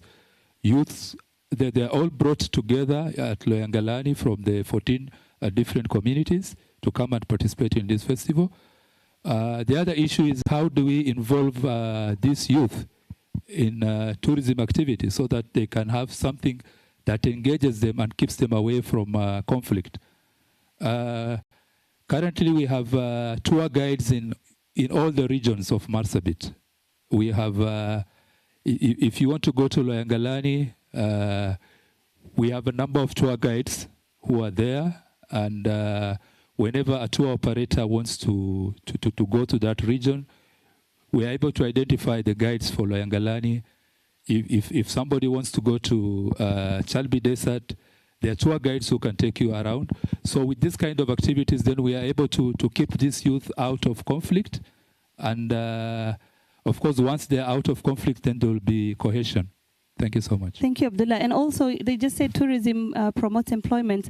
And if we're employing our youths, then we will not have them on the roads attacking us or our tourists. Also, if the county governments can invest in tourism police collaboratively together. This was an open question. Sorry, I'm supposed to moderate. But yes, the three counties can work together, have tourism police, employ these youths, take them off and take them to the lodges and to the camping site. Then we will not have them on the highway. On the package, do we have a package? Because you're the one who... I think it's a package for the region, not a county specific. Okay. We have packages that starts all the way from, when you're talking about the north, from Nanyuki, coming all the way up to North Ho, the Chalbi and the rest. So there are packages that are available. I think what has been missing is the marketing part of it. And also, I can say it's more of a mapping, as I said to most of you. Come together as the three counties and see what is available. Like already you have your guides. Let them come on board and come up with packages. We want also to see operators from within this region doing that, because at the end of the day, they're going to be involved with the activity. And it's going also to answer part of that questions to do with peace and cohesion, because they're going to be engaged. So there are packages that are available. It is now up to the counties to come and partner with key stakeholders in the industry and see how we market them out. Thank you. Thank you, Masters. Has your county automated the revenue? That was his second question. Yeah, the question was the automation of the revenue collection in the county. We have started the process of automation of the revenue for the county, especially across the county and the game reserves. And as the governor mentioned, His Excellency Abdi Guyo, he said we have 3 bills, that is Isiolo Tourism Bill, Wildlife Management Bill, and Community Conservancy Bill. In the bill, we have the percentage, 30% of the revenue collection for the county through tourism will be channeled for promotion of tourism in the county and also the management and conservation of wildlife in the county government. Yes, thank you. Thank you. Maybe just an additional, yeah, of course, Samburu, I'm happy to say that we have automated our revenue, which I'm hopeful from next year will be cashless, so that if you're coming to Samburu, you either pay, through whatever systems, M-Pesa. Even now, we are trying to restrict, taking cash so that we go, digital. Additionally, you asked about what else, what are sort of activities that somebody can do when you're here. You said one, apart from going to a conservancy. Yes, one of the things is once you're in Isiolo here, you can drive to Buffalo Springs, you can drive to Shaba, you can drive to Samburu, have game viewings, Thank you. Adventure. Did he come in late? We talked about all that. Sorry. There's so much to do in the north. Do you have a parting shot in 30 seconds? My parting shot is very simple. Let's come, let's collaborate, let's work together. Let's partner around each and every person. Let's bring everybody to the table and see what they have to offer. And with that, we are good to go. Thank you so much. Thank you. Zamzam? Thank you. My parting shot is let's all be advocates of the richness of our land. Let us own that we have so much to showcase. We are so rich, and let us embody that, and let us involve every person that we know. Let us reach to our local communities and raise that awareness so that we can own the richness that we have. Thank you. Abdullah? My parting shot is that we live in a very fragile ecosystem. Our region, as we know it, is virgin. And what I would say is that we need to encourage more of ecotourism practices, putting in mind that the issues of climate change. So I think as a region, we need to promote sustainable tourism practices so that our people can also benefit from it. And we are also able to conserve our environment. Thank you so much. Thank you. Mine is, as a region, we need to collaborate together. We need to come together, market our region as a destination. There is a lot that we can be able to benefit as a team, as the 3 counties, if we work together. Additionally, sustainable tourism is the way to go. Mass tourism, which has been the norm, we need now to move and do sustainable tourism, but also diversify our products for tourism in the region. Thank you. My parting shot is, let me first acknowledge that Isiolo County is one of the counties in ASOL areas that is very peaceful. The issue of insecurity, we are handling it very well. And parting shots from Isiolo County is, to our dear investors, let us invest in Northern County tomorrow, today. Thank you. Thank you so much, my panelists. I would send as my parting shot, I would send a message to the county government. Please stop changing the dates of your events. Stop canceling your annual events, because you're spoiling your calendar of international events on the Kenya Tourism Board. Stop postponing and changing International Camel Dabi, Loyangalani Festival. Let's stick to the dates so that it becomes international. Thank you so much. It's been lovely. My panelists, you're requested to kindly sign up with Byrant. Thank you so much for listening to us. Please come invest in Northern Kenya's tomorrow, today. Thank you. Thank you, Asante Sana. That was breakout 2. Yes. Yes, panelists, and speakers, you're requested to sign up at the media desk. Yes. He's coming round to register, so you can just a group photo for them. A group photo for them, even as we wind up. I will ask us to come and occupy the front seats now, even as we get into our last session. Thank you. A group photo for that team. Thank you so much for keeping time. I was walking around the different rooms just to see what was happening there, and I believe We did so well. We started on time and were able to finish on time.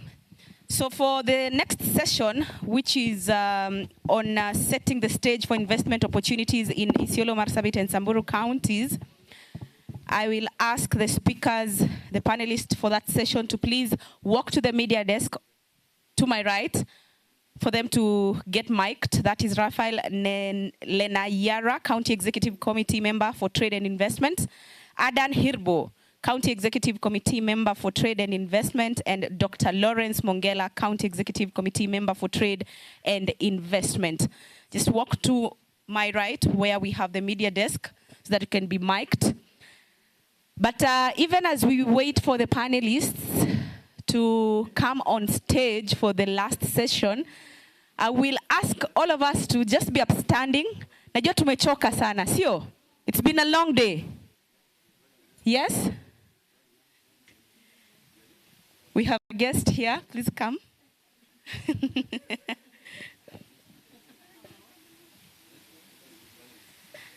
Okay. Nataka to stretch kidogo. Even as we are having our panelists mic'd, nataka to stretch kidogo. Nataka to stretch kidogo. Those at the back, please occupy the front seats. We are coming to the end of this good day, which I mentioned earlier, and it's indeed been a good day. So I want us to put our legs apart. Put your legs apart. Put out your right hand. Put out your left hand. And then stretch to the right. Stretch to the right. Remember, my right is not your right. Sawa sawa. Stretch to your right. Fika chini. Mulisema mnataka kuanguka nayo, au sio? Haya, sasa anguka nayo. Haya.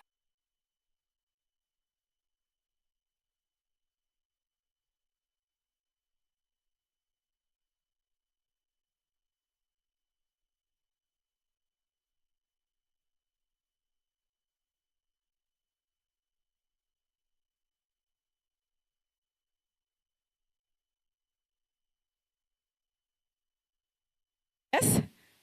Now, I will pick randomly because this team which was here was the last one to finish, just randomly. One person from that team to tell us what they learned. You can have your seats. You can have your seats. To tell us what they learned as we wait for our panelists to come on stage.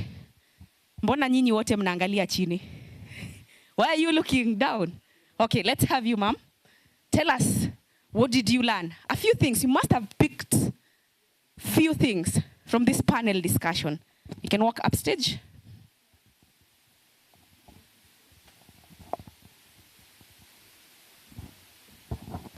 Thank you for the time. There are so many learning points that I got from the panelists, but specifically, I saw there are so many opportunities that need to be tapped. They are yet to be tapped. The northern is virgin. We really need to come up, the investors. We are ready to accept you as Marsabit County. With all what the panelists have said, karibuni sana. Then the issue of the youth was one of the things that was touching, and it talked about the peace issue. Our youth, we need peace, and the peace comes through the tourism activity that has just been said. Come up, tutafanya pamoja. Asanteni. Asante sana. Asante sana. We are having our panelists. If you're just joining us, please have your seats. On stage, we have Raphael Lenayara, County Executive Committee Member for Trade and Investment. Please walk upstage. We have Dr. Lawrence Mongela. He's walking upstage, County Executive Committee Member for Trade and Investment. And lastly, we have Adan Hirbo, County Executive Committee Member for Trade and Investments. Ladies and gentlemen, put your hands together for this great team that is going to be discussing be setting the stage for investment opportunities in Isiolo, Marsabit, and Samburu counties. And the objective is understanding the investment landscape and opportunities. Tuwape makofi jamani. Makofi ya kilo. Moja. Mbili. watatu. Asante. Adan Hirbo. He's coming. He's being mine.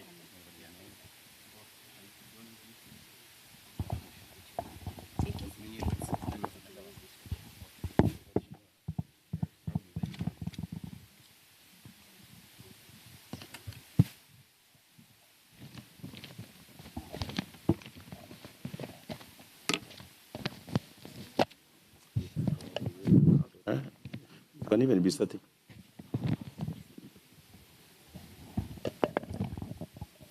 Good afternoon once again.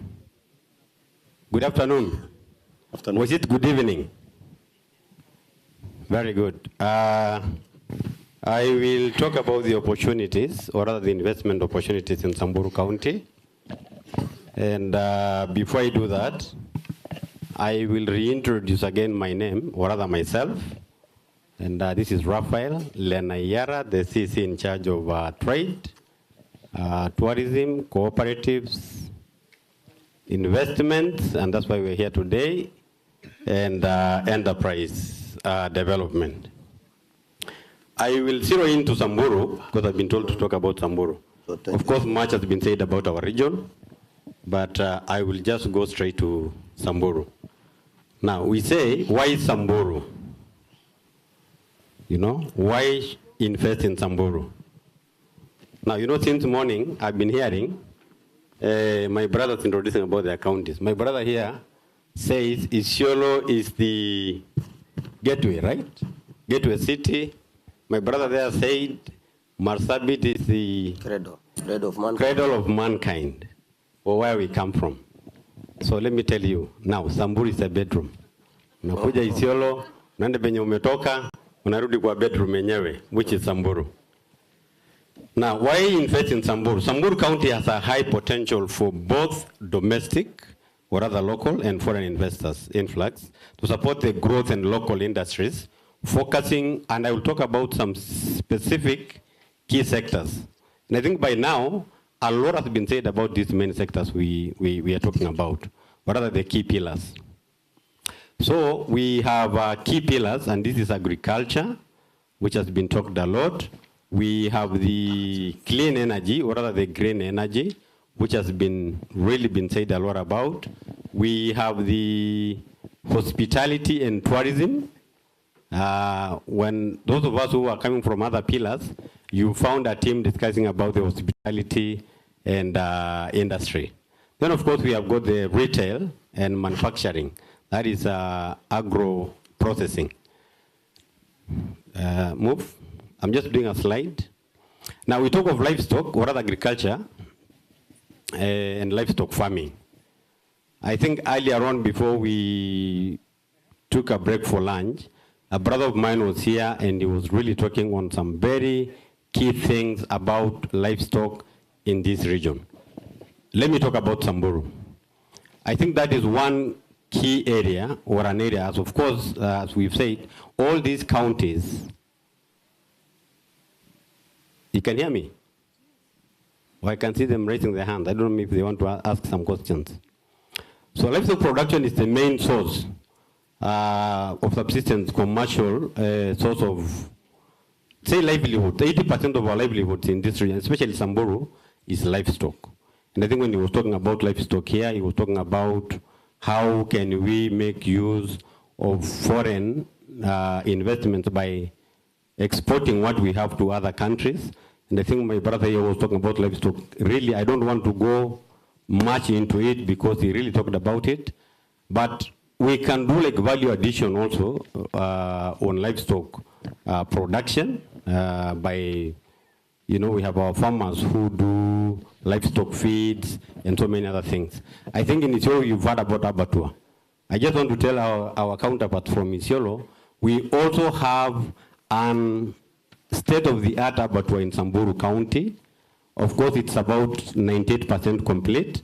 And we have also, and I will want to encourage more, we have already got an investor who is interested in doing value addition to what we have at that abattoir in Samburu County. And so in livestock production, I think that is how the much I will want to talk about it.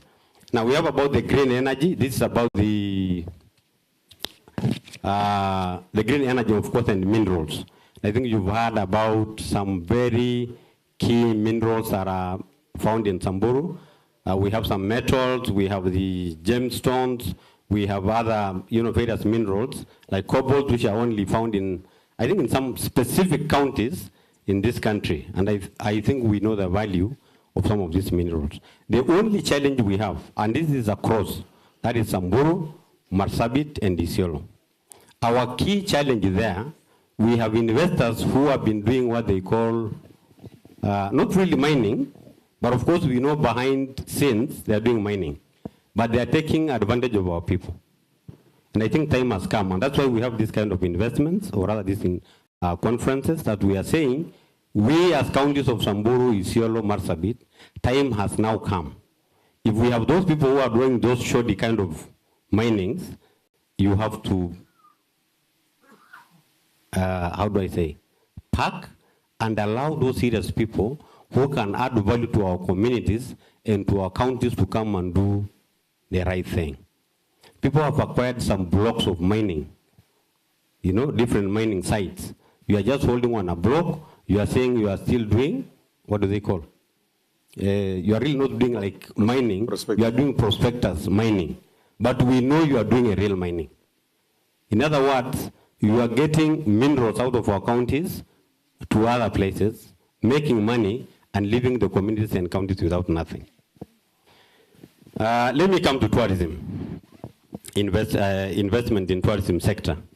And I think again, a lot has been said about this. Today, the whole world is focusing in the north. When we talk of the north, we talk of the 3 counties. I think tourism started, when we talk about the north, the first tourism investment started in Samburu County, if I'm not wrong.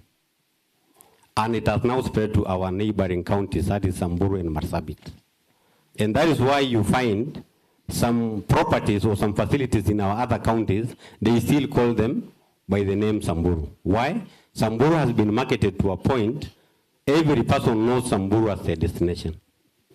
And so we have a lot of potential when it comes to tourism investments in this region. 70% of animals today, you will find either in these main national reserves or in our community conservancies. I think you've heard today, we have about 14 conservancies in Samburu, we have 7 in Marsabit, I think we have 4. 4 in Marsabit, 7 in Isiolo County. But having said that, I'm 12 in Isiolo County. Having said that, we still have a lot of potential for improvement. If you look at the 14 conservancies that we have, my colleague who was here earlier said, we only have about, to a tune of about 7 to 10 eco-lodges.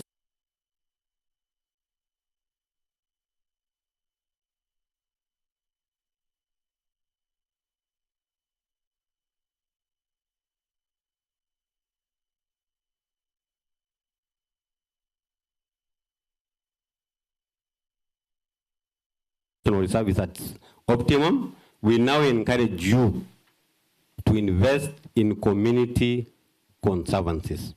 The few we have today, and I think some would ask the question, if you are to tell somebody today, what will you invest in and you will not go wrong? I think the answer to that is invest on eco-lodge within those community conservancies. Today, the few we have, if you are to spend a night, it costs you about $2,500 a night. If you are a couple, 5,000. So I guess there, you cannot go wrong. In terms of sports tourism, I think a lot has been said about the sites that we have, starting with Lolokwe, all the way to Poi, all the way to the western side of the county. We have a beautiful escarpment there, which we call, what's the name of this escarpment? Malasu escarpment. We have 0 facility there, and a lot of people come. What they lack is where to put up. Somebody said about our brothers in Laikipia, and my sister asked, why will you have breakfast? Why will you do lunch and dinner? And that's what they do. They fly in the morning, have a breakfast in Lolokwe. They will do lunch in Loyangalani, you know, and they will end up possibly in what was called the, you know, the lake, the mountain, Marsabit. So you can imagine all those, and sometimes these people land, they pay zero, you know, zero monies to our communities when they carry out such activities. And I think practically, or if you want to do a good practice, at least you should pay some conservation fees or other fees to those areas where you are landing. In terms of wildlife, I think I don't even need to emphasize. It's a shared resource. We have 5 unique animals that is only found in this region. So you can imagine how blessed we are as counties, because this livestock, I mean, rather this wildlife is only found within those 3 counties we are talking about. That is the Gerenuk, I think it has been said. We have the Gravy zebra, it has been talked about. We have the Beisa oryx, it has been said. We have the reticulated giraffe, which has been talked about. We have the Somali ostrich, which has been talked about. So, in terms of wildlife, because, you know, people talk about Masai Mara, those are crowded places. If you need that private kind of tourism, this is the place to be, you know, Samburu. In terms of, I think I've talked about the tourism, I've talked about the agriculture. The other sector will be, we have talked about the green energy. The green energy, of course, and that is why the world is going. Every person now is going to green energy. As much as Marsabit said that they have the largest green energy production in their county, I think part of those turbines are within Samburu County. So we share that resource. Yeah? And we still have a lot of other potential. We are currently doing a survey around Baragoi area on the same issue on green energy. And God willing, we've already found an investor. So soon, we will also be producing more energy. It's very unfortunate. The energy that is being produced in Marsabit, it overflies over our heads. Some of our communities are in dark, and the power runs over us. So I think it is time, as counties, we should not be marginalized again. You know, the sectional paper of, the sectional paper number 10, actually that's why we call themselves at the ASAL counties, we have been marginalized, you know. Now, I think now with devolution, we should stop crying. You know, these counties in the north, we should stop crying of being marginalized. Let us make use of resources God has given us. And I think by so doing, and of course now we have our own governments, the county governments that we have, a lot can be done to change the negative things that have been done before, over the last 60 years. So I think with that, I will end there, so that I can give my colleagues some few minutes to say also what they have to say, and I'll be willing to take questions when that time comes.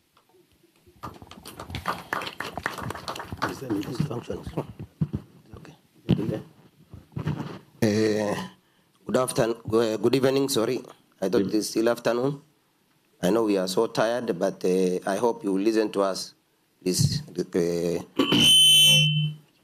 First and foremost, my name is, as I have said in the morning, Adan Irbo, CC for Trade, Tourism and Cooperative Development, the great county, great of mankind, great county of Marsabit. Tulisema Turkana was to let them not bring compare, because the great of mankind is from before us. It was said by His Excellency, the Deputy Governor, in the morning. And therefore, the distinguished guests and partners, I have a great pleasure to introduce the investment opportunities available in Marsabit County. Please scroll the...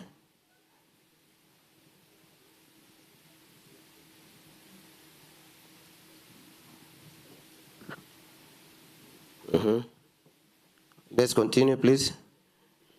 Marsabit, as you have heard before, is the largest in terms of landmass, the largest county in Kenya, with around 70,000 square kilometer, bordering Wajir to east, Isiolo to south, and Samburu to southwest. This shows the potential of the Marsabit in terms of landmass and with the population of around 460,000 as per the 2019 census. And with 14 ethnic groups, as it was been said before, different cultures, and an opportunity for tourism destination. Why investing in Marsabit and why now? Number one, in terms of the vastness of the landmass, as you have heard, Marsabit is almost 70,000 square kilometer, which has a huge potential to set up export processing zones, industrial parks, as we have already started one, and also Marsabit is also a lapset corridor toward the end to Ethiopia, and also the Great North Road from Johannesburg to Cairo pass through Marsabit. Notably, we also have a population of around 130 million of Ethiopia, whereby that's a great potential for investors. Key pillars for the investment opportunities, number one is agriculture, crop farming, fishing, and livestock farming. And then we have also renewable energy, that is wind and solar, then hospitality and tourism, and also mining, which is currently it will be one of the potential, the biggest investment in Marsabit. In terms of agriculture, that's crop farming, fishing, and livestock farming, Marsabit County has vast land for farming and is rich in livestock production. It has a potential of a abattoir that can be able to process up to 1,000 animals per day. And also, it has a large export capacity for sheep, goats, and camel, because in Marsabit, almost 80% of livelihood, people depend on livestock. As for the crop farming is concerned, we have a large horticultural farms around Mount Marsabit. So, you know, if you go to Marsabit, mostly, recently when I was in Naivasha with the PPP directorate, one of the directorates from PPP told me that there was a time, back those days, I think 90s, when they are traveling to Wajir, Marsabit, and Isiolo, he came without any jacket. He just came with the normal T-shirts to Marsabit. But he was shocked when he found the weather of Marsabit. It was a very cool place, highland within a desert. Therefore, Marsabit, there's horticulture around the Mount Marsabit. Then Moyale, they produce millets, beans, maize, and also other products. Then from fish perspective, it has a massive potential for the farming of fish, especially in Lake Turkana, as you have had blue economy. And I think Narita talked about the fishing recently. We have a great potential for fishing, fish farming, and also fish investment in Marsabit. As you can see in the pictures, the farming that's taking place. Then in terms of renewable energy, wind and solar, wind, I think we have the biggest, the largest production of wind energy, that's Lake Turkana wind power, which produce around 310 megawatts to the national grid. And still there's big potential in terms of wind power projects. It's reliable, especially in areas of Lake Turkana, an area of Bobisa, Northern. And recently, KenGen is also investing to produce around 1,000 megawatts soon in terms of solar, in terms of wind energy. There's still great potential. And then solar power, Marsabit has immense solar power potential, which is radiant, which has a radiant sunshine. The county is already taking advantage of solar to tap into use such as building solar mini grids, solar PVs, and the demo energies. However, we have still a big potential in terms of solar power. Those are the Lake Turkana wind power, as you can see, one of the greatest wind power, and I think in all the Africa, not even East Africa. Then hospitality and tourism. I think the group just who left here on time, the tourism breakout session, they have talked about more on tourism and hospitality. Marsabit County, widely known as the cradle of mankind, as I've said. We have 14 ethnic communities with different cultural heritage. Some of the unique national park in Marsabit are Marsabit National Park, which is hosting Marsabit Lodge, and also Lake Paradise, as was discussed in the tourism session before. Also, the Hamed, the famous Hamed, which is in National Museum, is from Marsabit, and soon will claim to be taken back to Marsabit, not in National Museum, so that a museum will be built in Marsabit and kept in Marsabit, because it's our belonging, it's our property.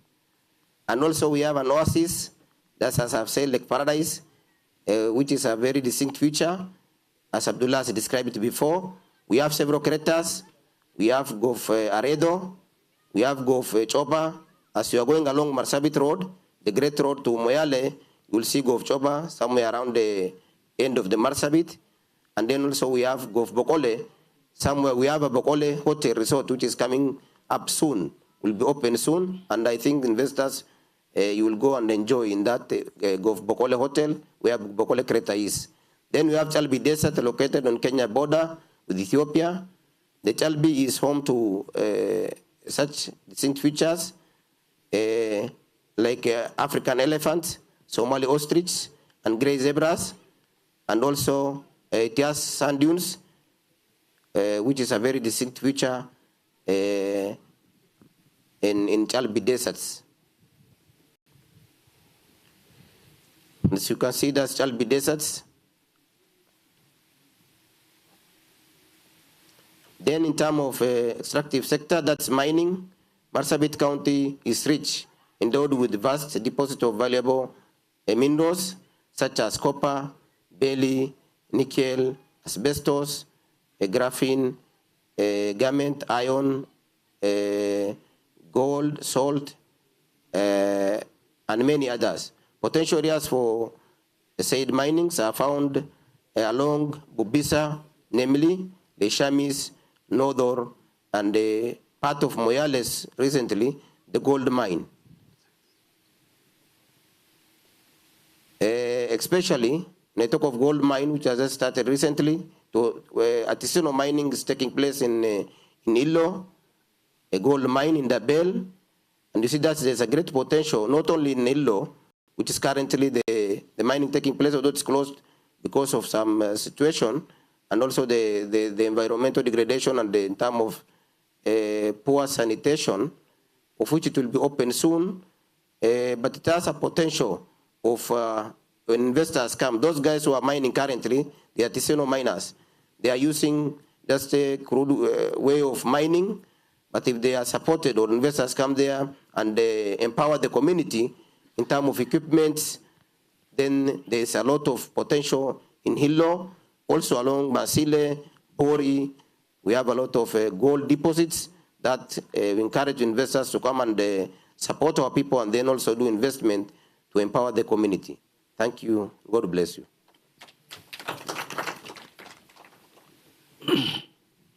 Thank you. Now we have come to the side of Isiolo, all protocols of safety. Good evening. Barizenu. Okay, my name is Dr. Lawrence Mongela. I'm the CC for Tourism, Trade, Cooperative, and Enterprise Development, County Government of Isiolo. I wanted to show the opportunities that we have in our county. So I also asking why invest in Isiolo County. One of the reasons is that this county is strategically located. It's in the heart of the Kenya. It's a connector. I call it also economic hub. The short city, home of also Special 5, which you have learned from my colleagues, because we are in the same landscape. I also call it comfort zone, because here you can see I've come with my tie and the suit and I'm comfortable. And you can also come with your sweater and you're also comfortable. So I'm also calling it comfort zone. Then we have abundance and the diverse natural resources, like the other two counties. We have Ngorot, we have limestone, gemstones, we have also gypsum, aluminium, marble stone, rare earth, radioactive minerals, and also a lot of sand. And of course, the abundant land. All these resources, most of them are not exploited, and those which are exploited to a very small extent, like Borod, which is at Komdunte, and also here at these minerals are largely unexploited, and we are calling investors to come and support us so that we can have money from this segment of the economy. The other thing is the cultural diversity, where we have peace and cohesion. Also here in Isiolo, we are diverse communities. We have the face of Kenya here, and we coexist, peacefully. When you look at the county government of Isiolo, it is reflective of the county itself. We have other communities represented, and that's how we feel included. There is inclusivity. And of course, the infrastructure project, we are mainly the Isiolo International Airport. We have the airstrip, the northern corridor, which is Lapset, which is setting up. When I was in Lamu, I can see already Lamu is there, they are set, and I think the road is soon coming here, then it go to Ethiopia and also to Sudan. And now the Horn of African Gateway project, which is going up to Mandera. And lastly, we have the enabling environment, we have policies in place and regulations which are supporting the investors. I think that I wanted to talk about is about the tourism, wildlife, and hospitality, which we have seen we are rich with biodiversity. We have talked about these animals. You can see the reticulated giraffe, the Somali ostrich, the Grave zebra, Besa oryx, the Granuk, and also we have talked about the Somali ostrich. These animals are unique in this landscape because they are special in northern Kenya. Then the other tourist attraction we find here is this small pool, which we refer to as a natural swimming pool, which has attracted a lot of people. They come and they watch in this particular swimming pool, and they say it is medicinal. So I am also going to try, although I'm not a very poor swimmer. Then the other issue I wanted to talk about is about the scenic and the documentaries which have been done in this landscape.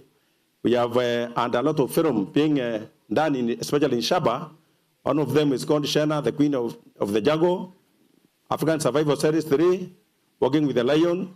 And recently, 2 films have taken place. That is Mother. I think this one has not hit the market. And also The German King. This one has been done in the last, I think it's just last year. Yeah, and part of this year. And then there's also tourism and hospitality, whereby we are saying people can invest in hotels. Here in our parks, we have only about 4 hotels, and we are calling our investors to come and invest more hotels here because we have very few beds in this particular facility. We also look at the issue of travel operators. You can also have your van, bring people to Isiolo to come and see our rich biodiversity. Then also, of course, research and the curio shop. If you look at the size of our national reserve, there are 3. Shaba is 239 square kilometers. Buffalo Spring is 131 square kilometer. And Bizanandi is 606 square kilometer, which is a huge potential. Actually, His Excellency the Governor is going to recruit rangers. We are in the process of employing around 60 rangers.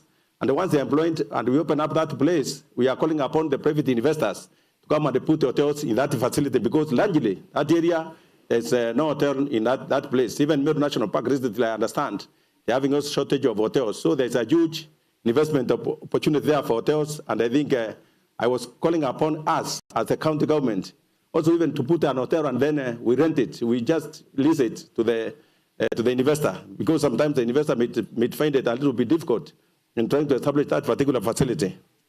The other thing I want to talk about is about the livestock economy, which is we want to commercialize our livestock.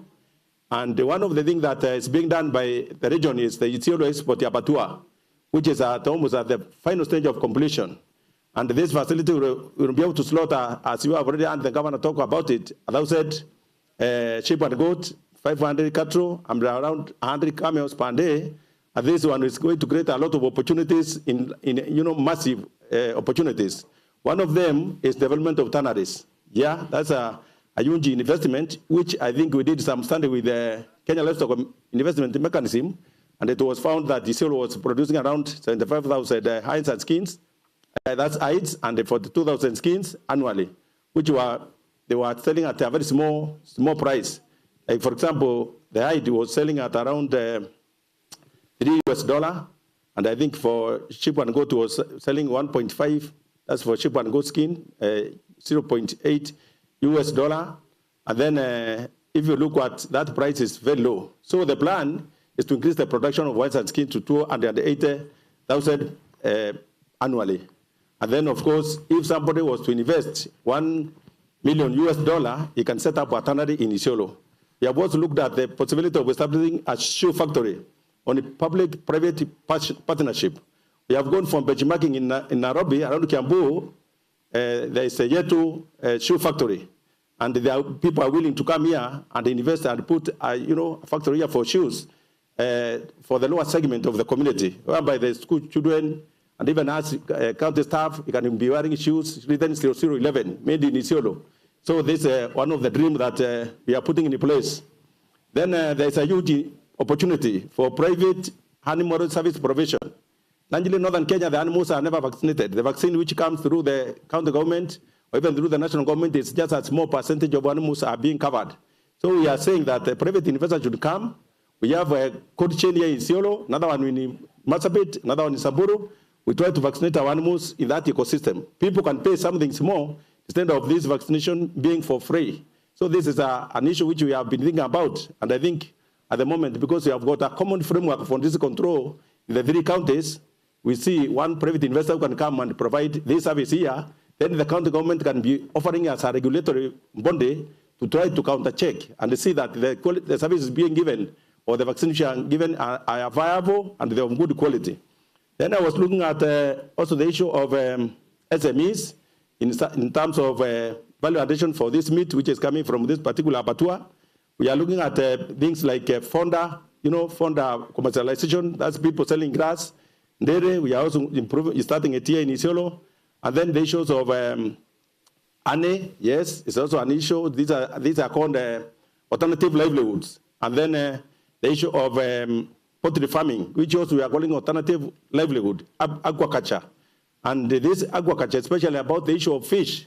I think the people of Isiolo, they are very funny. They go there, when the water is drying in Wazonyiro, the fish is coming here, you can even catch it. And then they are saying the fish is stinking. Then I was telling them, let's collect this fish, wash, and go and sell. The money does not stink. So that's a concept that we have been trying to sell to our people, and we are agreeing that this what river is a huge opportunity for us, and we are going to tap that opportunity. Then if you look at one of the photographs I put here, I think you can see the Isiolo market. That is quite, the one in the middle there, you can see that is Isiolo livestock market, and this market handles quite a huge number of animals. These are the modern markets you heard about. There are about 9 of them which are improved like this, and this is a huge investment because people come where they sell rope, sell food, they transport animals from here. So one day I found they are allowed as much as 20 million was exchanging hands.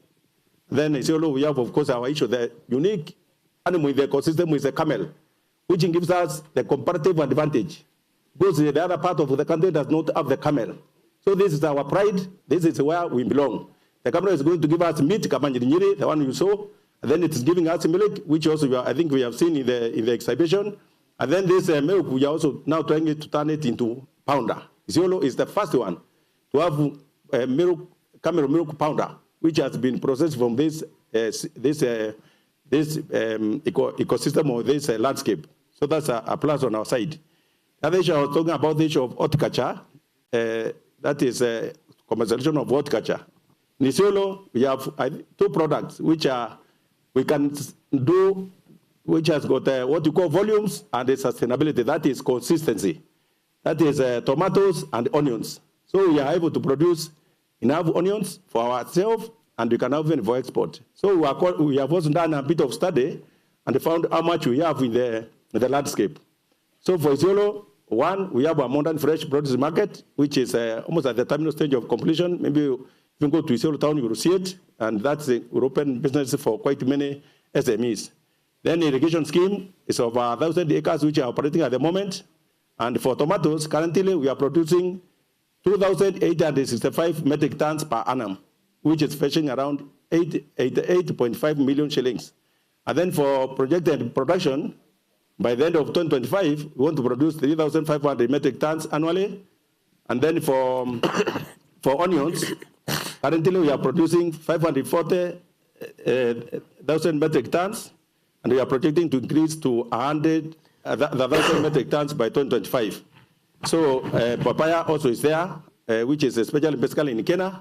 And these are some of the products that we are seeing the investors can come here and start micro processing so that we can have our youth, especially Gen Z, getting employment. So I invest, what investment opportunities are we looking for? One, we want the private sector to address the production of inputs and also output gaps.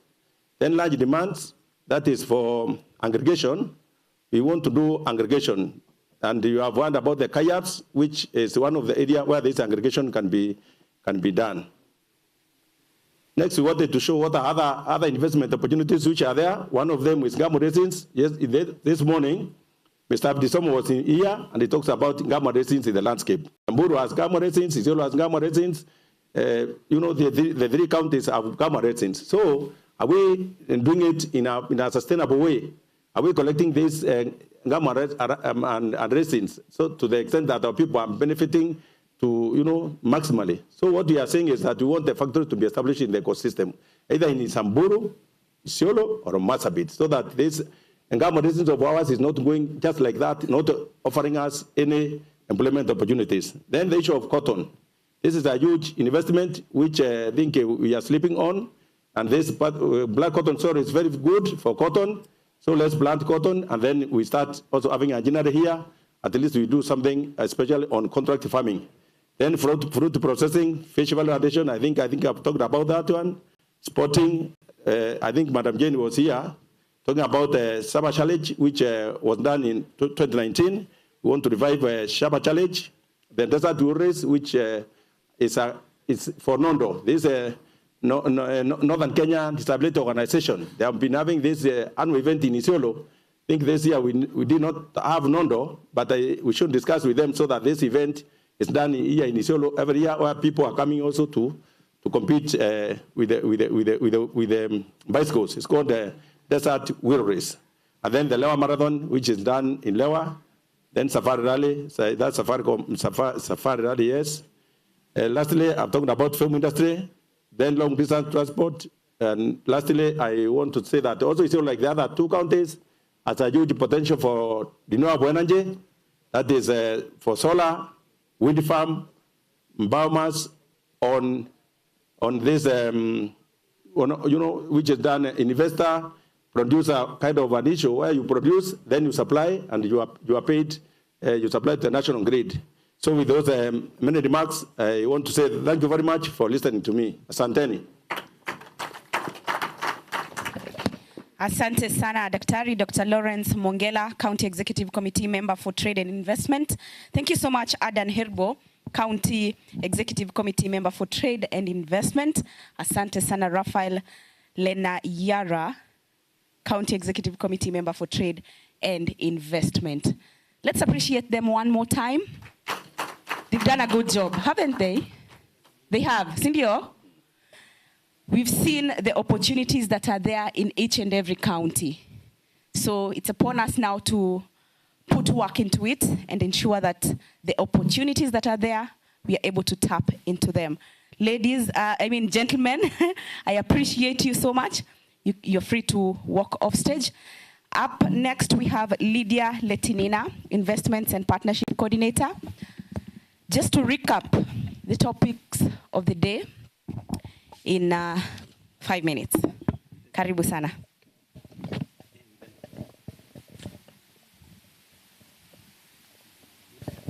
Okay, a group photo for them, please.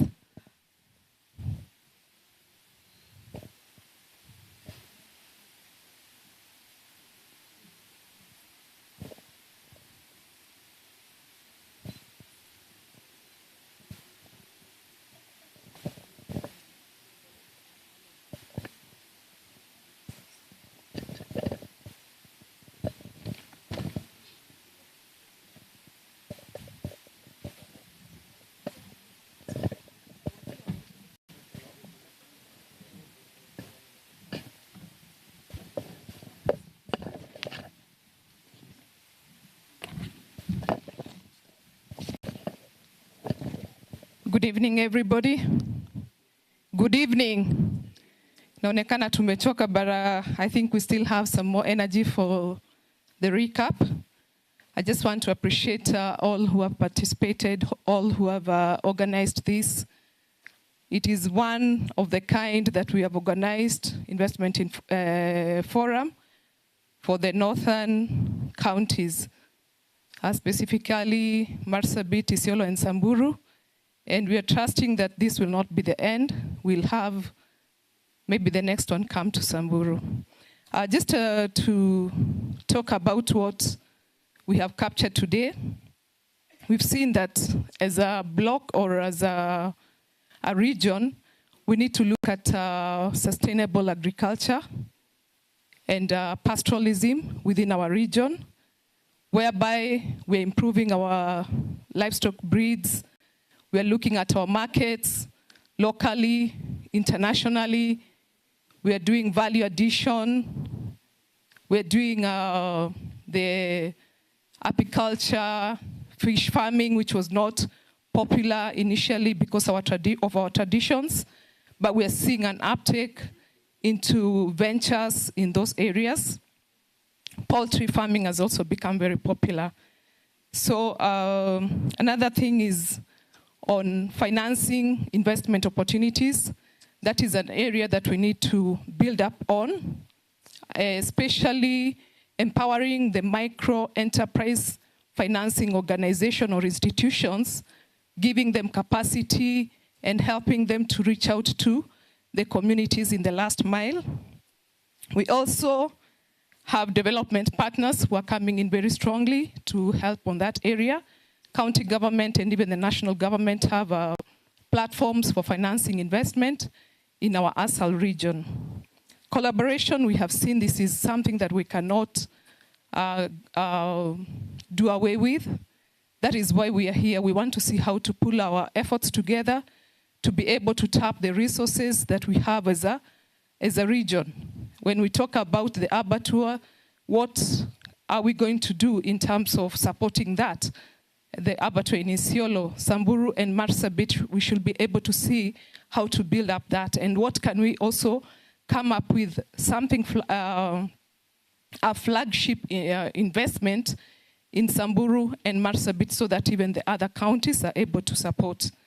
We also want also to look at the village saving and lending associations, which have really worked very well in Samburu County, whereby communities or just groups are coming together, they're able to do their saving, lend within themselves, and they're empowering themselves economically, and we have seen that changing livelihoods and the standards of their lives. We also need to look at social inclusion. Infrastructure is also very important when we look at this northern region.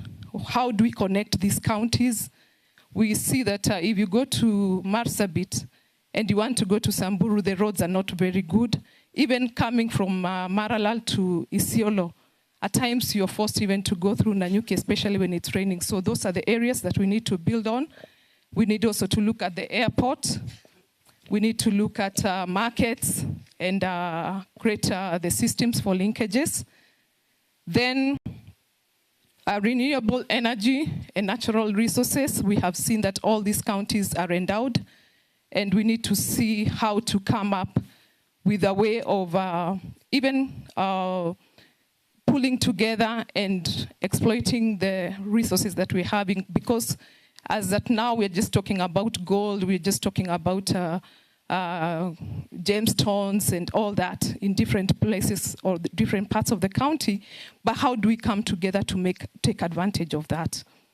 Technology and innovation, it's very important. We have seen the world is going e-commerce. How are we going to help our businesses, the small enterprise groups and the medium enterprises to take advantage of that platform? Nowadays, it's not a must that you have to be in a business premise, but you can do the digital platforms even to take advantage of that, do marketing. We have the Ushanga, which is a trademark of Samburu and the Ma community. So we need to see also how to help them to access the markets locally and internationally. peace for investment. That we cannot even overemphasize, because we have seen a larger part of these counties were not able to be exploited because of lack of peace. But right now we have seen some calm and a lot of an initiative that has gone to peace building. The northern part of Samburu has a lot of potential on tourism and the minerals, but because of insecurity initially, we're not able to access. But right now we are proud and we thank God that there's peace, so we can take advantage of that. Legal structures, we need also that, the public-private partnerships, and investment authorities established within the counties, so that we give that framework for developing the investment opportunities and even attracting investment. I think one thing that also came up very strongly is the inclusion of the county assembly in these initiatives. So we are trusting that as we go forward within the trade investments that we are envisaging for every county, and also any other investment conference maybe for the region, we need also to recognize the role that the county assemblies play in that. I'll also talk about positive publicity. Positive publicity will help to sell the northern region as a good hub for economic development, for investment, and for good things, tourism, and all that we have been talking about here. But unless we do deliberate effort of talking good things about the northern region, then we'll only be known for Suguta Valley, what happened. We were told that the askaris, when you want to threaten them, you tell them that you'll take them to Baragoi. So we have been known for those things that were not so good, but we need to talk a lot about that. We also need to think about coming up with investment manual or investment handbook that will speak about all these things that we're talking about here, and we can share, we can use even as we go to these expos that we attend, locally and internationally. So I think I'm seeing like I'm not having so much time. There's so much, and I'm sure at the end of this, we shall have all these good ideas put together and shared to all of us, so that we can also help to build within our counties. We think that it's also important to have the trade fairs for each county going forward, so that when Samburu is having the trade fair, we will be able to invite Marsabit, Isiolo, and other counties to come and learn from us, and vice versa for the other counties. So as I finish, I'd just like to let you know that we are having Ma Cultural Festival. Ma Cultural Festival is an initiative for Samburu County, Kajiado County, and Narok County. We want to market the endowment of our culture in this region. So that will be happening in the first week of November. We welcome all of you. Jennifer, you come to Samburu. We'll be at Kalama the first week of November. So we welcome all of you. And I think in due time, we shall be having some publicity on the fixed dates, so that we help also build tourism, because when we talk about Kalama, we are not just saying Samburu alone. I know Isiolo is on the other side, Buffalo Spring is on the other side. So we're talking about the culture that has helped us even to sell Samburu as a preferred tourism destination in the country. Thank you so much, and wishing you all the best. For those who are traveling, may you travel safe, and for the rest, have a nice evening until we meet again. Thank you. Thank you. Thank you so much. Let's appreciate her one more time. We still have energy. We still have energy. Sindio? Okay. Now we are coming to the end of our event today. And in closing, I will ask Boru to come upstage. Mohamed Boru, the Deputy County Secretary for County Government of Isiolo, to come on stage. In closing, so that he could invite the Deputy Governor, and then we will close in style. Karibu sana. Good evening. Mujambo, I wish we can move closer because I want to give a small assignment. Is it possible? Wale wako mbali wakuje hapa tafadhali. Naomba tu dakika moja. Tukuja karibu. I'm a teacher by profession. Nataka kupeana wireless assignment. Please come closer. Tumemaliza. Please. Iko homework. Amfanyie hapa, mnafanya nyumbani. Please, na request wale wako mbali kuja karibu kidogo. Tunafunga. I think the day has been a great success. No doubt. It has been very smooth. We have learned a lot. I want to give an assignment, but Lydia has given the leakage. Because already I may summarize the answers.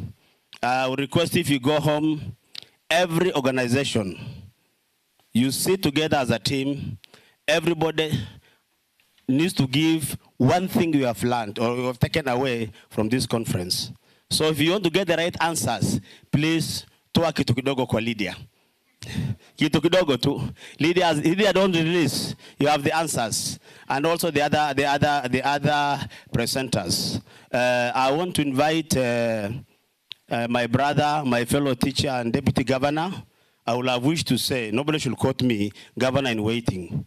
Because I'm told there's a vacancy there. But not yet, sir. Sijakuita bado. Nasikia kuna vacancy huko very soon. I work in Moyale. Before I invite you, allow me to say one or two things. Kindly allow me 2 minutes. There is this, during the Second World War, the British government was taking young men from the villages to go and fight in Burma. And then there is this young man called Macau who was picked from Ukambani to go and fight. Then, through the grace of God, he never visited the father or God. He came back home after the war. But now, when he came home, he came with a small box, kabox kidogo, and he locked it. You know, he was taken through the military training, so he must shave every morning. So he opens the box, look into it, smiles, shaves and locks and go away. So his wife got disturbed. What is this thing the guy is looking in the box? He smiles and then he locks. Then one day, he forgot to lock the box. And then she got access to the box. When she opened, there was a mirror inside that box. In the olden days, there were no mirrors. You look into the water and the face will, you know, you see a funny image. Eh? When she looked into the mirror, she saw a young lady say, oh, God, God. So he brought a wife from there, and he was hiding her inside here and looking at her every morning. She started making a kapiganduru. She shouted, the mother-in-law came. What's the problem? What's the problem? You know, your son has another wife. Then where? Inside this box. Then the old lady looked into it. He said, oh my God, my son missed a woman to marry. He married this old woman. You know. So she was seeing an old woman who was wife of her son. Incidentally, you are supposed to see yourself in the mirror. What you call self-reflection. Those two ladies were seeing other people, not themselves. Of course, the whole village came because of that shout, and he took them through the training and the use of a mirror. And for this one day, we have been doing self-reflection. Are you seeing yourself or are you seeing somebody else? Go back to your organization, go back to your government, go back to your department and ask yourself, where am I standing in terms of investment? In terms of progress of my organization, my county, where am I standing? What am I supposed to do more? Madam Jennifer already, sisi tumeanza kupanga assignment. Hatuwezi kuambia watu, lakini Isiolo County tumesema we are coming back here alone. If you want to join us, shauri yako. But you want to come back here alone and say, can we do investment conference for Isiolo County? Already we have the leakage, you have the experience. For the last 2-3 months, Madam Veni and the team have trained us. Otherwise, it has been a very successful day. It has been wonderful. I think we have learned a lot. Kindly let us not stop it here. Let's go and improve how we do things in our organizations, in our groups, in our departments, so that we take Isiolo County, Marsabit and Samburu a notch higher. And if you can, something I was waiting for, which did not come out very well, a joint venture between the three counties. Can you come together, all of us, and see what we can do together and what we can do better for Isiolo, Marsabit, and Samburu? Instead of Lydia inviting me, Kuja November, we are saying, what can we do as a region? Regional block, this is an opportunity for us. With those few remarks, allow me, but before I invite my sister Jennifer, allow me to tell you that after the deputy governor closes, we need to appreciate ourselves. And I will tell you how. Tutafurahi, tutajishukuru. Kwa hivyo, being seated, allow me to call Madam Jennifer to come and share with us her feeling also for the day and kindly stand with us through this journey, the 3 counties, the USID. Karibu, my sister. Please clap for me, please. Thank you. Thank you. Asante.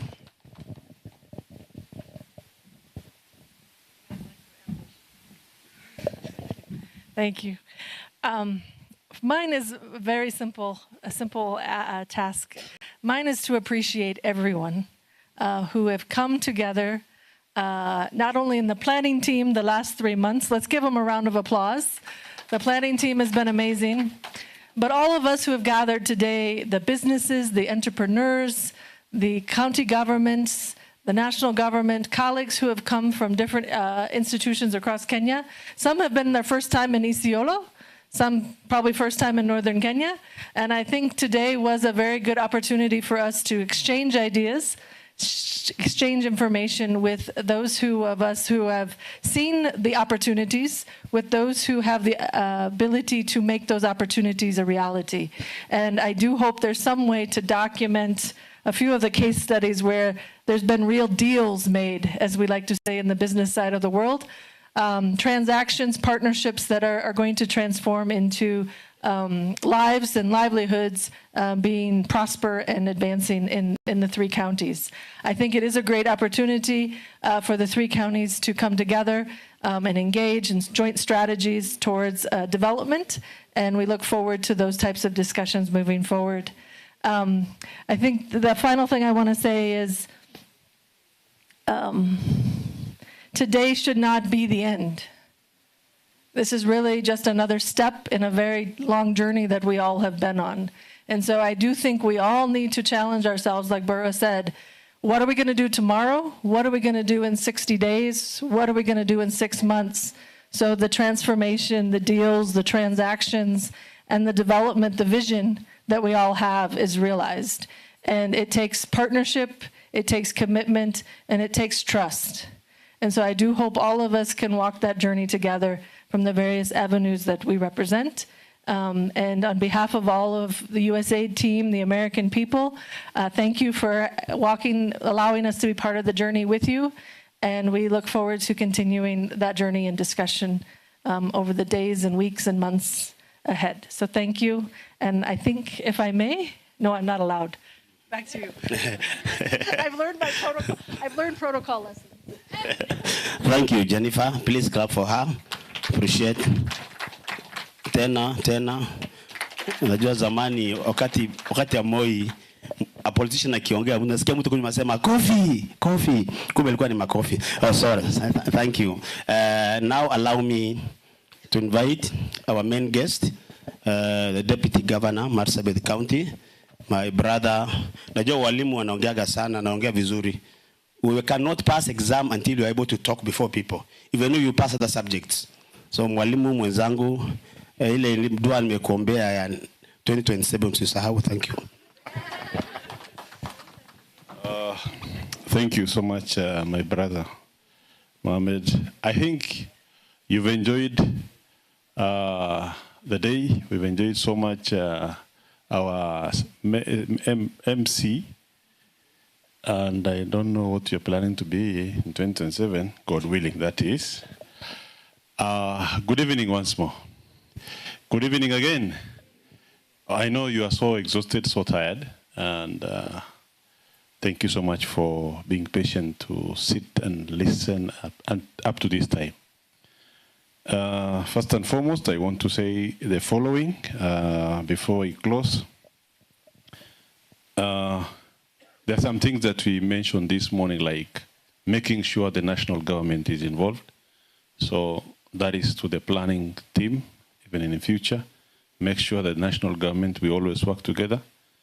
If we don't call them, that means we don't want to move, because that is the government of the day. Secondly, we mentioned that the county assembly is also a very important component, and I want to reiterate this, that it's important to involve them. We've learned a lot. I don't want to mention many things that we've said this day, but the most important thing is our coming together. This is the first investment forum, and we have seen the success of this day. And I wish you clap for yourself. Are you going to clap for yourself that way?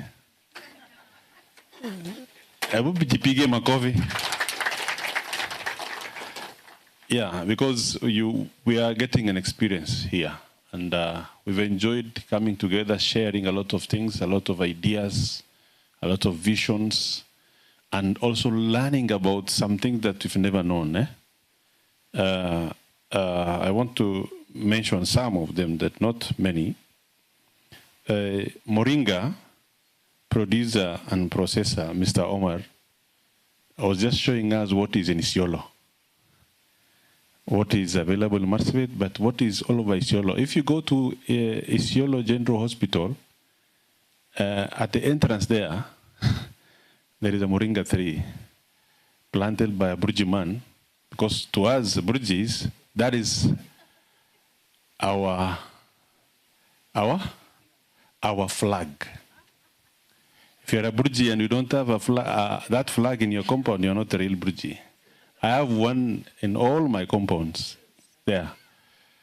And we use this. And in the past, you know, people were saying, "Hii ni chakula, watu wanakula miti," and so on.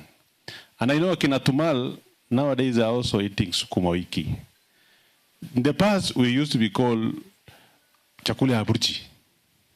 Ama namna gani? Sindio, yeah. But nowadays you are exposed, and now you are also eating. The same applies to fish.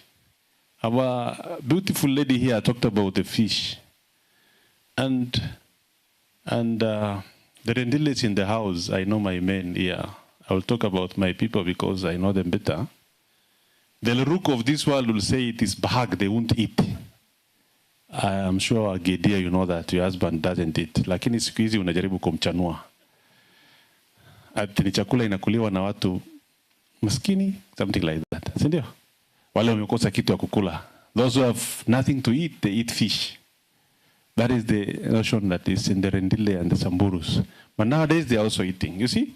So when we come together, there are a lot of things we learn. And someone is showing us about the moringa here. I found a lodge in Mombasa. It has many moringa trees in the compound, and they have even a powder. If you go to Mombasa, go and ask. I wonder who introduced this in Mombasa. So we are talking about all these things we know, but we knew it differently. But we're learning. We learned today that we can export live cow, goats, and sheep from here to Oman, to Egypt, and other parts of the world. And Akina Tumal are just watching these goats, and they die because of the drought. They don't want to sell.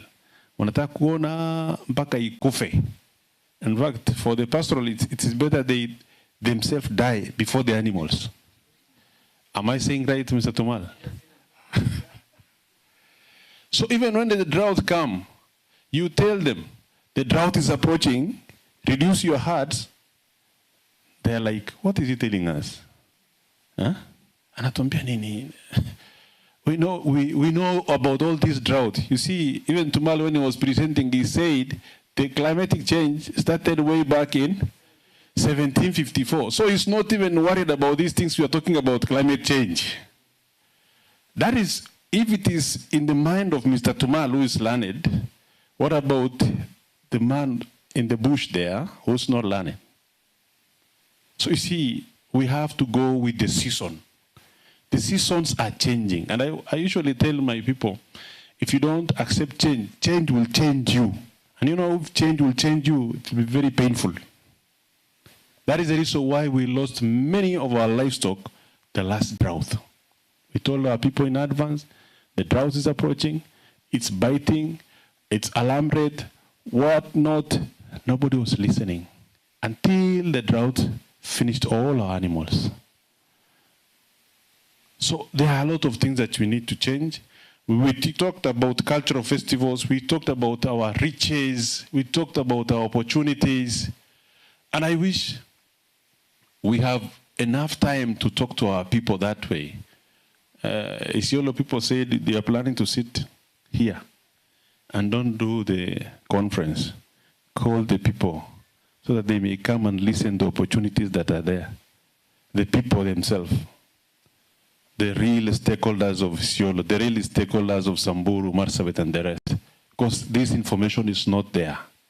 That is one thing that is lacking. They don't know what they own. They don't know how rich they are. These animals we have, we're talking about, we have livestock. We are so rich that we don't even know. You will find a mama who is so emaciated because of the drought, or not because of even the drought, because she is used to someone giving her some money to buy food when she has enough goats, enough sheep, enough camels. She doesn't sell. Instead, she goes begging. You know, sometimes when you come to ask for this thing, I don't have sina ng'ombe hata moja, I don't have even a cow.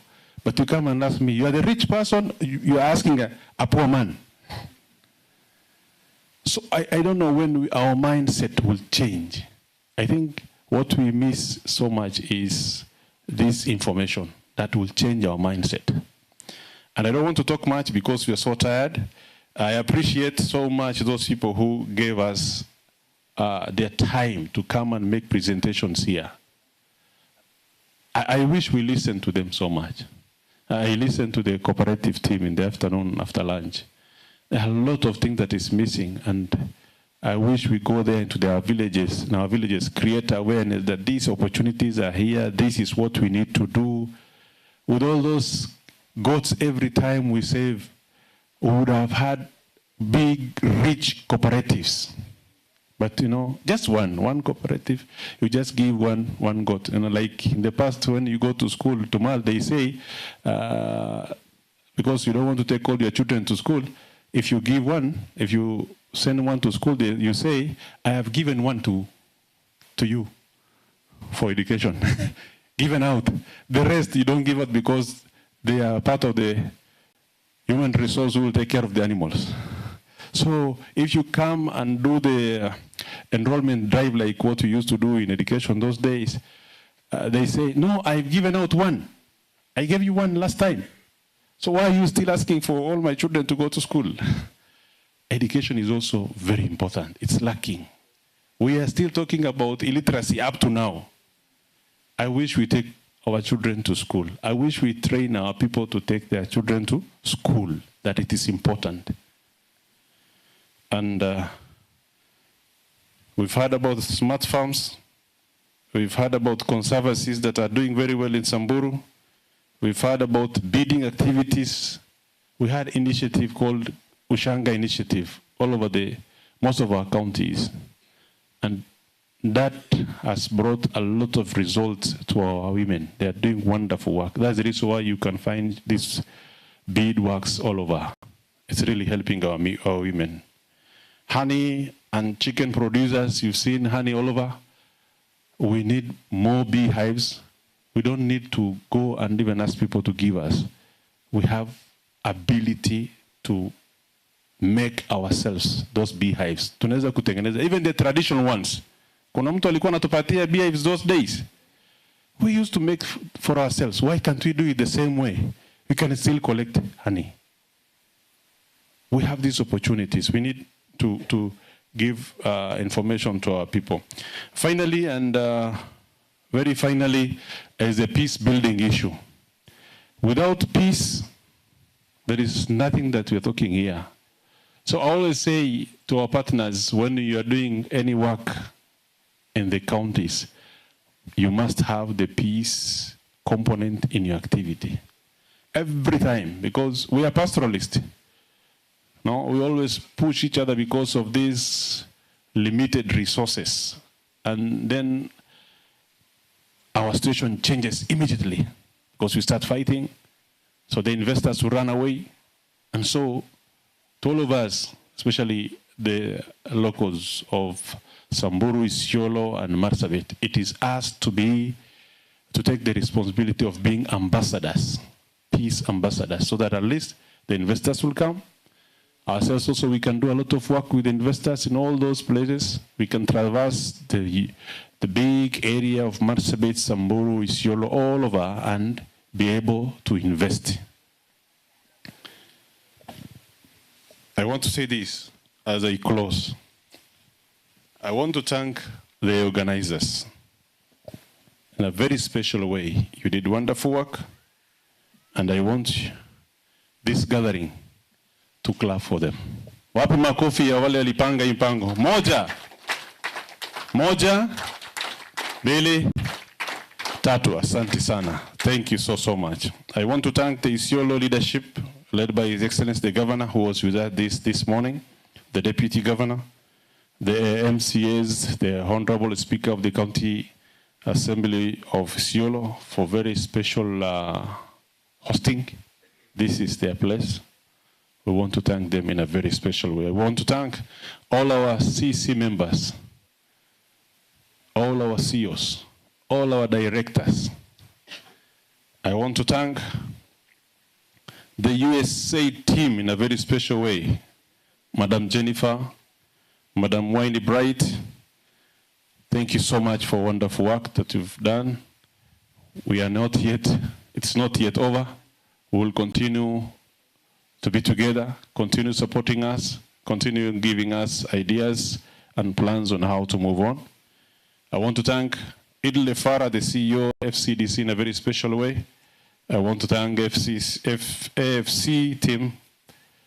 I want to thank all investors, all investors, especially those people who planned for the exhibition there. They gave all their time. They listened to us. Even in the morning when we were too much on them, they were patient with us. Asanteni sana. Collaboration and partnership is the way to go. I hope next time we meet here, we are not going to talk about redefining Northern Kenya as an investable destination. We will have a different theme. Ama namna gani? Because already we've redefined Northern Kenya as an investable destination.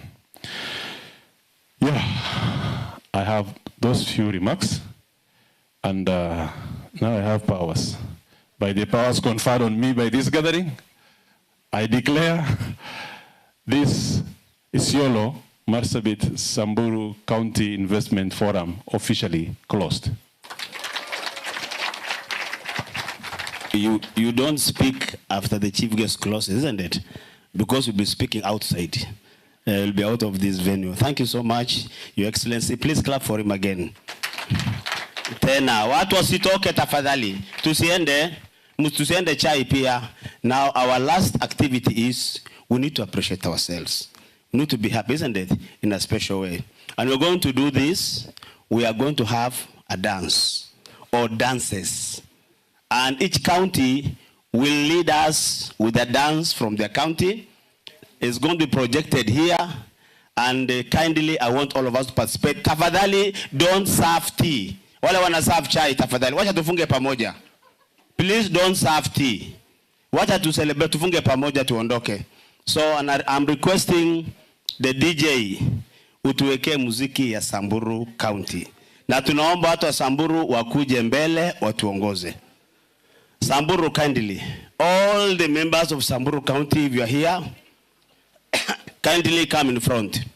Samburu County. Samburu County participants. Kutoka County Secretary mpaka an exhibitor. Samburu County, tafadhali kuja mbele. Waziri Samburu County, tunataka mtuimbie. Tuwekee muziki. Be your own man with new fast. The stage is shaking. I say that serious. Kindly don't serve tea. Wale wana serve chai, stop serving tea. Wacha tufunge pamoja. Kindly. Samburu County tafadhali mkuje mtuongoze. Stage is yours. Na tumtagaidiwa DJ, kuna muziki ya Samburu.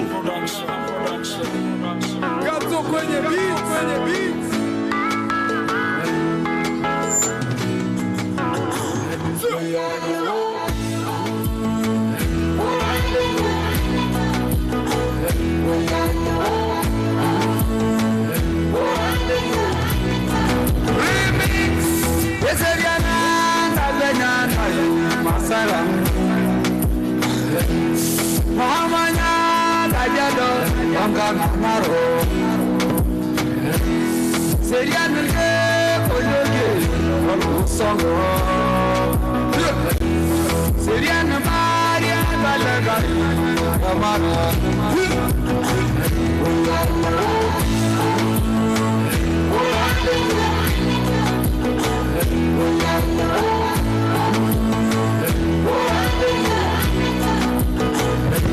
You don't want to join Samburu, other counties. Kindly join them. Join Samburu, please. Let's celebrate Samburu.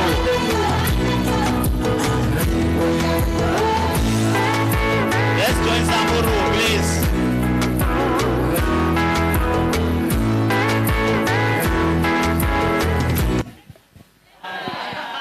That's all, eh? Aya, Marsabit. Thank you, Samburu. Thank you. Marsabit County, please. Aya, wame complain. One more, Samburu. Laiso, anasema.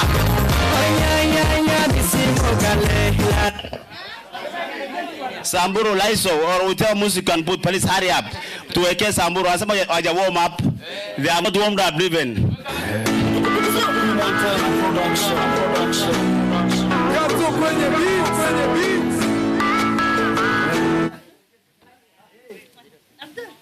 DJ, one last song for Samburu, kindly. And I want more ladies on the stage. These are only men, very few ladies. I want more ladies on the stage, please. Join them. Thank you, Veni, my sister. Thank you. Join them.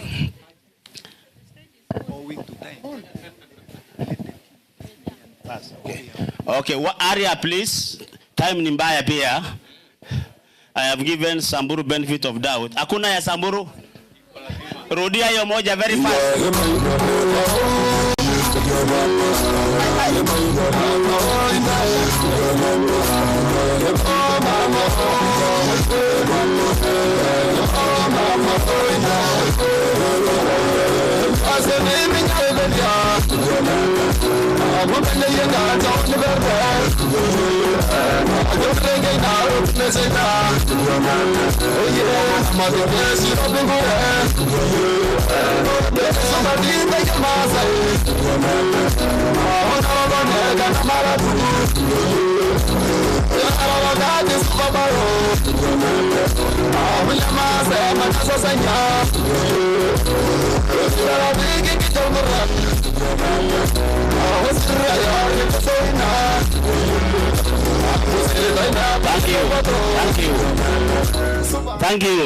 Thank you.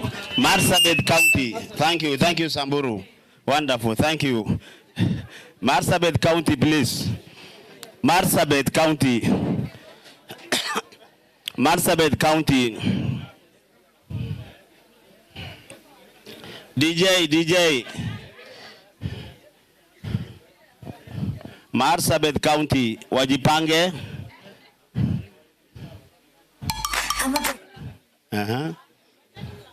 Marsabit. DJ, please.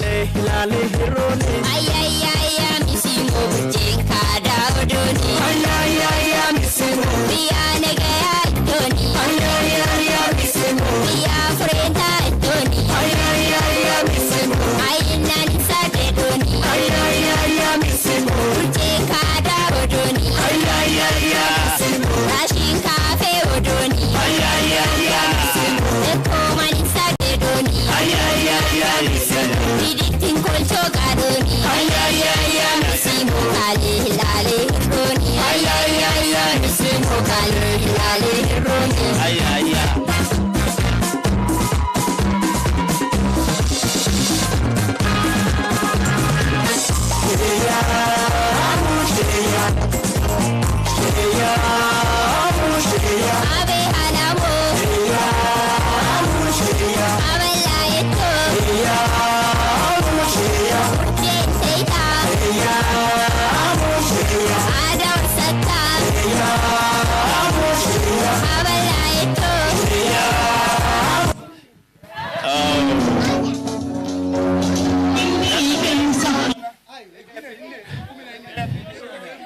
Halo. Isiolo sasa, Isiolo. Okay. 14 communities. We want us to sleep here. One more for Marsabit. One more for Marsabit. I know there is. DJ. Moja. No. Another one for Marsabit. Do you have it? Ako na inne. By the way. Weka Borana song ichukue kila mtu. Sizo tuingie, si ndio? DJ. Weka moja Isiolo to combine. Wewe moja Borana.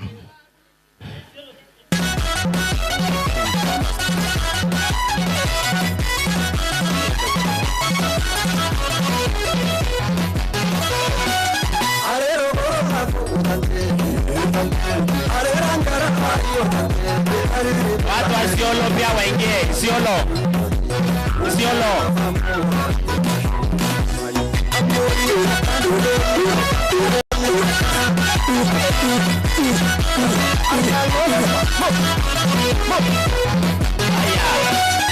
Mudo sarlati gala muleti, kamaga waria muleti, mulemo gesono muleti. Yeah.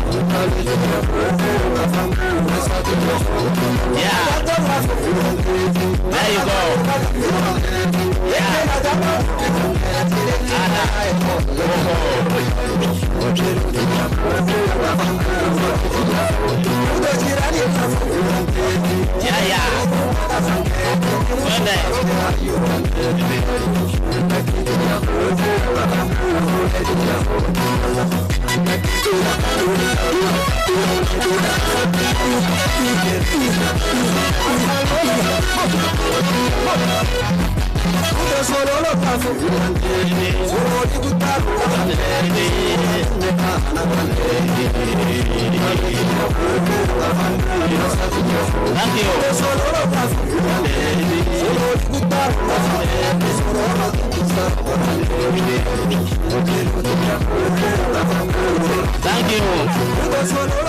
Thank you.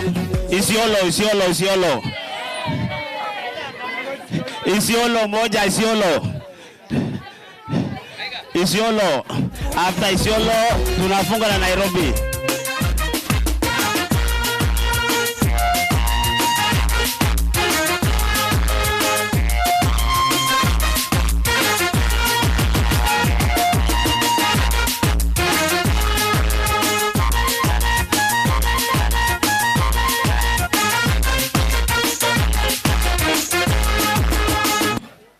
Ala weka Isiolo bwana.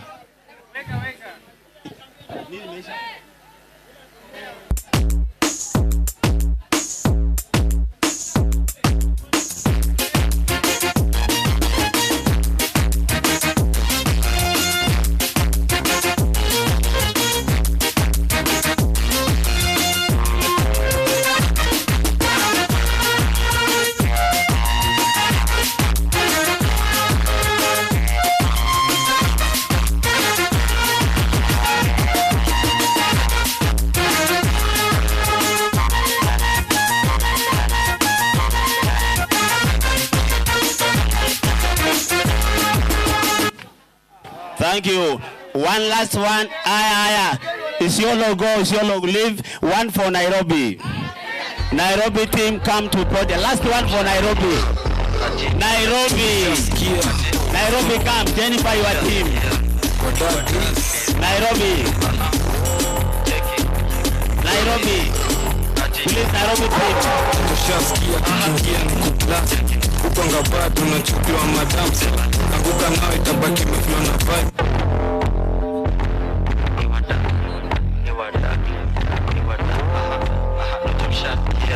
Nairobi, please. Tushasikia.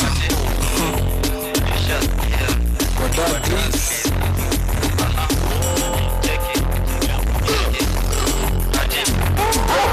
Tushasikia tukiingia ni kupla.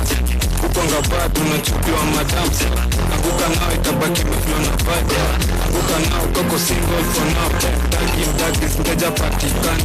Ati make nice as sweet and utaniwai. Nikupini location na nkofana na iko.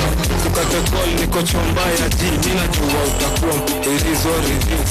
Acha ni kushare kwanza form ya dipon. Nishashulua na twende chini kwa chini. Akiwa adi na mimi. Sasa tunasikiza shintiti tuna feel free. Teka video na post pale NGC. Jina ni Kantel Kurapsi ni talent G. Anguka nao. Anguka nao, check it. Anguka nao, twende down low now. Stand up to your feet, mikono juu alafu click.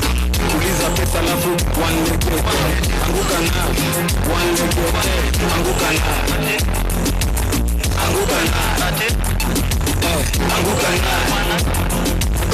Anguka nao. Anguka nao kama uko na new kasta. Anguka nao kuna pati na makosta. Anguka nao round kwa hii pasta. Anguka nayo ati, anguka nayo ati, anguka nayo, anguka nayo, anguka nayo ati, aya anguka nayo na tarbuka chini, ati, anguka nayo, ati, anguka nayo, na katika msupa wabajuka, cheza chini kukundeza mabuka, anguka nayo ipika nishaitika, mdagi matisho za wataki, anguka nayo, tarbuka chini, anguka nayo na tarbuka chini, aya please. Stand where you are, please. Stand where you are. Let us pray, okay? Nada tuongoza kwa maombi. Please stand where you are. Okay, let us pray. In the name of Allah, the most gracious, the most merciful. Oh Allah, we thank you and we praise you for the wonderful day that you have given us. You have brought all of us together from different parts of this nation, and you have enabled us to achieve objective for the day, for the benefits and success and the future of our communities in the Tree County. Oh Allah, whatever we have discussed and shared today, enable us to go and implement to change the lives and livelihoods of our community for the better. We thank you for the peace, for health and tranquility of the day as we discuss development issues of our community. Oh, we ask you for all of us as we part, give us grace, peace, and security as we travel back to our homes. Some going to Nairobi, others northeastern, others as far as Turkana and other neighboring counties. Ya Rabbi, guide them, protect them, carry them safely so they go home and continue celebrating the success of the day. We pray this in thy name. Amen. Thank you so much for everything. God bless you.